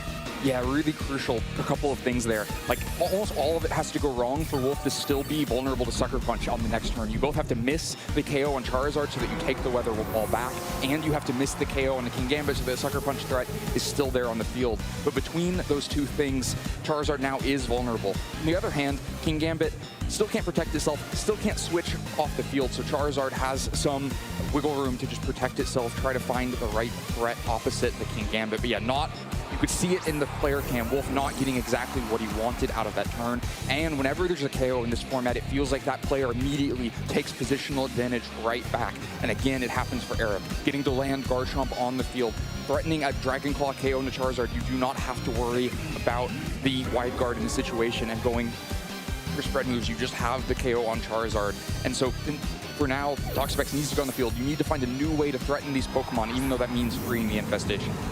Freeing the Infestation and also giving over a Defiant boost to this Kingambit. Your hope here is that you're going to be able to take it out with a Fake Out on the subsequent turn and the Charizard following it up with something like a Heat Wave. But the Dragon Claw is good. It's going to land into this Protect as the Kingambit tries to go for the low kick into the Charizard slot as well. Covering for if the Incineroar had maybe switched into that slot, or knowing that the Dragon Claw would have knocked out the Charizard and the low kick would have redirected into the Incineroar. Yeah, I think Eric fishing for the Incineroar coming and knowing it's very likely that Wolf's position is so poor there, something has to change. And he doesn't think Wolf is going to let it change just by giving over KOs. So instead, Incineroar very likely to hit the field, so wants to find it with low kick. Good for Wolf there that Incineroar instead successfully lands in safely. But then Charizard's still in a really tough spot here. Still threatened by Garchomp, maybe going to force another switch from the Charizard spot. And then Incineroar can try to cover that with Fake Out, but you can't create an opportunity for Charizard to attack with Fake Out because both Pokemon are threatening KOs into Charizard. Toxapex comes back in with the Regenerator healing, is going to get a little bit more staying power, and it's also going to make that Sucker Punch fail. As Toxapex also takes the Dragon Claw, maybe this Incineroar can finally finish up the job that this Charizard started. A Flamblitz in the sun is good for the knockout, and that's going to bring Eric down to his final two Pokemon in the second game. Wolf has a chance, a Pokemon advantage. That's what's keeping him in this while the sun fades away. Those were the two good turns Wolf needed. It felt like up till this point in this match, almost nothing had gone right for Wolf, but you get two solid turns. Incineroar switching in for free, and then Toxapex switching in at very low cost, and Kingambit finally going down, and things start to even out. Wolf now with the Pokemon advantage, but still with a big obstacle on the other side. His own Charizard so low that you'll never be able to beat the Garchomp on that side. If they're ever on the field against each other, that's just an opportunity for Garchomp to Dragon Claw the other way. So it's really going to be about Incineroar and Toxapex having to deal with Garchomp, but that's an uphill battle. These are two ground weak Pokemon. These are two Pokemon who are not there to fight the Garchomp, and yet that is the task asked of them at this point. Garchomp has a single target ground type attack as well in the Stomping Tantrum, can pick and choose its target. While the Charizard has the flying typing, it would be immune to those ground type attacks. still leaves yourself susceptible if you were to see something like that Dragon Claw from the Garchomp instead. But it is the Stomping Tantrum into the Toxapex. It's going to take another one in order to secure the knockout. So maybe Incineroar can get something done. Decides to limit the damage output of the Sylveon. While the Incineroar switches out, the Charizard has no choice except to come in and take its place.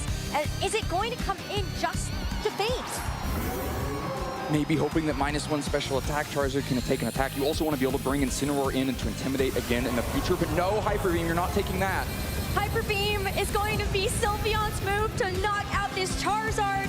Brings Wolf down to his final 2 Pokemon, and it's looking grim. Sylveon, Garchomp, feeling like the bastions of light Eric needs in order to advance on to the finals. But Toxapex is still going to try its best. A Toxic into the Garchomp is going to poison it, so it's going to start taking residual at the end of every turn, but it feels like it's almost over. That KO in Charizard is really important, not because Charizard was ever going to itself have an impact on this game again. The opportunity was lost for that once Garchomp was at full health and Charizard ended up so low. But if Garchomp had navigated safely in, then Toxapex would be able to rotate to Incineroar and get itself a regenerator boost. And then you can imagine with the regenerator boost that you have the time to whittle down the Garchomp. But now, because Charizard gets KO'd on the switch in, Toxapex has no more opportunity to heal itself except via leftovers. The Sylveon is going to have to recharge for a turn. You do have fake out pressure into Garchomp. You're going to be able to buy space on this turn, but it feels inevitable that at some point the Stomping Tantrums will land into Toxapex. The good news for Wolf is that it's now -2 on Garchomp, and the Garchomp has no way to switch out and mitigate that, but no fake out. Just Earthquake into these Pokemon. Toxapex, oh so low. It's low, but it hangs on. Incineroar is going to be brought down into Citrus Berry range, so it gets a little bit of HP recovery here before it unleashes a Flare Blitz. Sylveon hangs on for dear life, though. It knows it's got one more job, and it's going to have to be to survive to the end of his turn. Unfortunately, it doesn't. The Infestation lands, going to take Sylveon out, and now it's down to just the Garchomp. But with one more Earthquake left, Eric is 2 Pokemon KOs away from being able to lock his spot in the finals.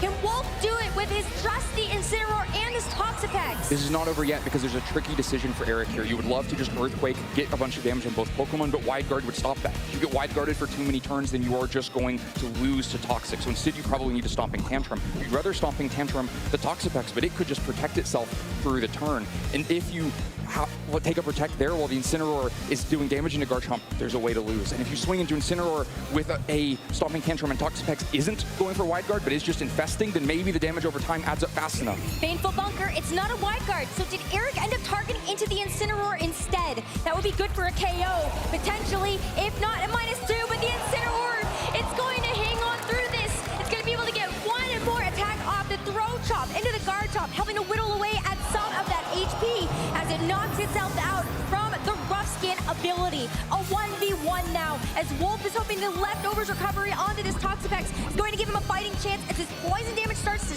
add up for this Garchomp. Wolf needed to get one more turn right. If that had been Stomping Tantrum into the Toxapex, then Incineroar makes it through the turn and Wolf probably gets out to the other side. But Eric gets the targeting right, doesn't hit into Protect. There's no infestation from Wolf on this turn that also would have made it easier to protect on the following turn. Wolf gets it wrong. Eric makes the right call, but it really was no information advantage for either player. It was just, where are you going to go? Do you see the rock, paper, scissors match right? And Eric gets it right. Wolf has won 2 games on stream by getting a critical Baneful Bunker double back-to-back. He tries it again, but the third time it's going to fail. And Eric Rios, one more Stomping Tantrum, knocks out the Toxapex and moves on to the finals of the North America International Championships. A star from Spain taking down the Titan from the United States. And Eric is going to make this a potential history for himself to be able to win another IC title. Once again, the North... At the teams, 2 teams that have been so strong throughout the tournament. Yeah, we can take a look at Francesco's team. He got the Aerodactyl, the Charizard, both capable of going for Mega Evolution, the Basculegion, Garchomp, King Gambit, and the Sylveon. Got some really nice tools here. Got that Wide Guard. It's going to really help out against those spread attacks to protect that Charizard and protect some of the other members of the team. The Basculegion feels like one of the biggest key pieces, though. Francesco can enable the Tailwind and utilize maybe something other like the speed control. They've got access to that Rock Tomb to slow down things on Eric's side. It's going to propel things like that Basculegion into a position where it is able to claim those knockouts, all important against opposing Charizards, opposing Aerodactyls as well. King Gambit is going to be a real important piece as well for Francesco because it has got no Protect, but it has got that Chopper Berry. It is going to give a little bit of alleviation from those fighting threats on Eric's side and has the ability to really put a stopper on things like the Aerodactyl with that priority and also the Sylveon with that Iron Head.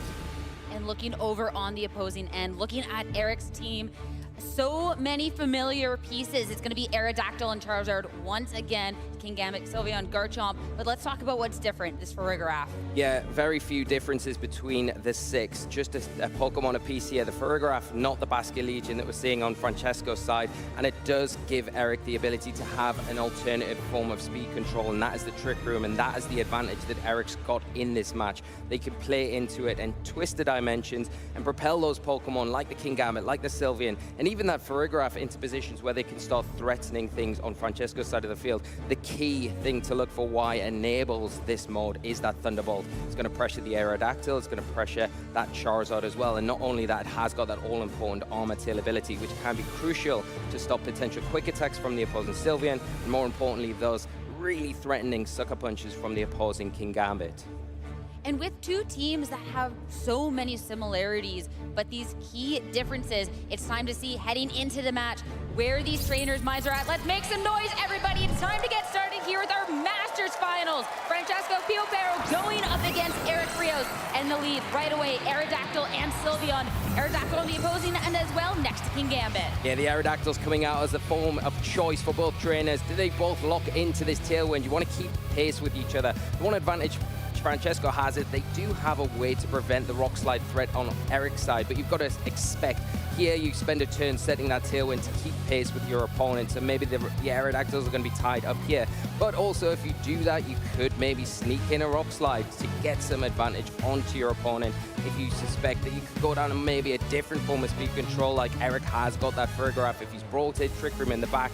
But the Sylveon needs to be careful. If it sits on the field, it might be able to get a Hyper Voice off, depends on how it's been trained, but it is threatened heavily by that King Gambit and that Iron Head. It's not going to be a swap, though. Instead, Mega Evolution right away with this Aerodactyl. Of course, we can go on the offensive.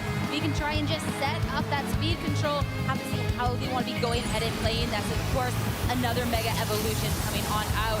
And, of course, you want to try and get this pressure off, but if you can delay Tailwind by maybe one turn and kind of stagger them, that could maybe be an advantage for these trainers. No Tailwind for either. Rock Slide right away. So much damage going on to Eric's side of the board. The follow after retaliation, we will get a Tailwind from Eric. So Eric has the speed for now, but if Francesco sets it up on the next turn, it might be dangerous. But a Sylveon, the Hyper Beam, we are going for maximum damage to be starting this one out, and that's enough for the KO on King Gambit. That's a huge turn from Eric, and what a lead, going for that Tailwind and saying, if you don't go for it, I'm going to punish it, and going for the Hyper Beam. Guaranteed knockout onto that King Gambit, taking a huge lead here. The Sylveon is going to have to take a turn to charge this next turn, but what a trade-off from Eric in this first turn. Got the speed advantage as well with that Tailwind.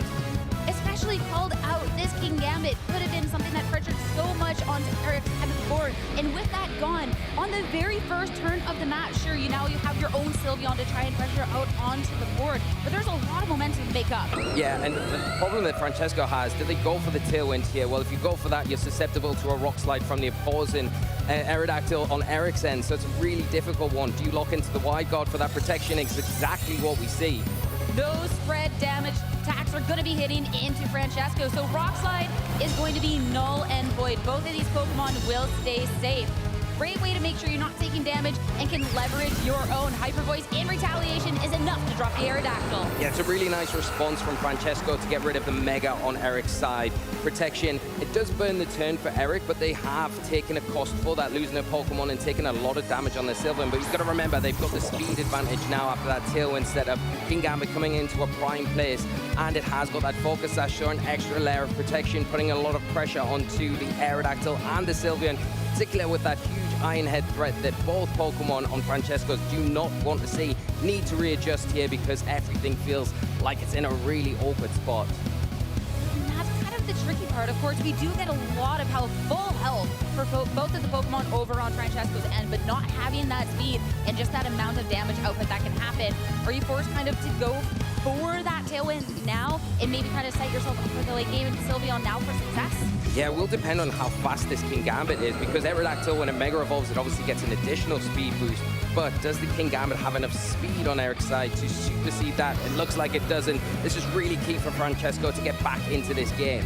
So now both trainers Tailwind up, but Ironhead from the opposing end into Sylveon, enough to take the KO and take another piece of the puzzle away from Francesco with that one-hit KO. And sure, there's some speed, but another Hyper Beam coming out from Sylveon. We're going for all of the damage and enough for a double KO on this turn. Wow, what attack by Eric. Not wanting to go for that Hyper Voice that you think would be safer. You don't need to spend a turn of recharge, but saying, no, if I get the opportunity to attack, I'm gonna attack. Some really useful information there, knowing that the Kingambit actually went after the Sylveon on Francesco, so good information going into game 2. Francesco not quite out of it here, because the Sylveon is gonna be susceptible to going down to an Earthquake here. Kingambit gonna be outsped by this Garchomp, and both Pokemon looking like they'll take heavy damage from this Earthquake. There's still a lot of momentum. This Garchomp has to be making up, though. The Earthquake, the first one, so much damage into the Kingambit, and of course, Sylveon goes down. How much damage is the Kingambit going to do in return, though, to try and take away the final Pokemon? Kowtow Cleave into Garchomp, bringing down to exactly half. Yeah, and that is some nice damage, but the Tailwind ending on Eric's side of the field, not going to matter too much here because the Kingambit was always going to be slow. Might be quite pivotal for what that remaining Pokemon that Eric has in the back, though. All comes down to this, but taking so much damage so far on Francesco's side, it's looking like a real uphill struggle. The Kingambit has access to that priority Sucker Punch, doesn't really care about the Tailwind in this scenario, and can get some really crucial damage off this next turn. If the Garchomp on Francesco's side decides to attack, it almost has to. It's pinned here where it needs to claw back some momentum while this Tailwind is in effect. And it's going to be Garchomp as that final Pokemon coming out from Eric. So something, too, that you're looking at that Earthquake cabbage. I mean, I just don't think this Garchomp for Francesco has enough of the tank. No, and it feels like one Dragon Claw from Eric is going to be enough to take down this Garchomp here on Francesco's side. So it looks like it might be wrapped up pretty soon, even though they have the advantage with that speed control right now. Might have come a couple of turns too late. Dragon Claw into the Garchomp, a third of its health remaining, but of course you needed to get a KO to try and make any momentum back. It will get a little bit of health recovery, so we are back to over half, but in retaliation, Dragon Claw will pick up the KO.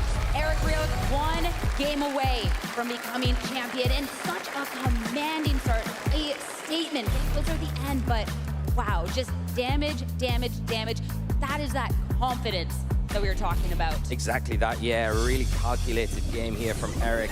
Picking the moments perfectly here, and like we said during the battle, some really key information. The Kingambit outspeeding the Sylveon, their base speed stats, or the Kingambit would normally go would be slower than the Sylveon. So Eric's trend is pretty fast, but you can do that because of that focus item that it's got access to. Getting the jump on that, even in the Tailwind, when Francesco responded to it, really took that out of the game. It wasn't going to be impactful at all, whereas Eric Sylveon got all of the value, got those 2 Hyper Beams off, spent the turns recharging, and got rid of some big threats on Francesco's side and really stopped him getting any sort of momentum to get into this game.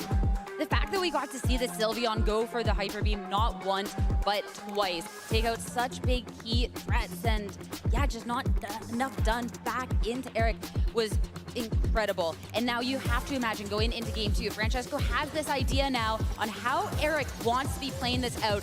You know he isn't afraid of clicking this Sylveon Hyper Beam button. So where do you go from there? Yeah, it's a dangerous game. I think Eric is probably trying to condition Francesco. So Francesco experienced, not going to fall into any traps, but there's also the Trick Room mode. You have to consider going into this game too, that Eric could flip into the game and say, well, yeah, the Tailwind worked for me game 1. I'm going to change it up now if you're preparing to go toe for toe for me with that Tailwind. So that's something you got to keep in the back of your mind. But I think if you do see the Aerodactyls come out front and center on both sides, Francesco has to go for that tailwind to keep pace early on in this game, because not doing that, it does put you behind a little bit. You've also got tools as well once that Trick Room set up, like the Wide Guard. Very useful to kind of slow down the Aerodactyl on the opposite side. It's not going to be able to kind of gain that momentum that it wants with those rock slides, but it's having pieces on your side as well. They can also check those partnering Pokemon so they don't take advantage of that tailwind so easily. Down one in the set, Francesco has to switch it up to try and make it into a game number 3. Heading into the leads, Eric, Aerodactyl, and King Gambit on the opposing end. We're gonna have a mirrored face-off. Yeah, we've got match and snap here. Both players have the ability to set up their tailwinds. It's probably a great idea to do that, but then it opens the door up for these King Gambits. Do they go after each other, targeting with low kick? Well, if you're Eric going into Francesco's, you're going to proc and activate that Chopper Berry, so you're probably not getting as much mileage there. The Iron Head feels a little bit better into the Aerodactyl, try and remove that. And then where does Francesco go with their King Gambit? Do they go for the Aerodactyl as well, remove that threat, or do they go after the King Gambit that is Focus Sash on Eric's side? And then that could be a key piece. If you get it down to 1 HP, you could maybe go for the Sucker Punch the next turn to try and get around it. But again, if you're in Sucker Punch mind games after this turn, it's all going to come down to those speeds, and we've already seen Eric's King Gambit is a pretty speedy one. Well, going into this one, no swap. We're going to play this one out how it is with Mega Evolution coming on out. Of course, when we see the Mega Aerodactyl on the field, you have to imagine you want the most mileage, but only one Mega Evolution, but it's going to be a Rock Slide. So much damage out to make sure that you're bringing it down to just a bit of health. Follow-up Tailwind from Eric, so he will have the speed, but does he have the damage with his own King Gambit? Oh. No, the flinch! No damage coming on out, and it's going to be a low kick to take it down. Yeah, this is a huge turn for Francesco, going for that Rock Slide, fishing for the flinch and getting it. All important, breaking that Focus Sash on the opposing King Gambit and then following through with that low kick. Really well played here. Now, Eric hasn't went for their Mega Evolution on the Aerodactyl, so does that maybe sign that there could be a Charizard lurking in the back? Well, if there is, you need to prioritize taking down this Aerodactyl. It is going to threaten it so much if it does enter the field.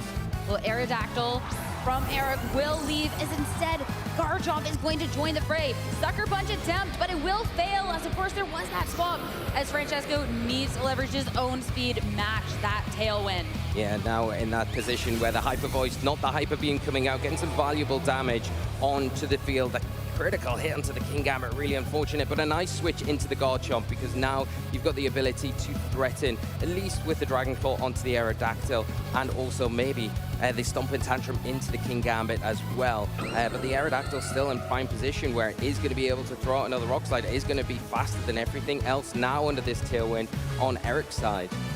And I mean, this Aerodactyl just does so much damage, and you already got to see how much momentum that Francesco gets with just a single flinch. So having this Pokemon oh so speedy, I mean, things can really quickly fall out of favor here for Eric.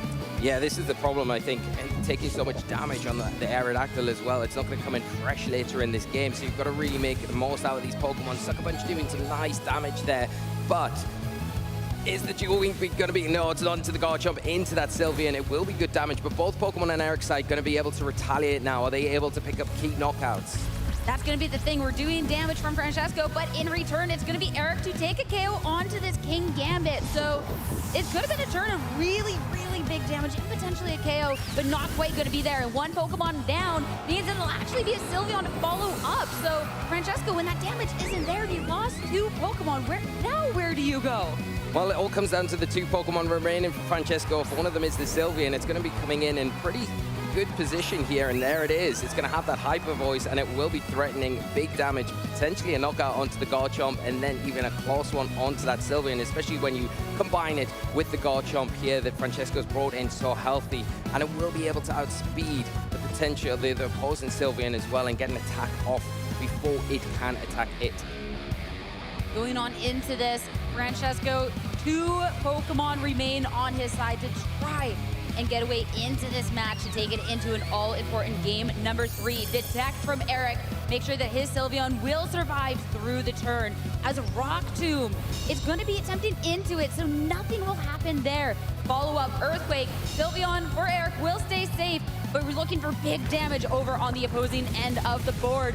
Both Pokemon at about half of their health, but now we get the Hyper Voice in return. And of course, a Pokemon like Garchomp is not going to appreciate this one at all. No, and that's a big knockout here. It's going to critical hit. You would imagine most scenarios that Garchomp is able to take a Hyper Voice, but again, it comes down to the training. More importantly, Francesco picking out the opportunity there to take down that threat. Now it's forcing out the Aerodactyl onto the field. Eric's in that spot. It does have Ice Fang. That is one of the things. It's going to be able to pressure the opposing Garchomp. But if you're going after the Garchomp, have you got enough health to be able to take anything from the Sylveon? I would suggest not. So, you know, Eric hasn't got access to Y-God either to prevent that Hyper Voice threat. So you're in a real bind. Do you have to, are you forced to go for the Rock Slide here with the Aerodactyl? You're not on the best spots. And Francesco really adjusting well in this game too. Going into this, it's going to be an Aerodactyl with that Mega Evolution finally pressed within this match. Time to find out. It will be a Dragon Claw into it instead. So Aerodactyl, having already taken so much damage on that first turn, cannot withstand that hit. Follow up Hyper Voice, single target damage will take the opposing Sylveon down. And that is going to tie up the series. Francesco Fiopero with the win. We're going to a Game 3. Yeah, great adjustment here from Francesco saying, I'm not done yet. Let's get this party started. We're going to get with the Rock Slide there, the turn one, I think, taking the opportunity when it was there, not wanting to match that Tailwind, really catching Eric out. And I think that was the key moment in this battle, because from that point on, getting the flinch, of course, was huge onto the King Gambit, because then it allowed you to pick up the knockout onto the opposing King Gambit. And once that piece falls for Eric, things become very difficult very quickly. And the fact that Francesco delayed their Tailwind in this match allowed them then to have the advantage going into those latter turns where they had the Garchomp position to just close out the damage needed onto that Aerodactyl. And then Sylveon, well, the story was written right there. And it was that closing out of damage, because we saw in Game 1, Francesco did try to stagger those Tailwinds, but then Eric, when he had the speed, was just taking KOs left, right, and center. But Francesco in this match, I mean, his Pokemon weren't getting KO'd. It was just enough damage to make sure that once the speed was on his side, he can close it out. Now we have one more game remaining between these two trainers to see who is going to be your international champion. This could not be closer. It's going to be so close, and I think Eric has to rethink what they're planning to do, because you don't want to fall into the position where you take a Rock Slide. Francesco's going to lead that Aerodactyl once again, Mega Evolve, go for it. And if you lose that speed tie, then you are going to be susceptible to potentially flinching, and that can be game ending. So is there a readjustment here where you could maybe go for a different mode, bring something in that isn't so worried about that Rock Slide? Maybe, you know, something like the King Gambit lead there, going for the Sucker Punch early on. Although you might not get any damage because of Tailwinds, at least you're covering that potential Rock Slide and getting some value for it as well. One final game between these two top trainers getting into it. Again with the Sylveon and Aerodactyl, going up against Aerodactyl and King Gambit for Francesco. Now you've got that Sylveon back in play here. We saw how strong that was in Game 1 with that Hyper Beam. It is going to threaten a knockout onto the King Gambit. If Eric can go for that speed control with the Tailwind, get that first, get the Sylveon in a position where it can fire that off into the King Gambit. But the worry is if you don't, and the Tailwind goes first on Francesco's side, that King Gambit will then get the jump on the Sylveon, and we know that the Iron Head will probably likely pick up a knockout on that. So it all comes down to which Aerodactyl goes first, which one decides to go for the Tailwind, get that speed control in effect. With that Game 1, Francesco cannot afford to let this Sylveon run through his team. Getting into it, of course, his first turn, we'll see both of these Aerodactyls go for that Mega Evolution. Both so speedy, it's time to see which one is going to be faster and who can set that momentum. No Tailwind from either. It's actually going to be a Rock Slide, and a Rock Slide miss onto the opposing Aerodactyl. Sylveon will take a punch of damage here, but it's going to be the follow-up of Thornton. And okay, with Eric going for the Tailwind, actually, now Sylveon. Oh, the huge flinch. It's the flinch coming on out, so Sylveon cannot deal that big amount of damage, and instead goes down on this turn. Yeah, that's really unfortunate for Eric there. Great for Francesco, because taking a big lead in this game here, going for that Rock Slide turn one once again. Fortunately misses the Aerodactyl, but more importantly that flinch, stopping the Sylveon in its tracks and then allowing the King Gambit to close up and knock it out. That is such a significant KO to be leading off this match. Where does Eric go from here? Garchomp onto the field is definitely a way to start getting some damage down and pressure into this Gambit, but the speed, but can you maybe go for your own rock slide glitches and maybe try and find it that way? I think you've got to go for your own rock slides here to kind of check that Aerodactyl, because you could potentially go for an Ice Fang and then double into it with the Garchomp, but then you're leaving the Kingambit unchecked. I think the rock slide's the best option here, but there is the Wide Guard. You've got to consider that. That could be thrown out, especially if Francesco suspects the rock slide, the Earthquake combination. So it does make life and decisions harder for Eric in this moment. All right, a swap out Aerodactyl for Eric is gone. Stomping Tantrum into Kingambit on Francesco's end takes a lot of damage, as this is where we're going to see the tailwind match. Of course, staggered one, Francesco will have a little bit of that speed going on further into the match. Low kick into the opposing end, though. So much damage, and will bring Kingambit down to its focus sash. Yeah, what a call here from Francesco, punishing that switch in, and now this Kingambit down to its focus sash, and just in inches of being knocked out and rendered useless once again. This Garchomp on Eric's side as well, it's going to really struggle to damage the Aerodactyl. Its only option is the Dragon Claw, but if you go for that, like we've mentioned, you are ignoring the Kingambit, and I don't think you can afford to do that. So going for that Stomping Tantrum into that slot makes a lot of sense. Get rid of that slot, maybe try and protect your own Kingambit here. Go for that all-important Sucker Punch. You get some valuable damage onto this Aerodactyl. Sucker Punch and Sucker Punch get damage onto both partners out on the field. Of course, Rough Skin Recoil will bring this Kingambit down lower. Follow up with the Rock Slide, though, will connect into both of the targets, so Kingambit goes down. Only 2 Pokemon left for Eric. Yeah, now things looking really difficult for Eric after losing that Sylveon so early on. The Dragon Claw, is it going to be enough? It's not enough. Not enough to try and get the first out of the match. And now with only 2 Pokemon remaining, Eric has to put a lot of trust in this Aerodactyl. It does have full health, and the health bars on Francesco's end are looking really low, but you gotta get those speed. You gotta have that Rock Slide first. Yeah, it all comes down to which Aerodactyl goes first. And like we've mentioned before, though, there is the worry about going for Rock Slide if you're Eric and that getting blocked by a potential Wide Guard. That gives the Kingambit an extra turn. I guess you've got the check, though, with the Stomping Tantrum. So if you're Eric, you hope you win the speed tie, you get that Rock Slide, you land it, and then follow up with the Garchomp with that Stomping Tantrum into Kingambit. But you're probably going to have to take a Sucker Punch for your trouble. So much damage with that Sucker Punch thanks to that critical hit. Now Ice Fang into the opposing Aerodactyl to try and leverage this score. And now with the Garchomp still able to act on this turn, it looks like Eric will be able to even out this Pokemon count. Double KO. Yeah, I like the Ice Fang a lot, not wanting to get kind of caught with that Wide Guard, going for that single target attack and taking down that big threat. That's huge for Eric here. And now with the Garchomp, the Aerodactyl, they're in a nice position to start hopefully getting back into this game, but they've taken so much damage to get to this stage, whereas Francesco can bring in 2 Pokemon, 2 powerhouses as well that are in a real strong position to start closing this out, and Francesco is inches away. Francesco has the speed, 2 full health Pokemon, and this has been a trainer that has come so close to claiming first place titles in the past. He is hailed as one of the stronger trainers out there, and the title within reach. Sylveon first, that's going to be an attack. The double up, Aerodactyl goes down. This is so close for Francesco to get his first title. But Earthquake, in return, how much is it going to do? Not nearly enough. Nowhere near enough, and Francesco still got their the Citrus Berry intact as well. And also, where does the Garchomp go? You've got to go for the Earthquake and hope you pick up a knockout on these 2 targets. Eric, I don't know if it's going to be enough after that initial damage that we've seen. Going to need some big rolls. First, Earthquake coming out from Garchomp, not nearly enough damage. Both of the Pokemon for Francesco hold on. And with that, the retaliation, Dragon Claw into the Garchomp. Francesco Biobaro is your 2026 North American International Champion. He has come so close in the past, so close to that title, that championship title, and today he's done it. Amazing from Francesco, been so close so many times, but now able to say I am a champion and